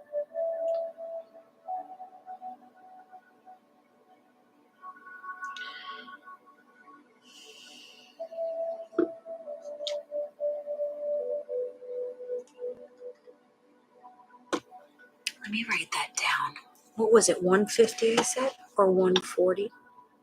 Or 250? 240? 240. We got to listen back to that.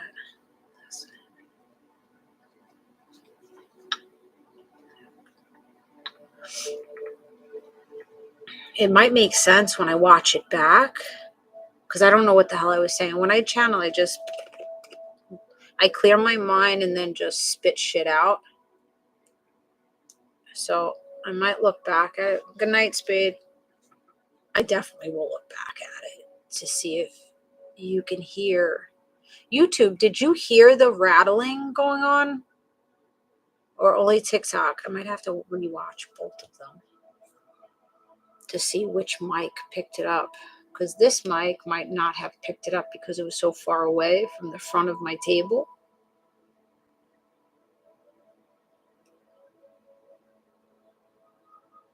Eastern time.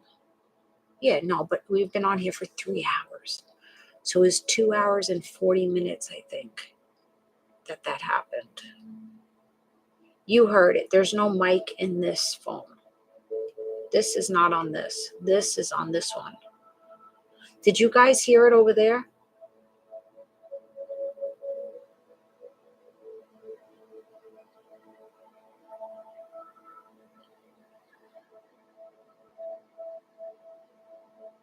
I really wonder if there was an earthquake just now.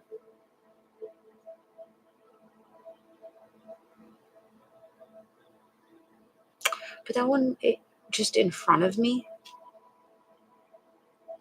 Nowhere else. You saw it shaking? What did you see shaking? The phone?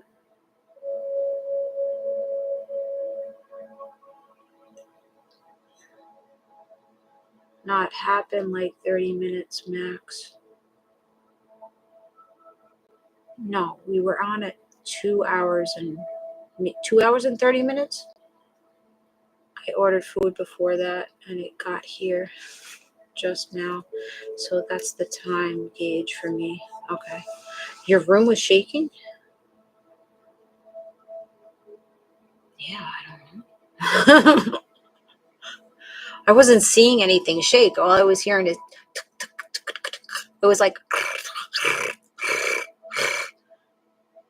that. I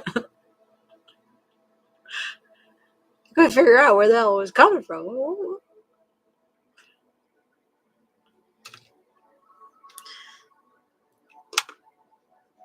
It's pretty cool when we catch it on video.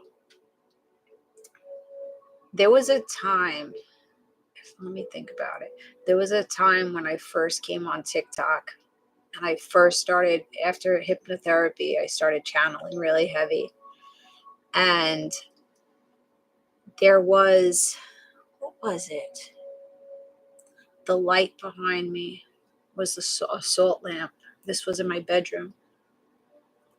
And in that video, I was channeling and something slid along the floor on the side of me. It was like, shh, like you hear it like this along the floor. And I'm like, and I looked, I thought one of the kids slid something under my door or something, nothing. And then the salt lamp flickered.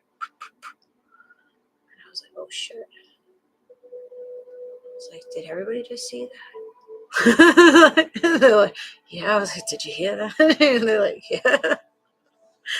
I'm like, yeah, I don't know. I was freaked out, but I caught it on video. It was going back 5 years ago. Yeah, I think it was in the first year or two that I started TikTok. There's been some shit. This one time, I was connecting with one of these guys from the gym, and immediately I felt like he needed something from me. I didn't know. Like, he was good looking, don't get me wrong. But I didn't really approach him because he was good looking. I approached him because I just felt like he needed something from me.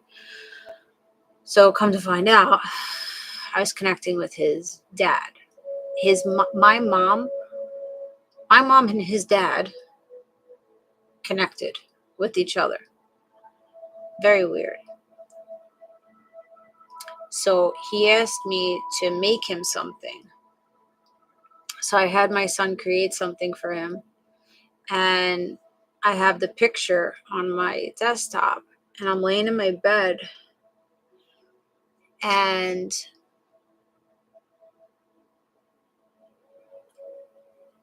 my pendulum was on my shelf.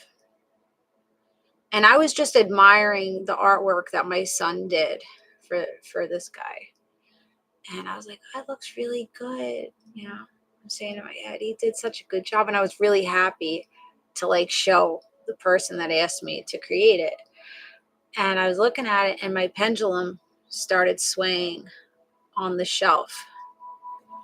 And right behind that pendulum was my Chinese or Japanese, I don't know if it's Chinese or Japanese, but I'm going to say Chinese, my Chinese money frog holding a money coin in its mouth. And it has a ruby on it, a red ruby. And immediately I thought of his dad. Now, I don't know the dad. I didn't know this guy. I didn't know nothing. Nothing. All I know is that he asked me to create him something.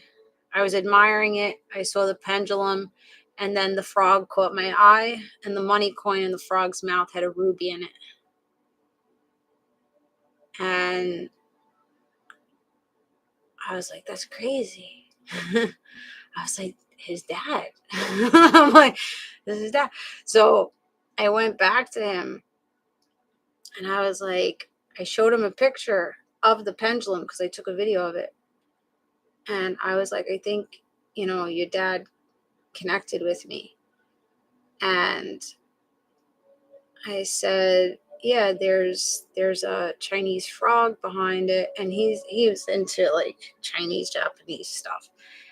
And I was like, yeah, there was a ruby. He's like, my bird's name is Ruby. I'm like, there you go. Your dad. There's a message from your dad in that.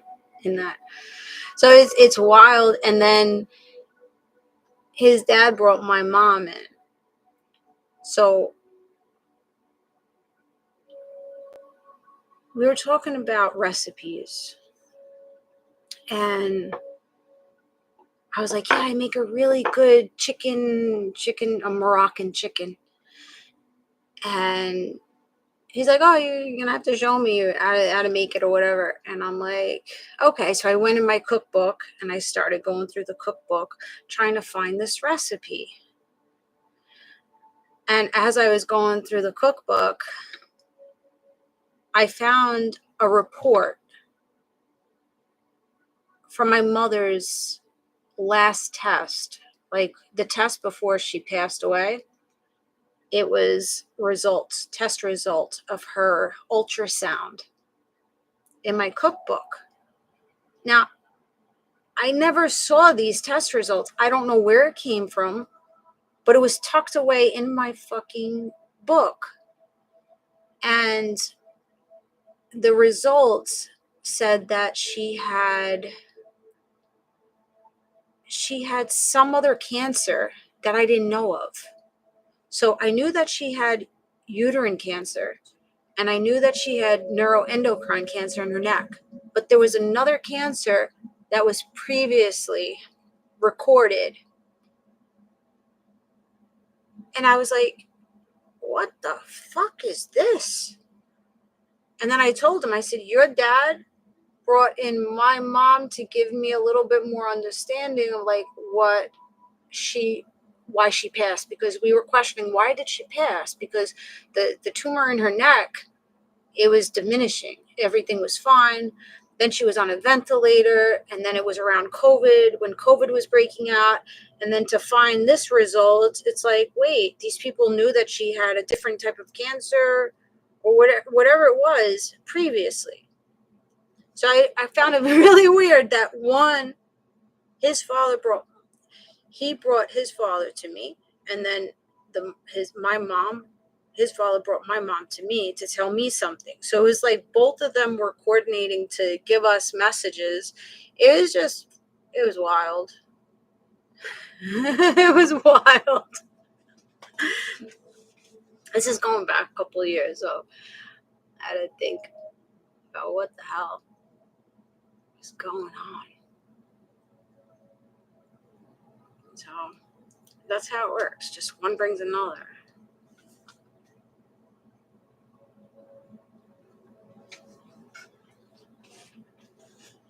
I don't know that word. Solidical.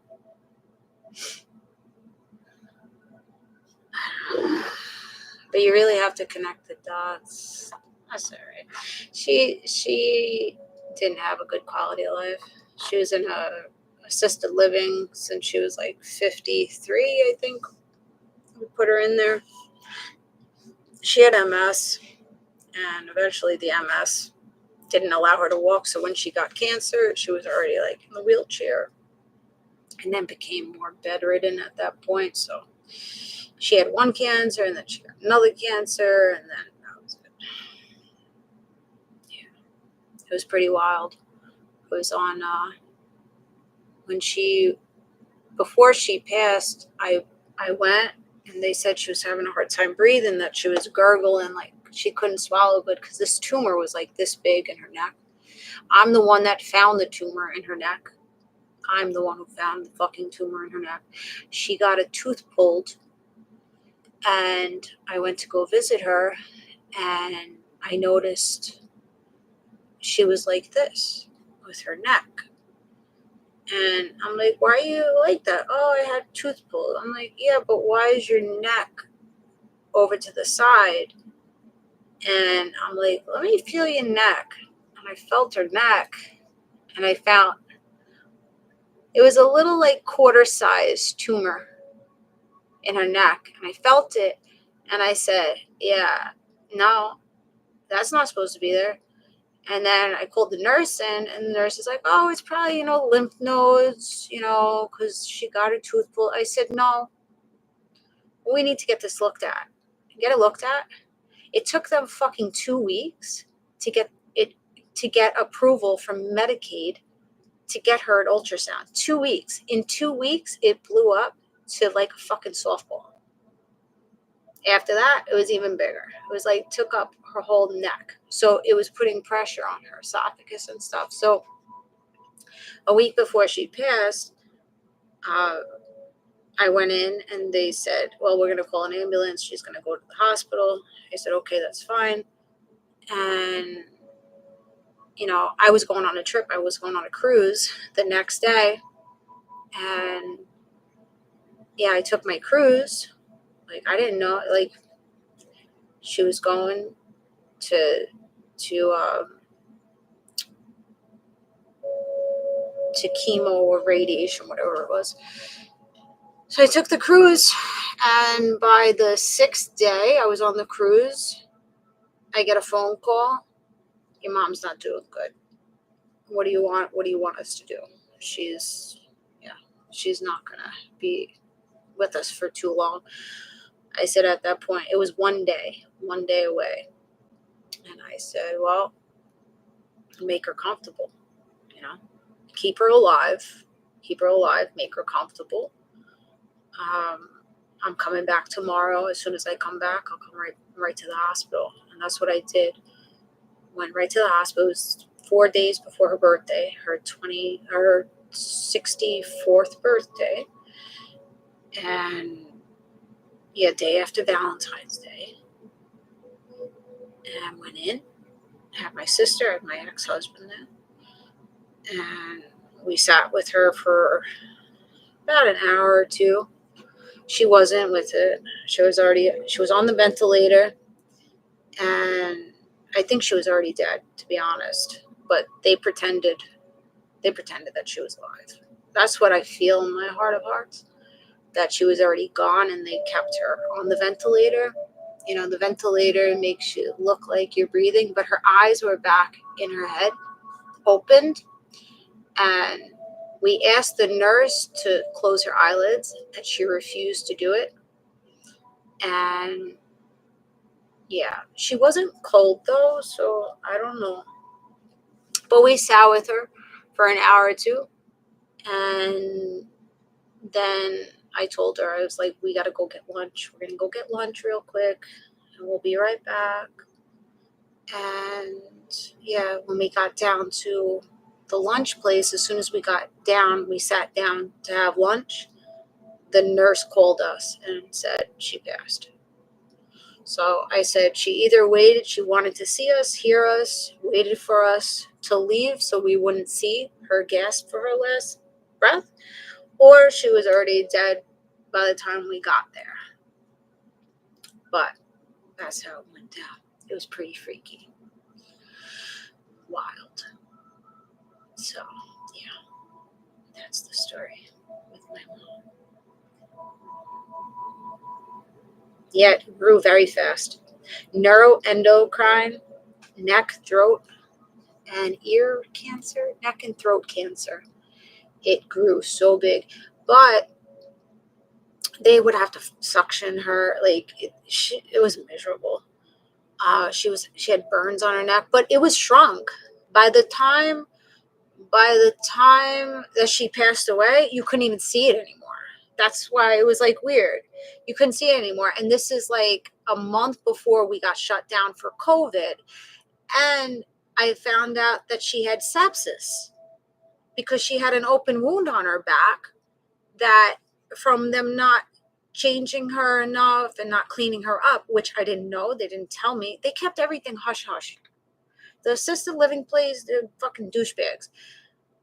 She was in this other assisted living from 53 years old up until 62. I pulled her into New Jersey because she's like, I want to be close to you. I want to be close to you. So I said, finally, I'm going to bring you close. I'm going to find you a place. Supposedly this was a real nice place. She was in there a fucking year and then she died.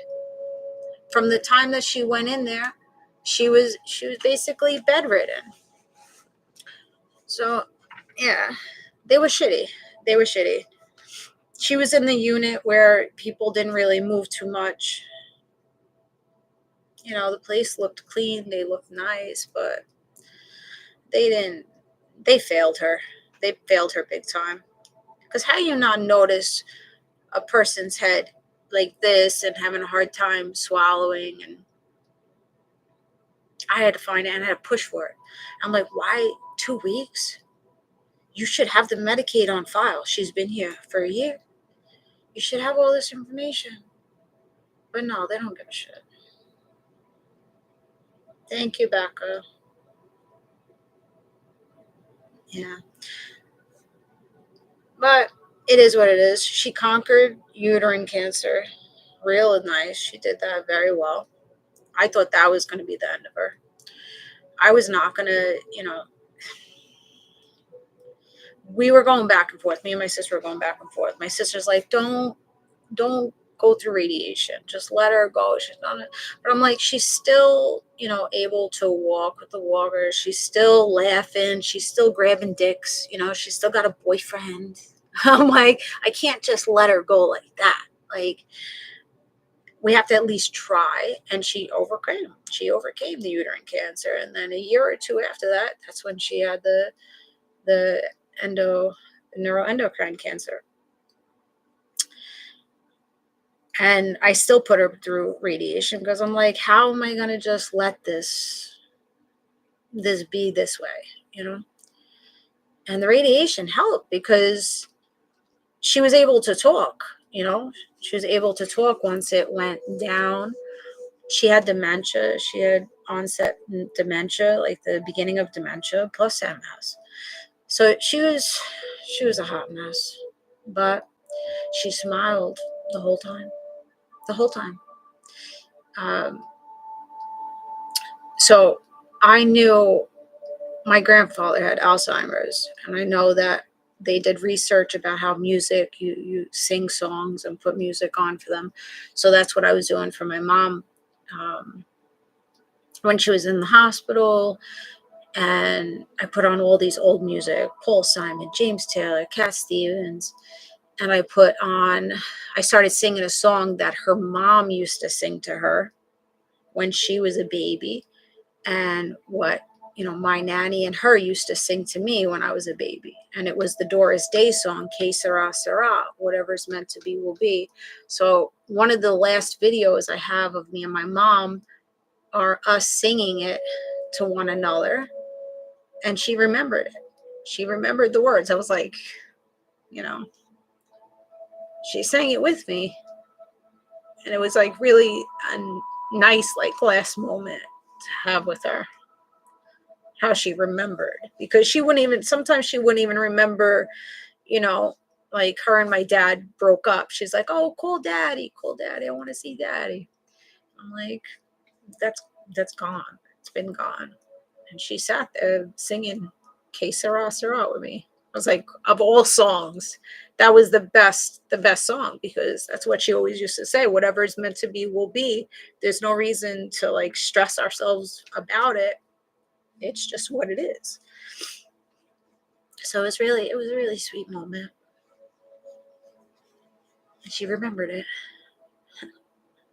It's funny.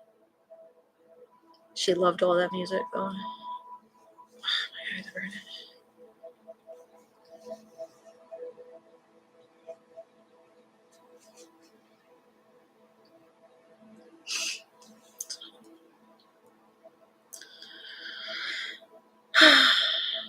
It was really sweet. I gotta find it. I have it. I posted it on somewhere. I have to find it. I'll repost it. Because it was really sweet.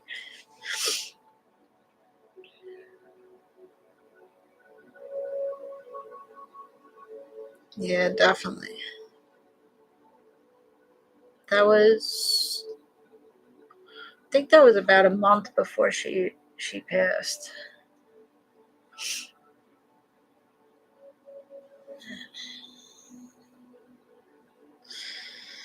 And I tried to do right by her.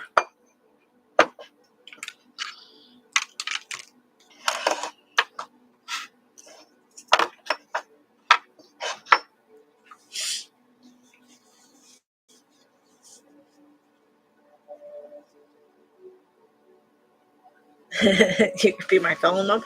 You're right around that age, Becca? Really? You look so young.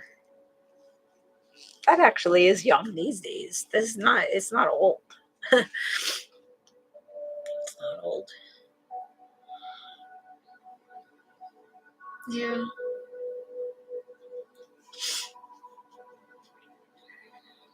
No, she visits me with her dad.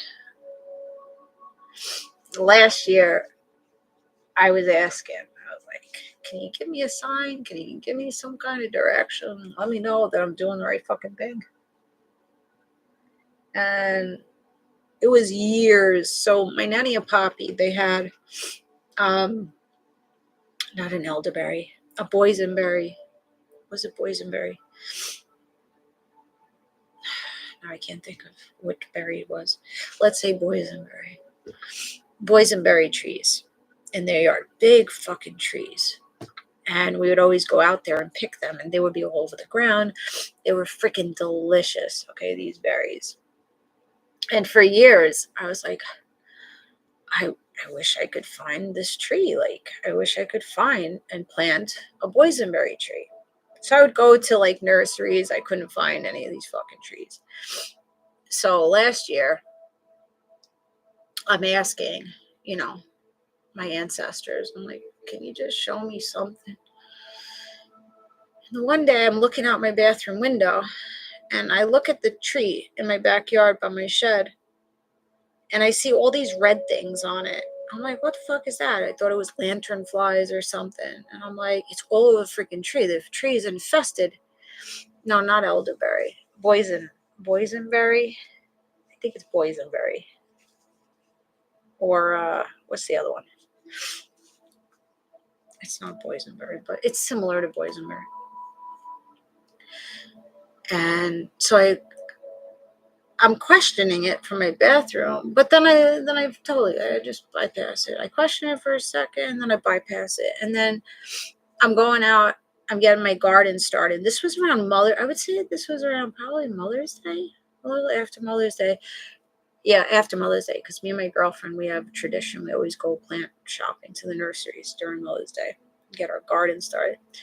So I gather all my garden stuff, go to my garden, put all the plants there, and I'm like, I think, okay, oh, I saw that red stuff all over the tree. Let me go look at that tree. So I go to the tree and I look at it and I look a little closer. I'm like, this is a fucking boysenberry tree. I'm like, wait, what's going on? I'm like, I've been wanting this tree for fucking years. Like, I haven't had a boysenberry since my poppy and nanny, that house got destroyed by hoarders. How the fuck do I have a young tree here?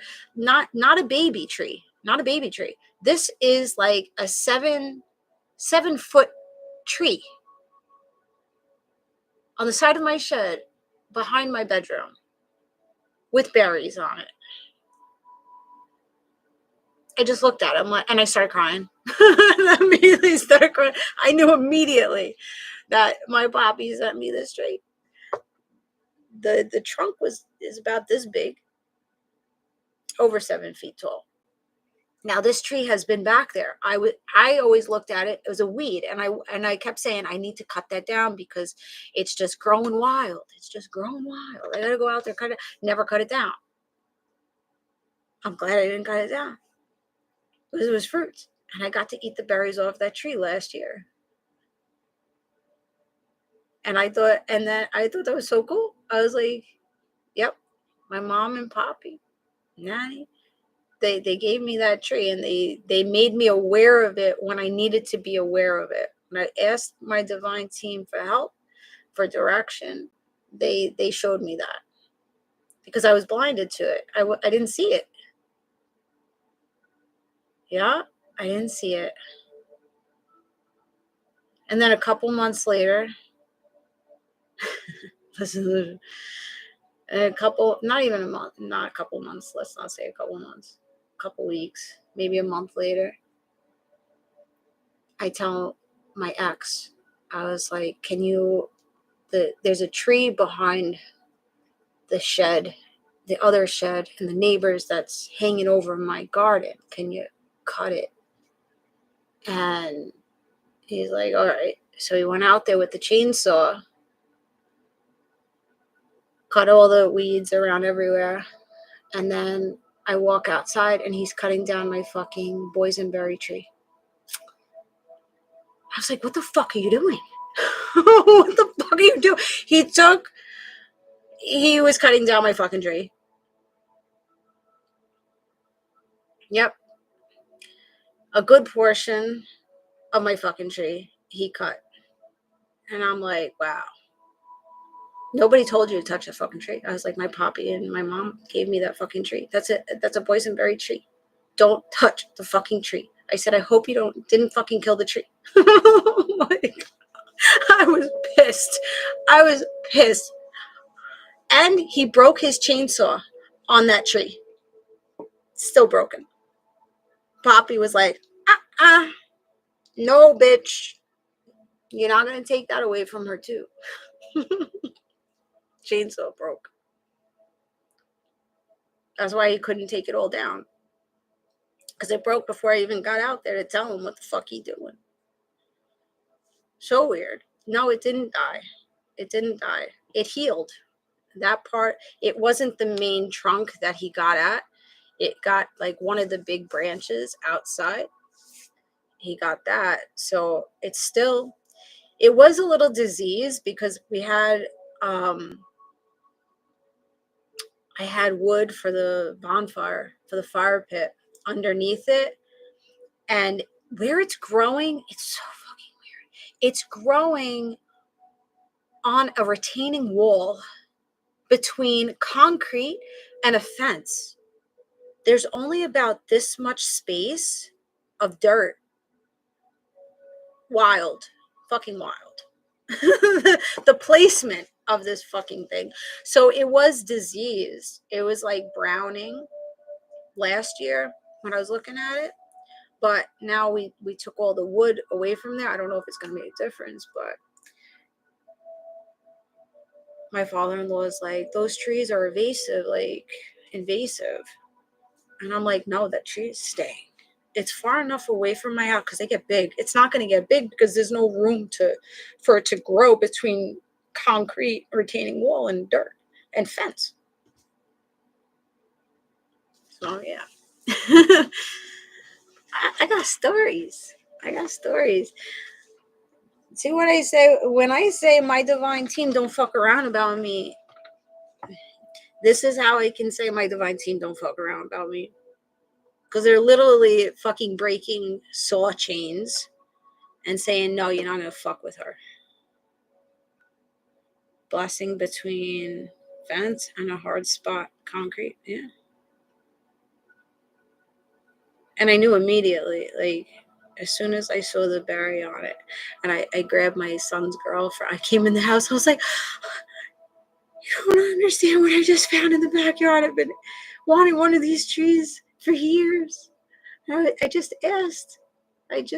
For a message. I took his girlfriend. I was like, look. I started picking it. Yeah, it was pretty cool.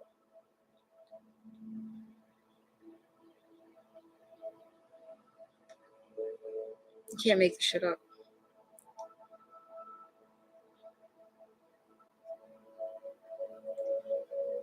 Any other stories?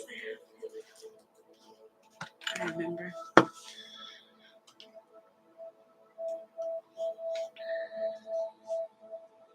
Yeah. So, yeah, our past loved ones are always giving us messages and giving us guidance, but sometimes we're just blinded to it. Like, I was blinded to it. I was looking at it like you're a weed. For a year, I was just like, it's such messy. It looks so messy. It's a weed. Because there was always bushes back there. There was always bushes, like yellow bushes just growing over there. So we always cut that stuff down. But last year it was different. Since my ex is not in the house, he wasn't maintaining the yard. So I let it go. And if I never saw the red things on it, I would have been like, all right, cut it down without even investigating it and seeing what the fuck it was.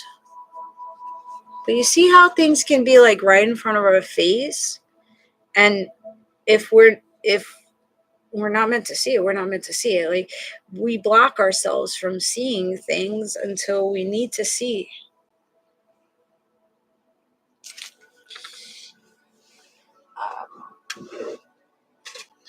Sometimes we're looking too hard for things too, that we overlook some good things.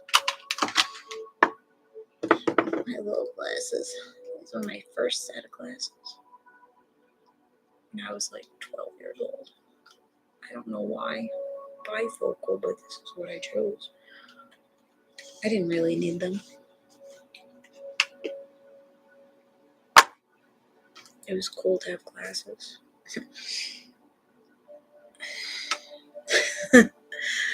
They're so tiny. Thanks for listening. That just snuck up on me. Yeah, I really haven't been thinking about all these things. What are these? Oh, I forgot I had these. I like these. These are not prescription though. They need to be cleaned because they're filthy.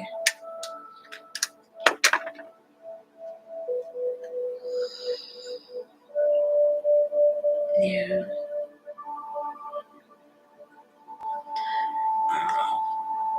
My divine team is pretty strong. These, they're not good forward. These are prescription. Oh my goodness.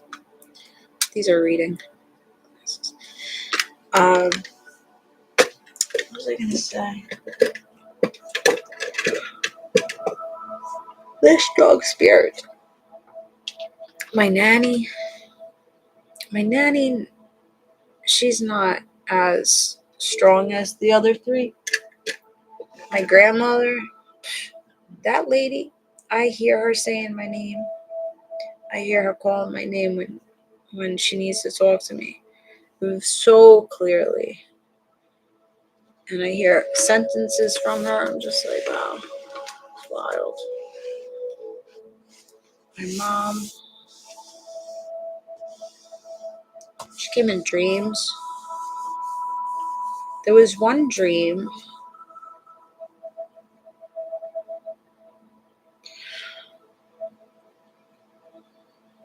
She was with, who was she with? It was a wild dream. And this was right after she passed. I opened an elevator. We were in a hospital. And the elevator door opened. And my aunt, her sister, was pushing her in a wheelchair. And my uncle was being pushed in a wheelchair. My uncle was all black. This whole black shadow was over him. And then my ex was in the elevator. I don't know what happened after that. Oh. My mom didn't recognize me in the dream. And I apologized to her in the dream. And she just put her head up and looked away.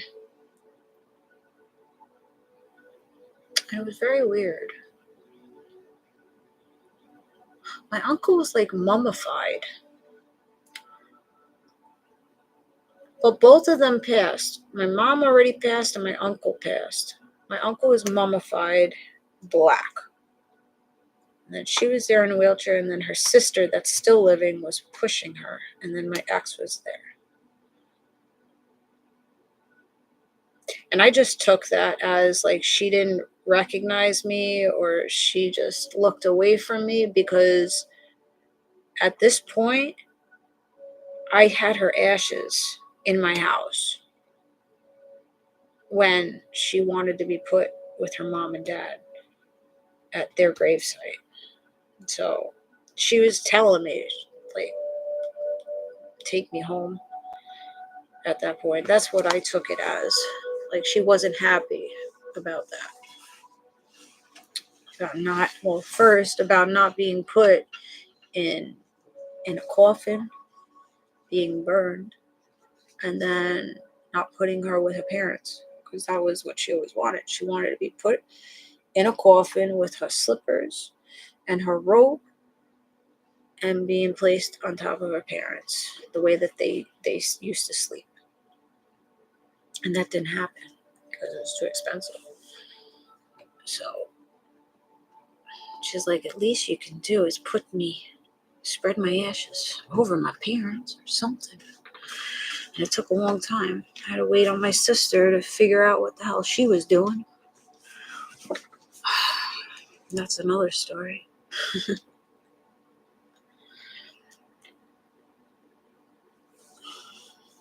I don't believe in taking ashes. I don't know. At first, when we first cremated her, my sister's like, yeah, we'll make artwork with the ashes. We'll get necklaces for the ashes. And I was like, all right, okay. And then I actually picked up the ashes on her birthday. You have all days to pick up fucking ashes. 4 days after she died, on her birthday, they hand me her ashes. That was not easy. That was not easy. And then my sister couldn't figure out what she wanted to do with it. And I said, you know what?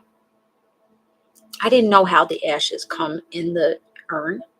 I thought they just dumped the ashes in there. No, they put the ashes in a plastic bag and then they clip it with a metal piece and then they tighten the lid and all that. So Yeah. So I opened it up and I saw the contents of it, and I said, we shouldn't be touching this. We shouldn't be doing it. Like, she should be intact. She should be put wherever. I wanted to originally, shovel a hole, make a hole in the gravesite with her mom and dad, and then put the whole urn in and cover it up. But then the cemetery probably wouldn't have let me do that. And so I was like, okay, I'm gonna do all that. But I looked at it, I was like, I was not for it. I was like, she just needs to all stay in there, nice and tidy. I bought myself a little necklace that you could put ashes in it with her name and birthday, death date. And then I decided I don't want to touch none of that. And then my sister decided something different. It's like, when are we going to bury her? When are we going to bury her? When are we going to bury her? And she kept, putting it off. I don't know what I want to do. I said, she keeps telling me she wants to be put in, like, she can't linger here. I'm feeling her lingering here. This is not where she wants to be. Yes, she wanted to live with me, so I allowed her. So this is, in my mind, I was like, okay, she always wanted to live with me, so I let her live in my house in the urn for a year in my living room. I put her little swan next to her. I put little things that I got from, people that sent things when she passed. She was front and center for over a year. I think it was like 2 years by the time we did anything. And I kept asking her, like, what do you want to do? What do you want to do? So eventually I'm like, listen, this is the day and time that I am going to bury her. And she came over and she opened the urn on my table and started taking the fucking ashes out on my fucking kitchen table. And I was just like, I don't like this. I don't like this at all. I was really bothered by that. I was like really fucking bothered by it. I was like, put it in a Ziploc bag. Okay, do what you gotta do. So a couple days after that, I went to the cemetery with my kids and we brought flowers. I dug up a little bit of the, for the flowers. And I put a little bit of ashes in that side where her mom lied, and then one side where the dad lied. And then I planted 2 bushes on top of it, 2 like rose bushes on each side. Yeah, it was wild.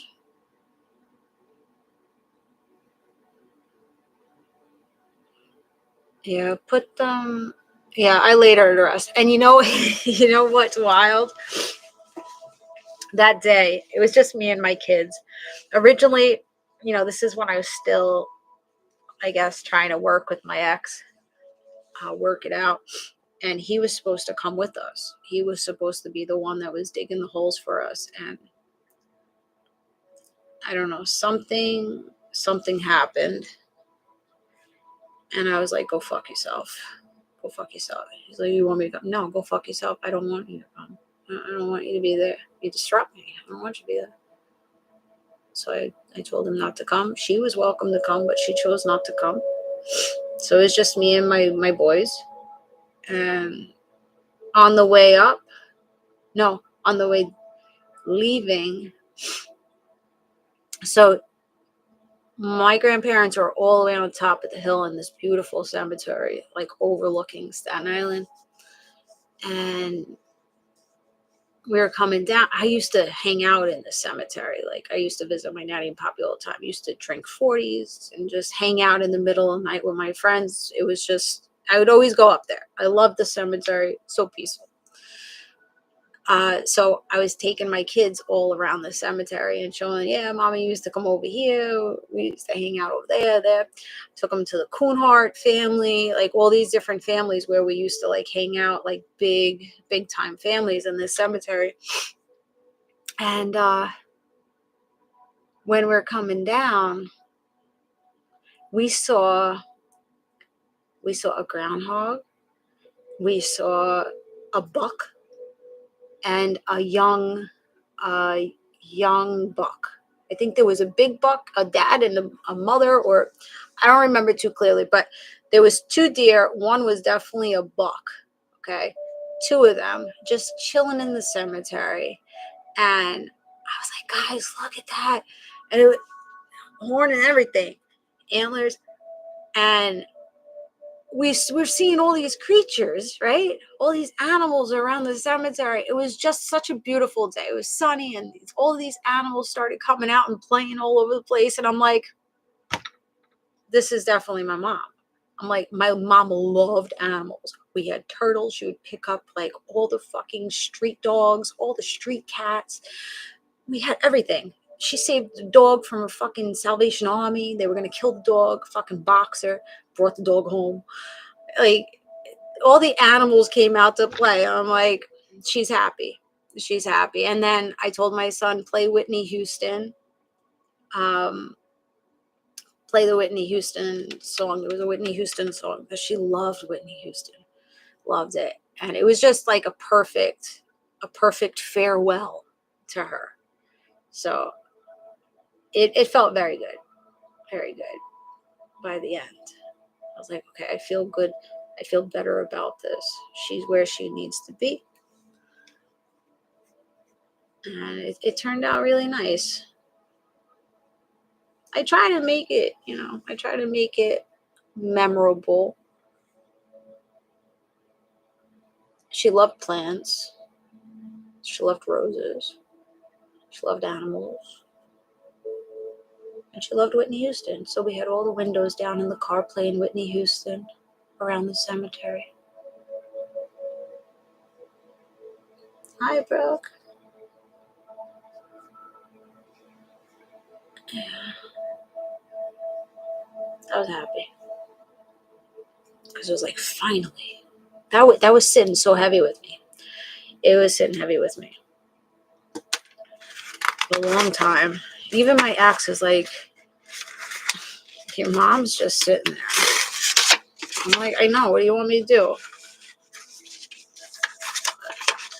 I'm damned if I do it, damned if I don't. If I bury her without her, then how do I look? I'm waiting on her to figure out what the fuck she wants to do. She wanted to put like her in a stone or something. I can't do that. And my aunt, when she was finding out that we were cremated, don't you separate the body. So I'm like, I don't know. I was for it until the day that I picked her up on her birthday, and I looked in it, and I'm like, no, there's no way. There's no way that I'm undoing this metal and sifting through this. At my kitchen table. I was traumatized. That traumatized me. And she's like, what? I'm like, what? What? I know it's just a vessel, but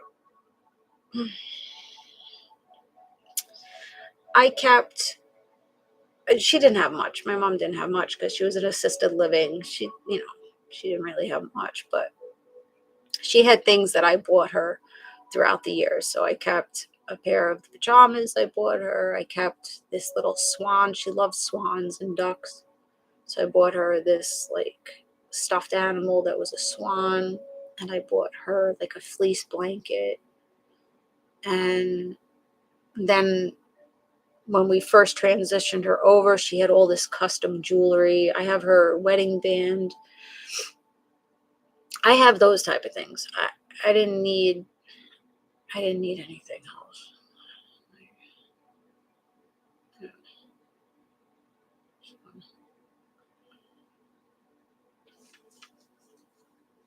But everybody's different, right?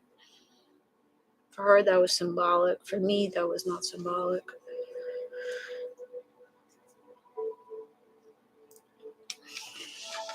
So it is what it is, but she's chilling now. She's happy where she's at. Oh my goodness, 1 o'clock, guys. I'm just going on and on and on. Again, my mouth. I drank coffee late. I drank coffee around like 4 o'clock. So I probably won't be going to sleep anytime soon. My son's birthday's tomorrow. I did all my cleaning today though, because he wanted to have his friends over. It's okay. So I'm not going to do too much tomorrow. I'm going to order pizza and whatever else. My middle guy, I took him driving for the first time about a month ago. He did very well. He was a very good parallel parker. Impressed. Not against real cars. I set up the chairs, the outside chairs, but he did good. He got real close. He has his permit. Like, he took the test, but he doesn't have the physical thing yet. He will be driving. My oldest is driving. I'm like, to add another one to insurance, that is very, very expensive. So I don't know. There's no reason for him to drive right now. My older one doesn't even like driving. He drives maybe, I don't know, 3 times a month, which I'm happy with that. I'm fine with that because I worry. People are crazy. Not about him. He's a good driver. He's very cautious. I worry about other people on the fucking road. Those psychopaths. Yeah, I'm no rush to get the second one license. But it is fun, like, teaching them and seeing how, like, they maneuver. A little scary giving them control, though. My first one I took in a playground parking lot, like at a park where nobody was to drive. I was like, okay, speed up. And he was speed up. I'm like, wait, hold on. There's a fence in front of me and shit. But then this one, the middle guy, I took him right on the fucking road. I took him on the street. I was like, up and down the block. He did good though. But he's been driving tractors and go-karts and quads since basically a baby. So, and he's not as cautious as my big guy. Big guy was a little bit more nervous, even though he drove the quads, but he didn't have the love of driving tractors and quads. This one loved doing the tractors. So he knows how to drive. He's been knowing how to drive, so I'm just like, but this is a closed-in thing. You don't have the visual like you do on a tractor, so that's a big difference. But he did good.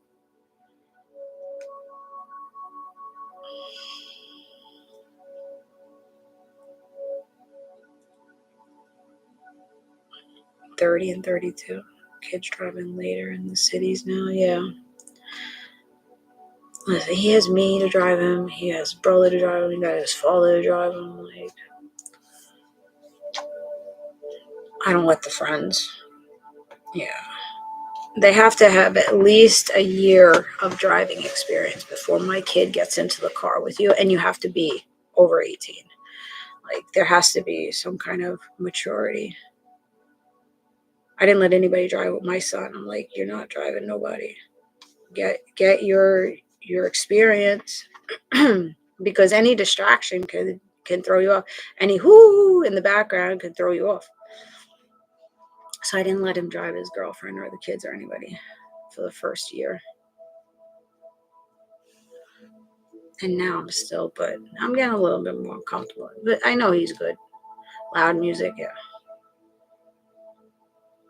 No, he's very cautious, my big guy. Very responsible. Responsible boy. What?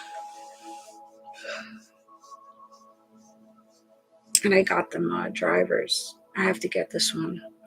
Driver's lesson, 6 hour. Yeah, a 6-hour driving lesson with an instructor. Because it's different when mommy teaches you or daddy teaches you than a stranger, you know. A stranger that knows like how to get it in your head, drill it in your head that, yeah, you got to look over your shoulder. Yeah, you got to fix this. With me, they feel like, oh, you just keep saying the same thing over and over again. All right. I was wild at that age. We all wild. I wasn't wild. When it came to driving, I got my license at 16. I was the best parallel parker, just like him. I was best parallel parker in my class. But I was very cautious because I flipped a Ford Explorer when I was 14, 15. Yeah. I wasn't the one that was driving. It was my friend that was driving. He was drunk and it was raining and he went to go light a cigarette and then he was driving us into a bungalow. So I grabbed the wheel so we wouldn't crash into the bungalow and he grabbed the wheel at the same time. And we flipped it on its side. We did a 360 and ended up on a tree. My ex was thrown in the back seat. He was knocked out. I had to unbelt him. My window was shattered out. I had to unlock him, wake him up, pull him out, and then we ran. It was our friend's car that was older than us. They were taking me home. Yeah, they both got arrested. They kept my name out of it. I dodged a bullet there. And I was the only sober one out of them. Yeah. So, but we got lucky. None of us died or really got hurt. He was concussed, but a lot of glass. It was traumatizing. So I was traumatized from that. I was very afraid of driving after that. I had post-traumatic stress. I still have post-traumatic stress from that. With other people driving. I would have dreams, nightmares for years after that of hitting a brick wall, because that's how it felt. It was just like, oh. So, yeah. So when I went for driving school, I was very anxious when the other kids were driving. One of the kids hit into a telephone pole, going in reverse in my driving school, and I was in the car. That didn't help. When they took me on the Staten Island Expressway, I was fucking shitting a brick. I was like, oh my God, this is just too much for me. So I was overly cautious when I started driving. That's why you're the way that you are with the boys. Yeah, overprotective. I know, like, I know that they're not stupid. Like, my kids are not into that life that I was in. My kids are not street kids. And neither are their friends. But you never know. But yeah. And that wasn't the only accident. I got T-boned. My ex was driving the car. When we lived in Florida running a business, brand new fucking car. This idiot didn't really watch what the hell he was doing, and I went. That was a little traumatic. Like, a couple accidents. Never, knock on wood. For me, I'm never driving it. So that's why it's like stick in my head. I don't want to drive with people. I don't want to drive with people. I need to be in control. I need to be in that driver's seat. I can't. Like, if you say I want to pick you up for a date, I'll be like, oh my God, no. I really have to have a lot of trust in you. Like, my ex hated driving with me because I'm like this. Because he drives like a fucking maniac. He drives a fucking fire truck. So he whipping fucking all over the place. And I'm just like, He likes to run up on people, switch, and I'm just like, oh my God, I'm so freaking anxious. Can you slow the fuck down? Like, meanwhile, he put himself into a fucking pole. Like, when one of my sons was first born, I'm just like, all right. Wrecked his Ford Explorer.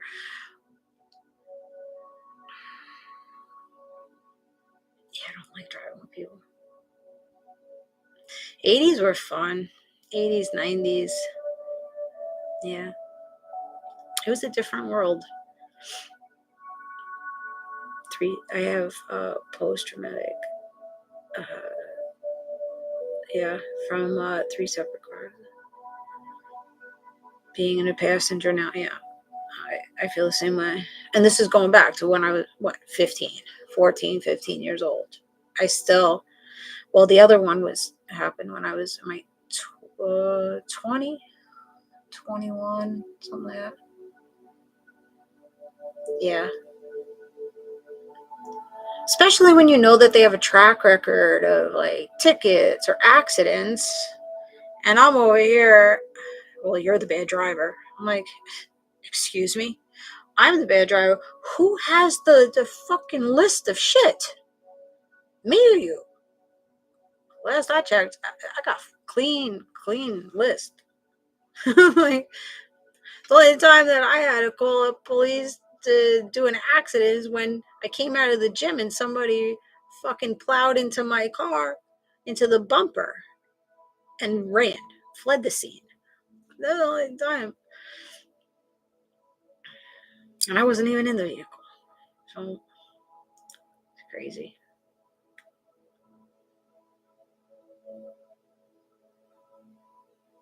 Got away with a lot more shit in the 80s and 90s. Because no technology. Everything went undercover.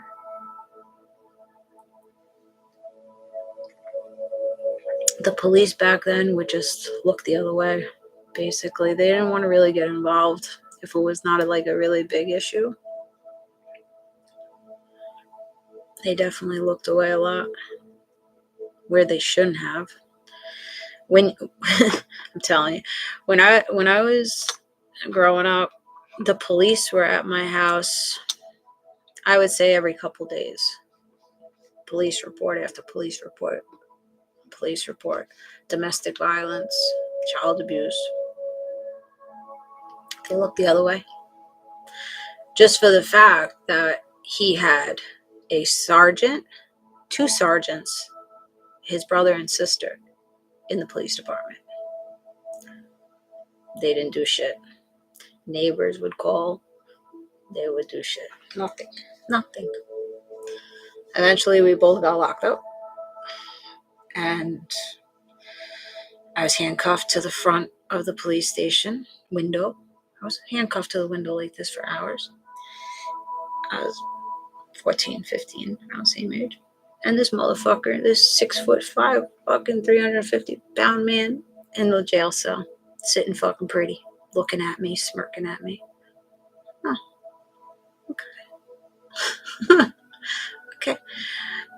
And then I couldn't go home. They were going to put me in foster care. They put me in my aunt's house. Good thing my aunt took me in.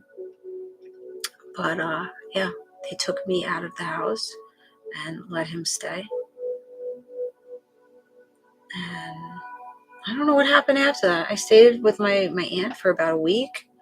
And then I think my mom told him to get out. And then I went back. And then 3 days later, he was back living in the house. And that was it. Everything was dropped. The pattern started again.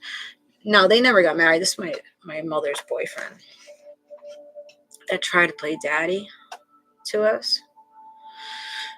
He would try to buy. He bought my mother. He knew my mother was a single mom. Didn't really have too much help. Had 2 daughters. She had MS. She was on disability. And she would work her, 10 hours a week. And he took advantage of that. So he moved in real quick. Always buying, always kept food on the table. Always taking her out to, fun places, concerts and dinners, and buying her jewelry and stuff. and he would try to assert his dominance. So he was in Vietnam, and once he got sick from being in the house that I lived in, because my house was disgusting. My mom was a hoarder. My uncle was a hoarder. I'm the only one that really kept the house clean. Like, I was always throwing shit out, and every time I would throw shit out, I would get yelled at for it. So I would clean out the rotten stuff from the refrigerator. I put it in the garbage. She would go out there and she would take all that stuff back in. If I would throw away newspapers, like, we had newspapers from like 1970, okay, I would throw them away, and he would take them out and scream at me and get up in my face, spit at me. There was times that he would lock me and my sister up in the attic. He wouldn't let us out, because if he let us out, he would come at us.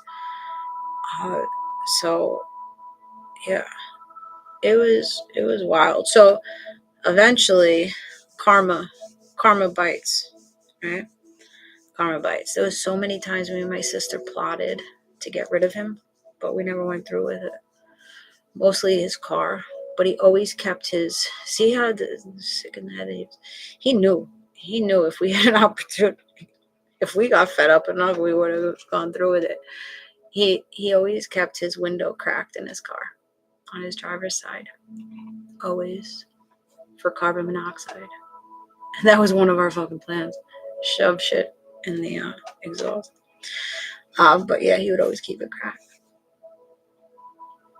And so eventually, when I moved out, my sister was moved out. He was left with my mom and the pets. And the house was infested at this point with fleas and roaches. Like, when I was living there, it was infested. But it got worse. So he got bit by the fleas, and he got this really bad infection, blood disease or something. And he was hospitalized, very sick. We went to the hospital to see him, and he apologized. He was like apologetic, and I was just like, whatever. And we found out that he was BP. Oh, that explains a lot. We never knew, and he was unmedicated. So that's why it was always like this with him. But he would just black out and just spit and just blah, blah, blah, blah. He hit his own son in the head with a frying pan. I was sick, like sick in the head. And yeah, he got so sick. Now, he never divorced his wife, so he was financially supporting his wife and the son, and then he was supporting my mom and us. He would live with us, but I guess he would go over there and do whatever. So when he got sick in my mom's house, he went back and lived.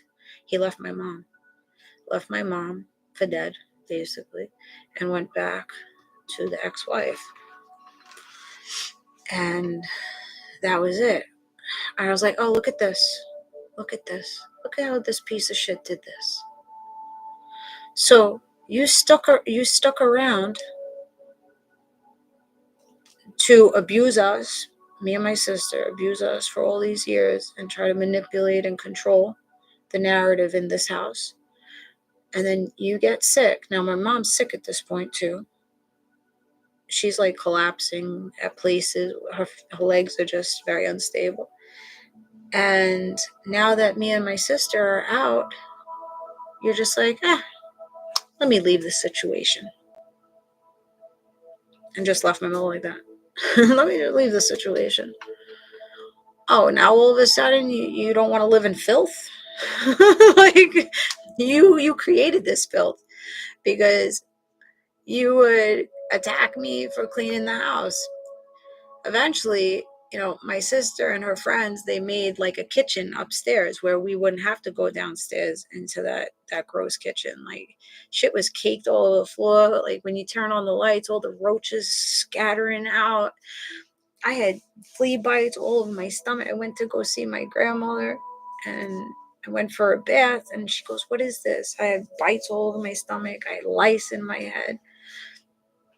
Terrible.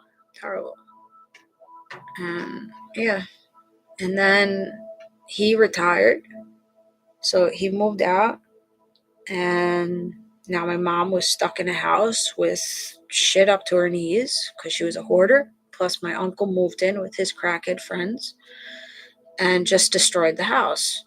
Started doing things to the dogs.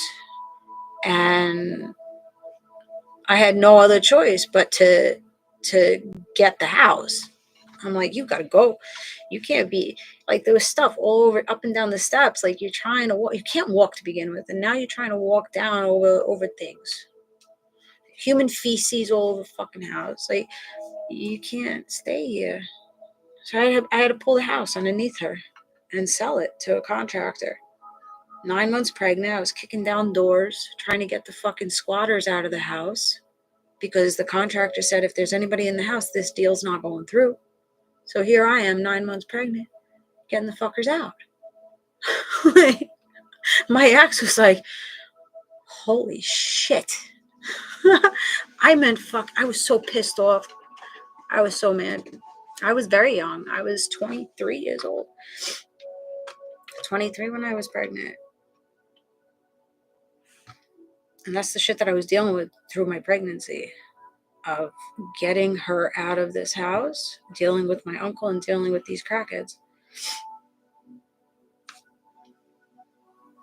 It was a lot. And then finding her a place to live, finding her assisted living, and then taking over everything. I turned into the living beneficiary, power of attorney. I had to set her up with the assisted living place. And I was taking her to all her doctor's appointments at that point. I didn't want to give them any control of that. I was like, I'll take her, I'll pick her up, I'll bring her. And then eventually when I had the baby, it was too challenging. So I gave it to them to take like a Cessa ride or whatever to the appointments. I try to always bring her over to my house, but her walking, I had very steep steps to get in my house. She would do it, but she would just fall down. And so before the assisted living, I got her into a co-op. So we put her in a co-op first because she was still able. We're like, okay, she's still able to walk and take care of herself. So we'll buy her a 1-bedroom co-op in a nice high-rise building where she'd take an elevator, no steps, no nothing. And it's very small. We could help her clean it, whatever. Well, yeah. My uncle started going over there and staying with her over there. And then the co-op board started being like, well, who are these people? And then the homeless squatters started to fucking climb up the fucking the balcony to get in the house. So they were like, and now me and my sister's name is on the co-op, so now we're gonna be responsible for this shit. And now she's collapsing down the street, sitting on the fucking street corner, and people don't know what the hell's wrong with her. It was just a liability. It was just a big fucking liability. And that's when I found her, the assisted living place. And then my uncle was going there taking money from her. What the fuck? Like,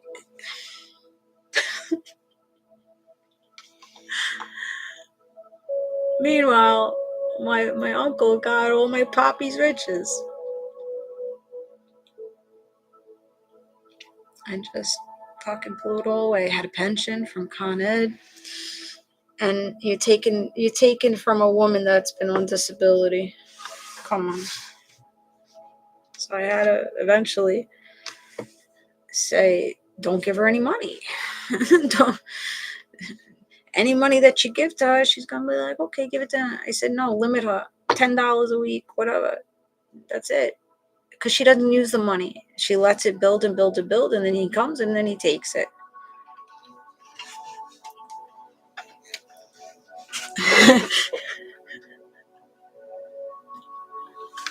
Dysfunctional clusterfuck. Yeah, you're telling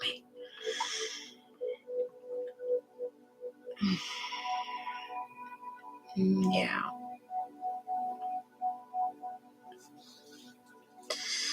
It was interesting. I held my own, though. I did hold my own. I never let him get the upper hand.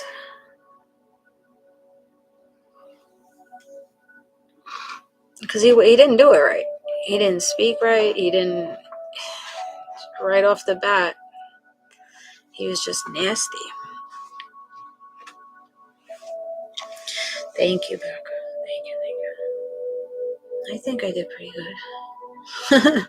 I say it all the time. I'm like, okay, well, I didn't wind up being a drug addict or a prostitute or dead or raped. I think it'd be good. I got myself out of a lot of sticky situations. Don't get me wrong. I put myself into a lot of things, but I always knew the right time to get out before it got bad. I always was guided. Something always told me, it's time to go. It's time to run. Like, how many times I ran from cops? How many times I ran from, like, older boys? So many things. Just random people chasing me on the street, trying to kidnap me and shit. Like, there was so many times.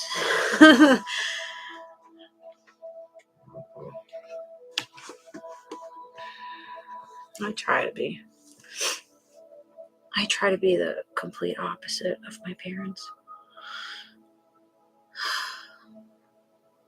But no one's perfect.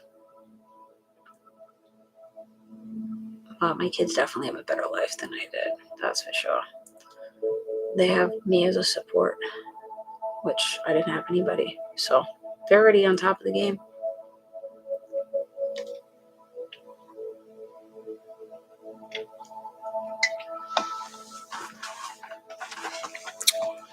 I just look at it like, if I never went through half the shit I went through, I wouldn't be the person that I am. So, is my sister younger? No. She's 3.5 years older.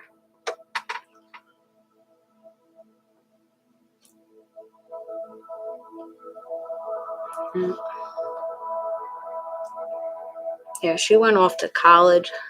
I was left behind. And then one of my exes, not my recent ex, but one of my exes, I met him, and he was like my savior. I started running a business with him. I packed up my Nissan, and I knew him for a couple months, and I was like, okay, let's go to Florida, open a business.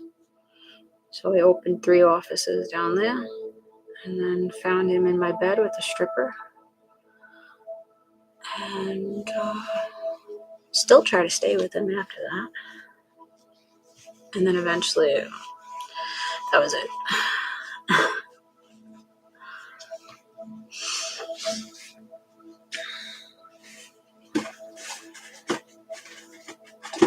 But yeah, he got me out of that house. At around 18, I got out, and then I lived down. We were running that business for about 2.5 years in Florida. Another lesson, yeah. And I said, this is not working for me. I was living off of ramen noodles. You know, our rent was being paid, but I was just like, this is not the turnaround. Like, it wasn't turning around. I'm like, I put 2.5 years of sweat and tears into this, and now you having strippers in my bed too. I'm just like, is this really what I want to do with my life? And so I left him behind. I said, run the business. And I went back up, and I moved in with his parents, and then he eventually closed the businesses and moved back. So now we were living together in his parents' house. Parents loved me. But he wasn't happy in it. I wasn't really happy. I was just being content because I'm like, where else am I going to go? Like, I don't want to go back to that abusive house. Like, I've been on my own for 2.5 years, and I don't want to put myself back there. So I try to tough it out with him. 5 years we were together. And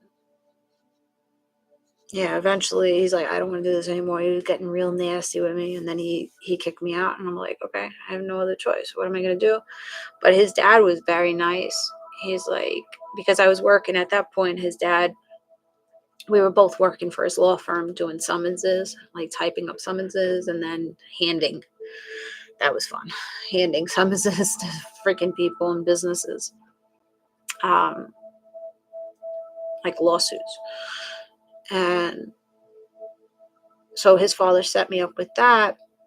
But then he's like, okay, you guys are not working, so you're not going to live together and you can't work together. So he's like, I'll set her up. I'll buy, I'll invest in a recruiter for her to find her a job, because I didn't have any education behind me. I have my GED. I have no college. I have business experience just because I was running a business. But other than that, I worked at a pizzeria, babysat, just random shit. So he hired a recruiter, and the recruiter found me a job in Midtown Manhattan, Lexington Avenue, working at a big mortgage firm, Janney Montgomery Scott. So I started working at this big mortgage firm as a receptionist. And then I would help the brokers do their books, trades and stuff. So he set me up good. So I started working there, and I had to move back, go back into that abusive household. And he started that shit again when I was 21, yeah. About 21, I had to go back in the fucking house and deal with that shit again, deal with the mess. But yeah, I was there for 2 months. I think I was there 2 months, and I saved enough money to find a basement studio apartment for $650 a month in a really nice area. The landlord was a little weird. I thought he was like videoing me. It was creepy, but I was like, I'll fucking take it. It was in a small, now it wasn't small. It was in a basement. It was very cold, but it was nice. It was a nice apartment. $650 a month. Not too bad. I was making good money. And then from there, something happened. Him and his wife was splitting up, divorcing or whatever. So he's like, I'm going to need to live down here because she's kicking me out. So he kicked me out eventually. And then I was like, what the fuck am I going to do? And then I found another apartment, like right down the road. And it was a studio, big studio. And then I felt the same creepiness from that place. I'm just like, I just felt like somebody was watching me all the time. Like these men, I just felt like they were watching me. So something happened over there that either I said I have to go or they said something. I think I said, like, I have an emergency. I need to go live with my mom or something. I got out of it. Because I was so uncomfortable. And then my girlfriend's like, oh, why don't you move in with us, me and my mom, into like this big, nice big house. Nice neighborhood. I was like, okay. So I moved in with them. At this point, I met my ex, my husband. And then we decided to get pregnant. And that was it. Stayed home mom. No, I stayed at my job until my maternity leave. And then I was like, if I stay here, all my money, my whole salary is going to go to childcare. And somebody else is raising my kid. So I said, it's not worth it. And I was leaving at like 5 o'clock in the morning, taking a 2-hour bus ride to Manhattan in the morning and night. So I'd have no time. So then I turned to be a stay-at-home mom for 13 years. 14 years, something like that. A lot of years being a stay-at-home mom. I loved it though. I'm glad that I got to do that. I got to raise my kids the way that I want them to be. They got spoiled. They got crafts. They had mommy making lunch, dinner, breakfast, crafts, taking them places, all over the place. It's the best thing. It's the best thing for the kids. It's a lot of consistency. Like I was very, very disciplined with my kids, like with their routine. That's all I really wanted. Like when I was younger, that's all I really wanted was to fall in love, get married, and have my kids. That was my goal. My goal was never to run a business. My goal was never to accomplish anything besides being a good wife and a good mother. There was no I in that equation. It was no, like, I'm here to serve my kids and my husband. That was my mentality. That was my programming. That was what was going to make me happy. And it did. It did for a very long time.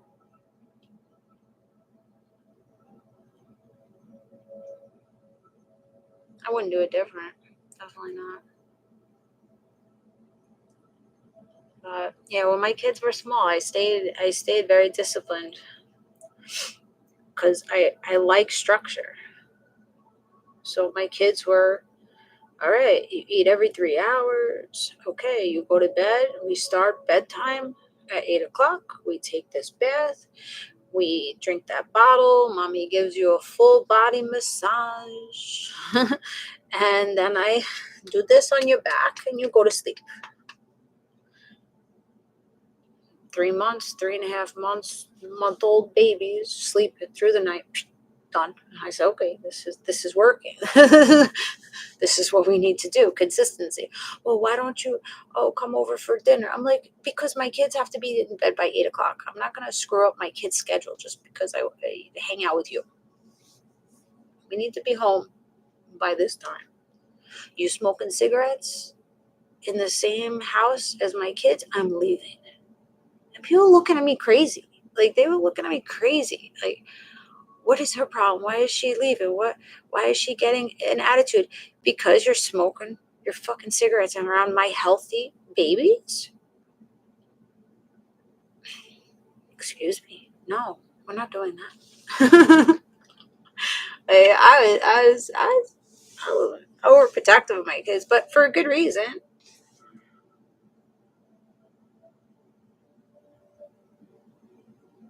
Yeah, I train my kids. Yeah. I take naps. So my youngest, I trained him because he loved his little cars, right? He'd stack his cars up and just vroom, vroom, vroom like this all over the couch. Well, I was like, why don't you drive that car on mommy's arm? Drive it on my arm. Take it on my back. Put me to sleep every time. I was like, and you just stay there doing it for hours. Not hours, but a good hour, maybe 2 hours. I would have little Einsteins on, or Baby Einstein, the musical, because I have played a lot of music with my kids. That's why they love music. All of them are pretty musically inclined, but Baby Einstein, just instrumental music, loved it. The Einsteins, it's all singing and instrumental. But yeah, sit there and just ride the cars on me. I loved it. Teach them how to brush my hair. Yeah, I got them to pamper me when they were younger. They would do my nails. Now I'm just like, can I have a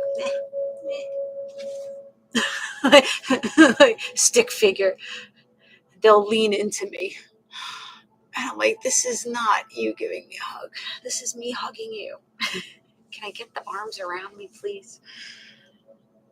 Barney and Magic School Bus for mine. Yeah. We watched Barney, but not too much. Not too much of those. It was Moose Noggin. I sewed. My middle guy loved Moose. Moose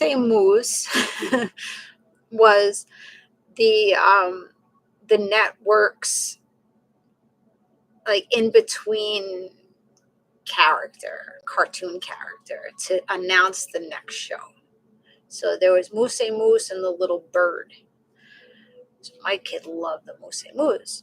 So I try to find this fucking a stuffed Moose on that network online, and they never made these the stuffed animals for this freaking, because it was an in-between thing. It wasn't really a cartoon, it was an in-between guy. Like, here's your next Nickelodeon show. Moose. You know, kid loved it.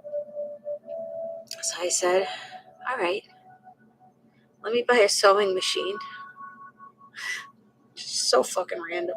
Let me buy a sewing machine. Bought a sewing machine, and I sewed him Moose. Now, was Moose perfect? No, but he loved it. It was perfect for him. One eyeball was up here, one eye was down here, but he was yellow, and he had antlers, and he had the long nose like Moose. I made him that. We still have it. It's tucked away up in the attic. But he would sleep with it every night. He loved that thing. And then I made him a Moose cake, birthday cake.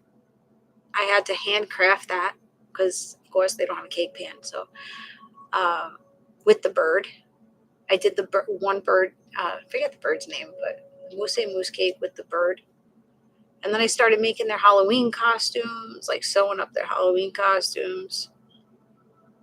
The elementary school, they told me, we just look forward to your costume because they're so unique and different. Anytime that there was like alphabet parades, like the one I made my son a sushi roll because he picked sushi. So now he's a sushi roll. I have him like making big mussels, and he had salmon and like chive in there. It was cute. We created some pretty good costumes. My dad used to always do it. That my dad is an artist, so he used to like just create all these wild costumes for us. But I let the kids get involved with it. I didn't just make the costume; I involved them in it. But that's the fun. Like, that's all the fun shit. Like, the one year, so my kids loved little Einsteins, right? Not little, little Einsteins. And you know the caterpillar from Little Einsteins, or Baby Einstein? It was like a colorful rainbow caterpillar. So for my son's first birthday, this was the youngest, first birthday, I made him a 3-foot caterpillar cake, a little Einstein. So all of these I made each one ball, and it came out so freaking cute. It was huge. It was 3 feet. It was probably more than 3 feet. Bigger than this desk. Year-old. I gotta find a picture of that one. The face was so cute on it. I really impressed myself with that cake. Yeah, I told myself how to make fondant. I was watching The Cake Boss and how he did all the fondant shit. And then I would follow Super Nanny for Super Nanny, like how to discipline the kids, how to get them to listen to you. Those are awesome shows. That shit really works. Super Nanny was a fucking lifesaver, I'm telling you. That whole naughty seat thing, naughty chair, naughty seat, naughty corner thing, did wonders. And coming down to the kids' level.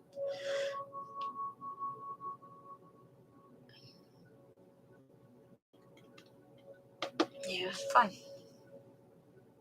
And now they're all doing their own fucking thing. It's like, why are you in here? I just wanted to say hello.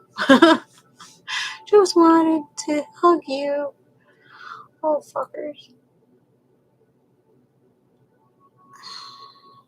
I am going to sleep my whole day away tomorrow. I'm wide awake, though.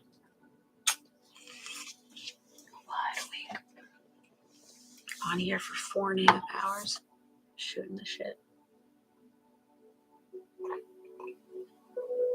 So that's my life story. I got a lot of stories. I could write a book. Those are the most interesting ones, though.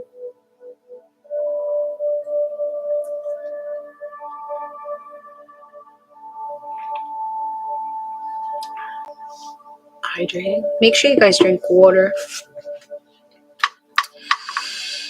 Alright. So, again, I get all emotional. It's alright though. I needed it. I can't wait to watch this back.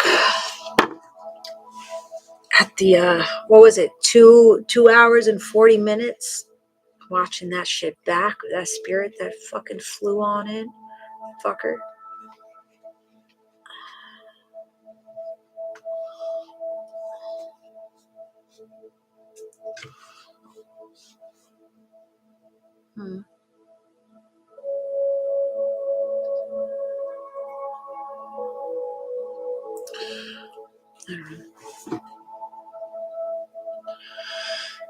Thank you, Junior. I try. I try my best.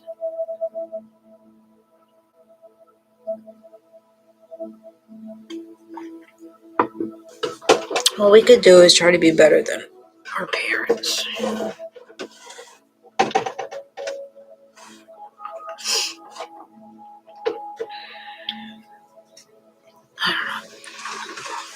I try to have open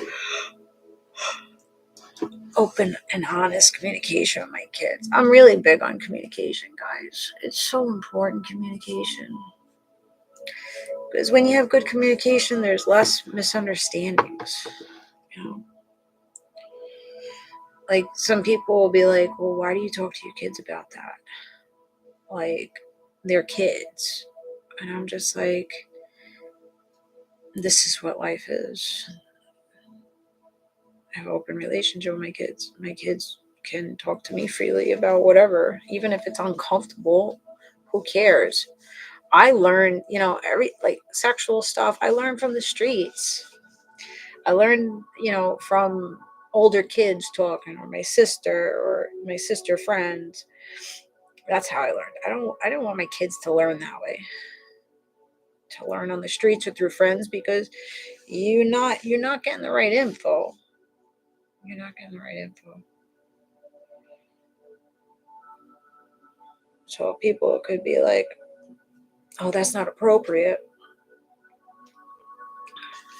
If I'm comfortable with it, my kids are comfortable with it, then it's fine.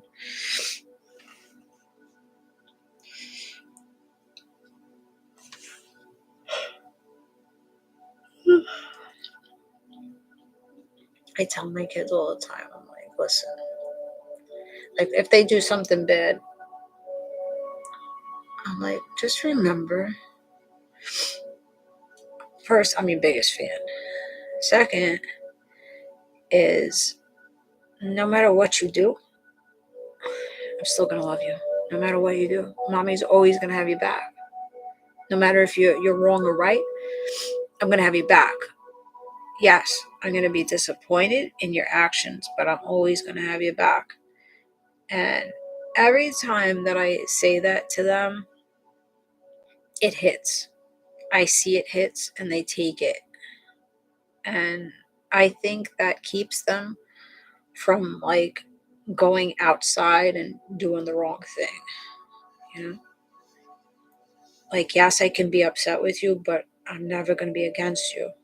I'm always going to be on the same team as you. And I'm the only one that's going to do that for them. Really. Like, mommy's the only one that's going to be the one that's backing you. No matter how much of a mess you are, I'm going to be there backing you. What's up, Tadim? What are you doing up this late? How are you feeling? What's going on? I'm still the first person they call, of course. I know, I'm up late because I drink coffee at like 4 o'clock. We've been just shooting the shit. I think that I did nap today. And I napped for like 10 minutes. Now I'm starting to get a little tired. But really, the mother's love, you're not gonna get that anywhere else. Like, yeah, they have a dad that loves them, but you ain't gonna get my love, the love that I give to you anywhere else, or the support that I give to you anywhere else. Maybe from their grandmother, but it's still not the same. My grandma's love is a little bit better than mommy's love, but it's a little different. Night shift. I slept all day. What are you doing now, Tatine? What's up? What are you doing?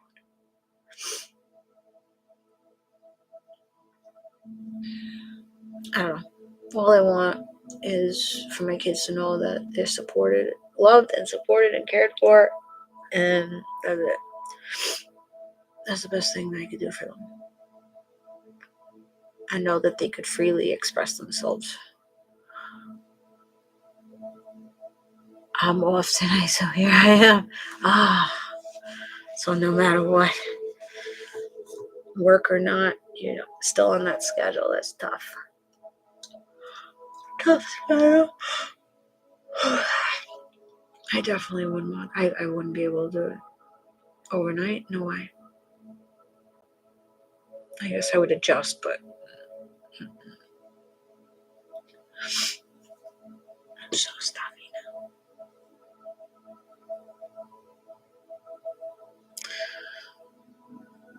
I set my kid's alarm clock. I hope he didn't shut it off, because he's gonna have me up, being like, "Are you up?" When I'm not even gonna be up. This morning, he almost missed the bus. I went in there at 7:15, and I went in there again, and he went back to sleep. And then I went in there 2 minutes before he was supposed to catch the bus, and I'm like, "You have 2 minutes." Literally 2 minutes to get on that bus. I said, "I have to get to work. There's no way I could drive you to school. You better get on that bus. Like, you have 2 minutes." He was 2 minutes. Literally 2 minutes. He made it out. I don't know how. I was in the bathroom. I don't know how the hell he left that bed, but I came bolted out of the house. I gotta watch my cameras. See how he made that happen. He was naked in a, I don't know. I don't know how it happened.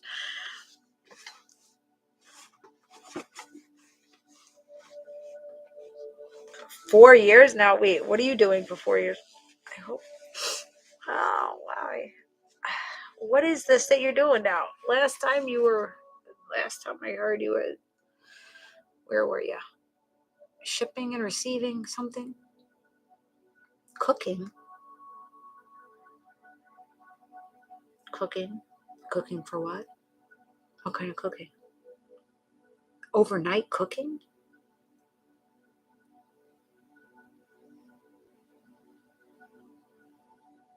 Where are you working? No more warehouse. Yeah. Okay. 4 years. What are you cooking? What are you cooking, good looking? I cook for a trucking plaza. Oh. Are you still seeing that Sagittarius? Was it Sagittarius or Taurus? I cook everything. You're a Taurus. He's a Sagittarius.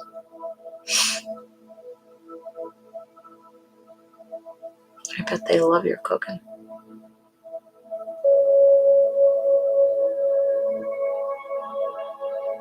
Thank you, Ellen. Appreciate it. Sagittarius. Yes, ma'am. 5? Wait, Sam? He's awesome. Oh, I like that for you. That's so sweet. It's been a while now, right? How many months? 9 months? Has it been a year? Almost a year. Very nice. Good shit. Good shit. There's hope. It took many, going through many to get that one, right? Next month, a year. Wow. Time flies. I'm telling you, people are like, yeah, the baby's 9 months. I'm like, I feel like she just popped the shit out. At a distance, it goes, I guess. It feels like it's faster.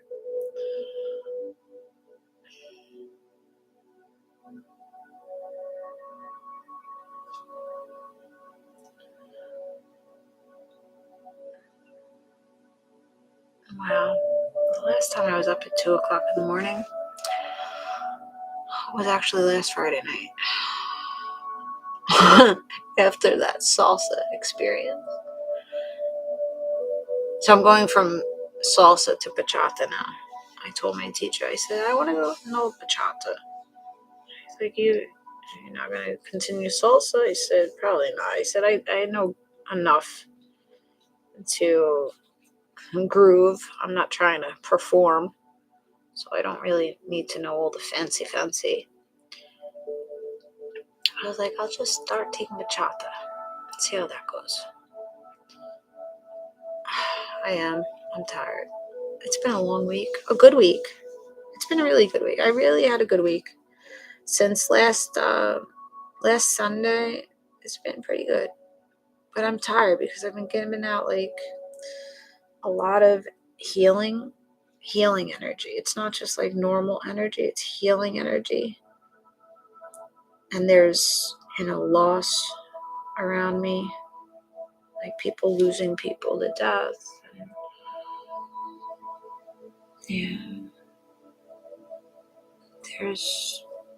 People have been, some people have been struggling around me. And I take on that energy.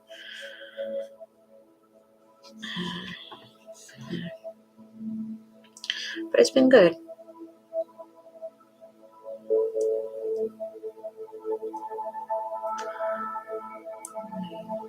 This with loss.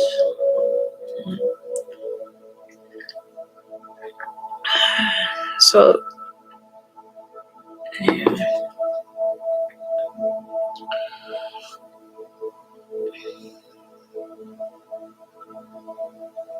Mm-hmm. Oh no. Sorry to hear that. Yeah, heavy. It's heavy energy. I don't know, that's what I was feeling like last week. All I had was spirits around me. I'm like, I don't know who you people belong to. I didn't try to channel them. I didn't know who they belonged to, but they were all around me.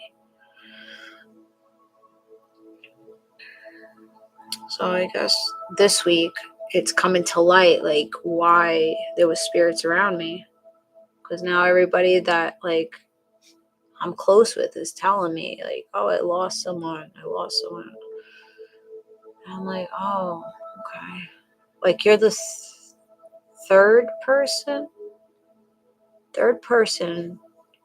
that has told me that somebody's passed in the last week. But I didn't know this last week.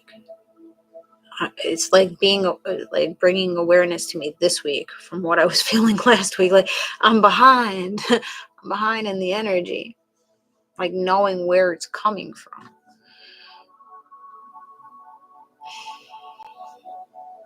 It's wild.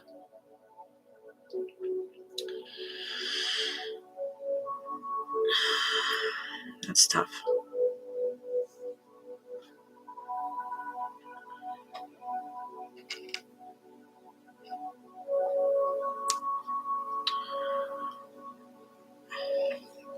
But we know that the spirit doesn't die. It bounces. Okay? They never leave us. Just the vessel leaves us. The spirit doesn't leave us. I'm very convinced that the spirit does not leave us. I don't know how, but it doesn't. There is no question in my mind. Because I'm like, how the hell could I get these messages? How can I see these people? How can I hear these people? Like, how is this? Can't second guess it.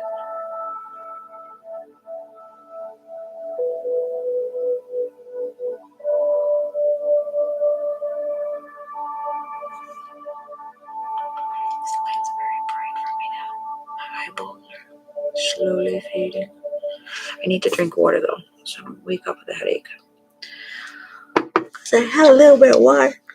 Actually, I had half a bottle. I didn't finish it.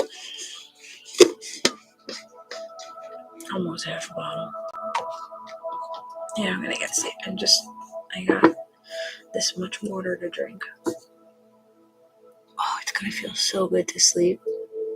So good to get this bra off. Oh yes, looking forward to that. You know that, ladies, you know that. That's the best part of my day. Coming home and ripping the underwear and the bra off. Can't stand either one. And the jewelry. And if I have a hat on,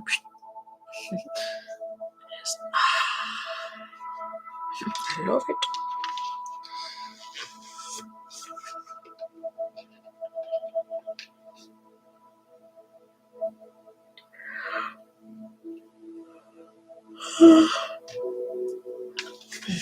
How are your kids? Tadine. Free the titties. I have to. They will be free shortly. And this bra, I don't know what's going on with this bra, but slowly it's like, I don't know if my boobies are getting bigger or something. They're filling out, but the bra just keeps. It's gradually growing outward. I'm not complaining, but it's getting a little tight. Tight in there. And I lost weight. I don't know what's going on. I guess my chest press and my little weight between the titties. That shit works. If you want these bad boys to come in closer, just do this with a 25-pound weight or even a 10-pound. It doesn't fuck, or even none. Just do this. But I usually go in like a bridge. Like I lean back and I pull it up and down. I really focus on, and then these. If you want to perk them up a little bit.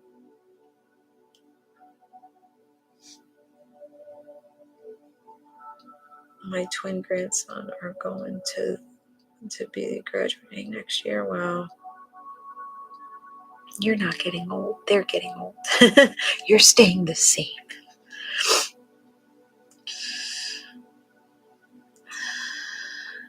My son's graduating college this year too. Wow.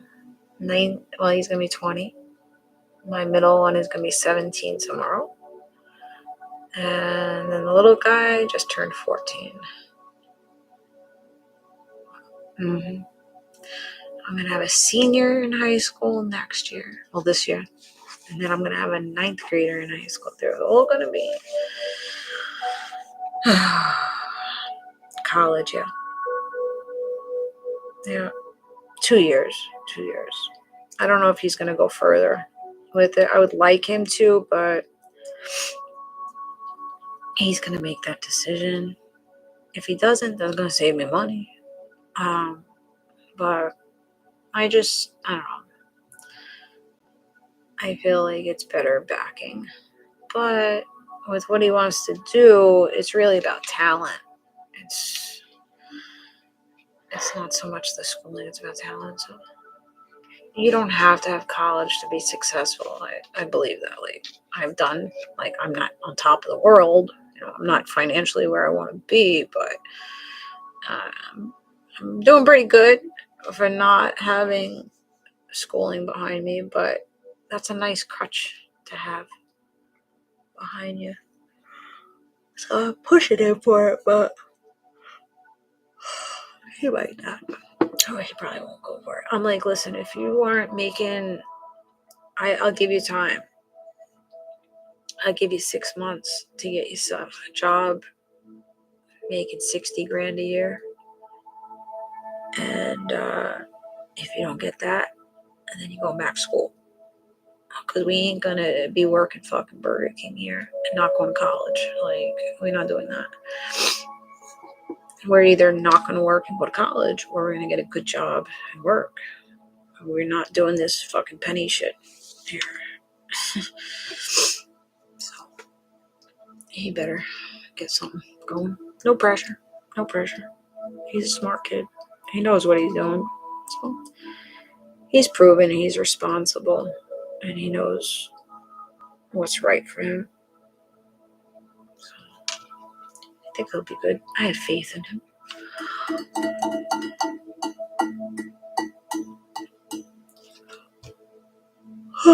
They're gonna live with me forever. I like to tell myself that. At least one of them is gonna live with me forever, probably. They tell me I'm never gonna get a man, so they're gonna have to be my man. Yeah, I think we've done pretty good. A lot of people tell me that they're polite and nice boys. I did my best. That's all I could say. I did my best. I might not have done it all right. I might have made mistakes, but I did my best. With what I had, with the tools that I had and the awareness that I had, I've done my best. And that's all we can do.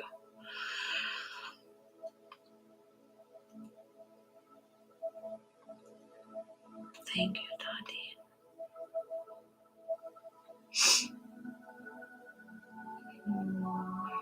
Alright, gotta drink this water. Now I have to go potty. Thank you, brown eye. Brown eye. A brown eyed girl. Okay.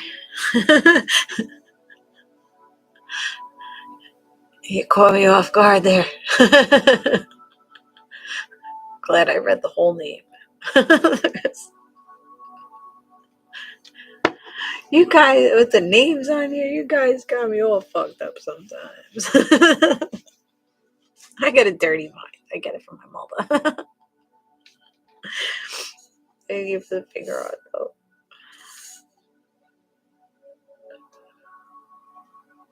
A lot of you guys are staying quiet. Did you catch what I was saying?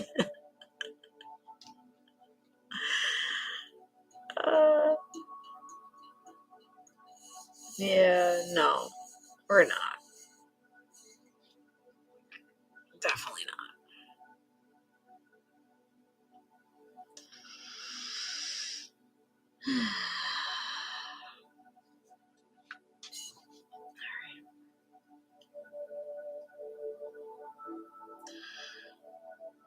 Now I'm like, I can't wait to sleep and get in that bed.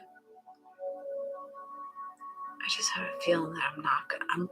After this, it takes me a while to like wind down. Like over here, I'm like, oh, I'm so tired. And then I get in the bed, I'm just like, eyes are bugging out. Cause it's like all hype, like the energy is hyped up.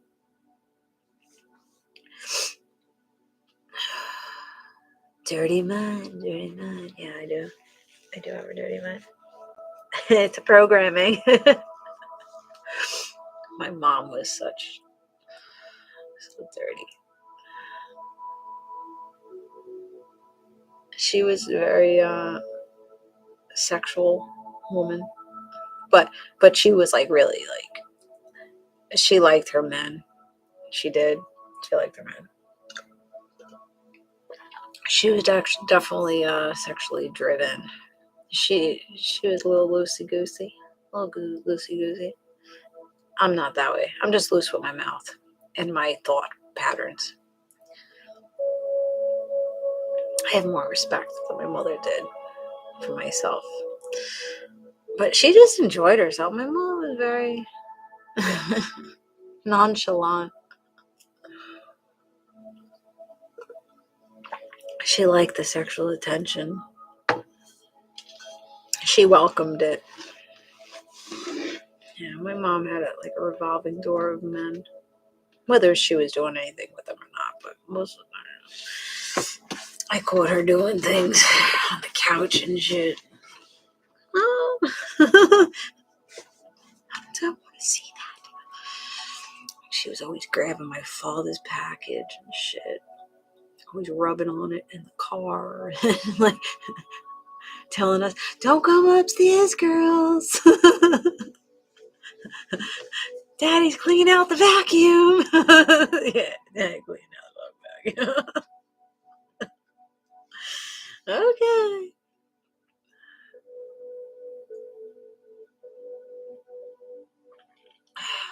Good times. Yeah, she was a horn dog. She hit on all my boyfriends. She tried to slide up their legs. Like, she was a character. My mother was a character. But she didn't mean any harm by it. She loved to laugh and smile. That's why I take on, like, I talk provocative and I do the sexy time reads and stuff because I just feel like it lightens the mood. And I guess she used to feel like the same way. Like, it lightens the mood. But I'm like, you're taking it a little far when you're trying to rub my boyfriend's package. Like, a little far. Never got there, but, you know, they would whack your hand away. But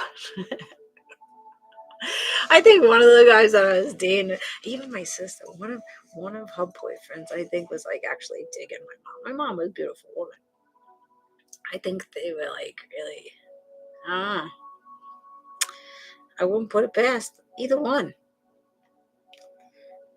Because the one of my sister's boyfriends was older. I think he was like 2 or 3 years older than my sister. Yeah. And the one that I was dating, he was living with us.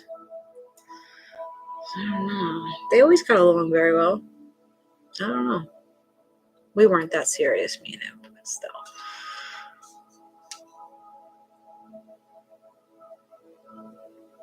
Yeah.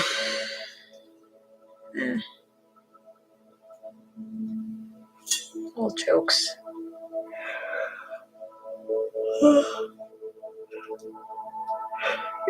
Yeah, but people will be like, they'll look at me like, okay, she talks provocative, or, you know, she'll put the sex appeal on.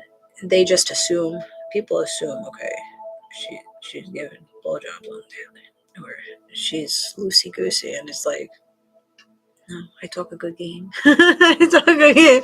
Doesn't mean I follow through with the game. But it's the assumptions. Which people, I don't care. At this point, I'm like, I don't care if you think I'm a whore. I know myself well enough. I just find it funny that people make assumptions just on the way that someone speaks. Or how they're free in their speech, right? Thank you for the gift, Michael. Okay. Almost done with work. This should stop me from waking up with a hangover, headache. Hopefully. I might have to take some electrolytes to back this up.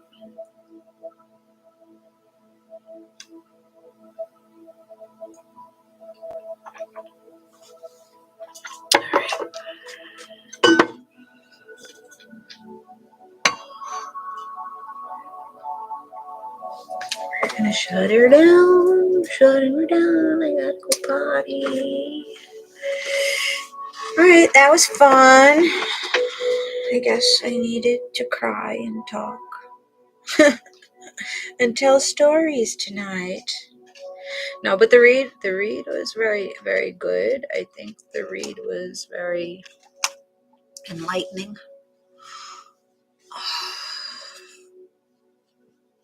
I can't wait to wash my hair.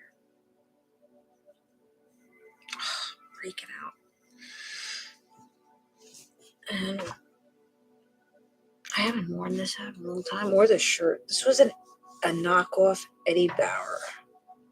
No, Eddie Bauer shirt that my sister gave me. I used to love this shirt. I was like, my boobies look so nice in this shirt. It's all artsy fartsy. And Eddie Bauer, right? Was it Eddie Bauer? Did I say Eddie Bauer? I don't know. I could be wrong. It's been a long time. Yeah, the pants don't match. I had jeans on, but yeah, it's a little eyeball. Hardy, Ed Hardy. Yes, there you go. Not Eddie Bauer, Ed Hardy. She got it in like Thailand or Ethiopia. I think she went to Thailand. I don't think she went to Ethiopia. Could be wrong though. She did go to Africa. I don't know, but they had this and she bought it. It was nice. It used to be real nice.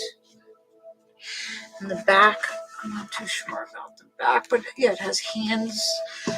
I don't know. It's pretty cool. Very, a lot going on.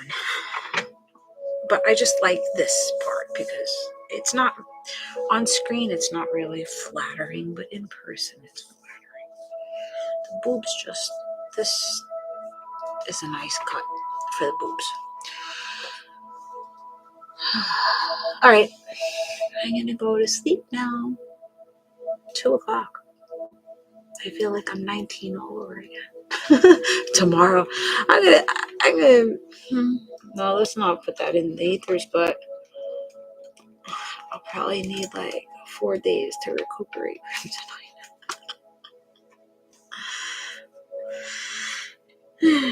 It was good. It was worth it though. Alright. I hope my kids are sleeping. Because usually they're still up when I'm coming off live, but usually it's like 11 o'clock. Alright, good night. Alright, YouTube. I will see you later. We're going to smile so we could have a nice picture as the thumbnail. Alright, there you go. Good night, YouTube.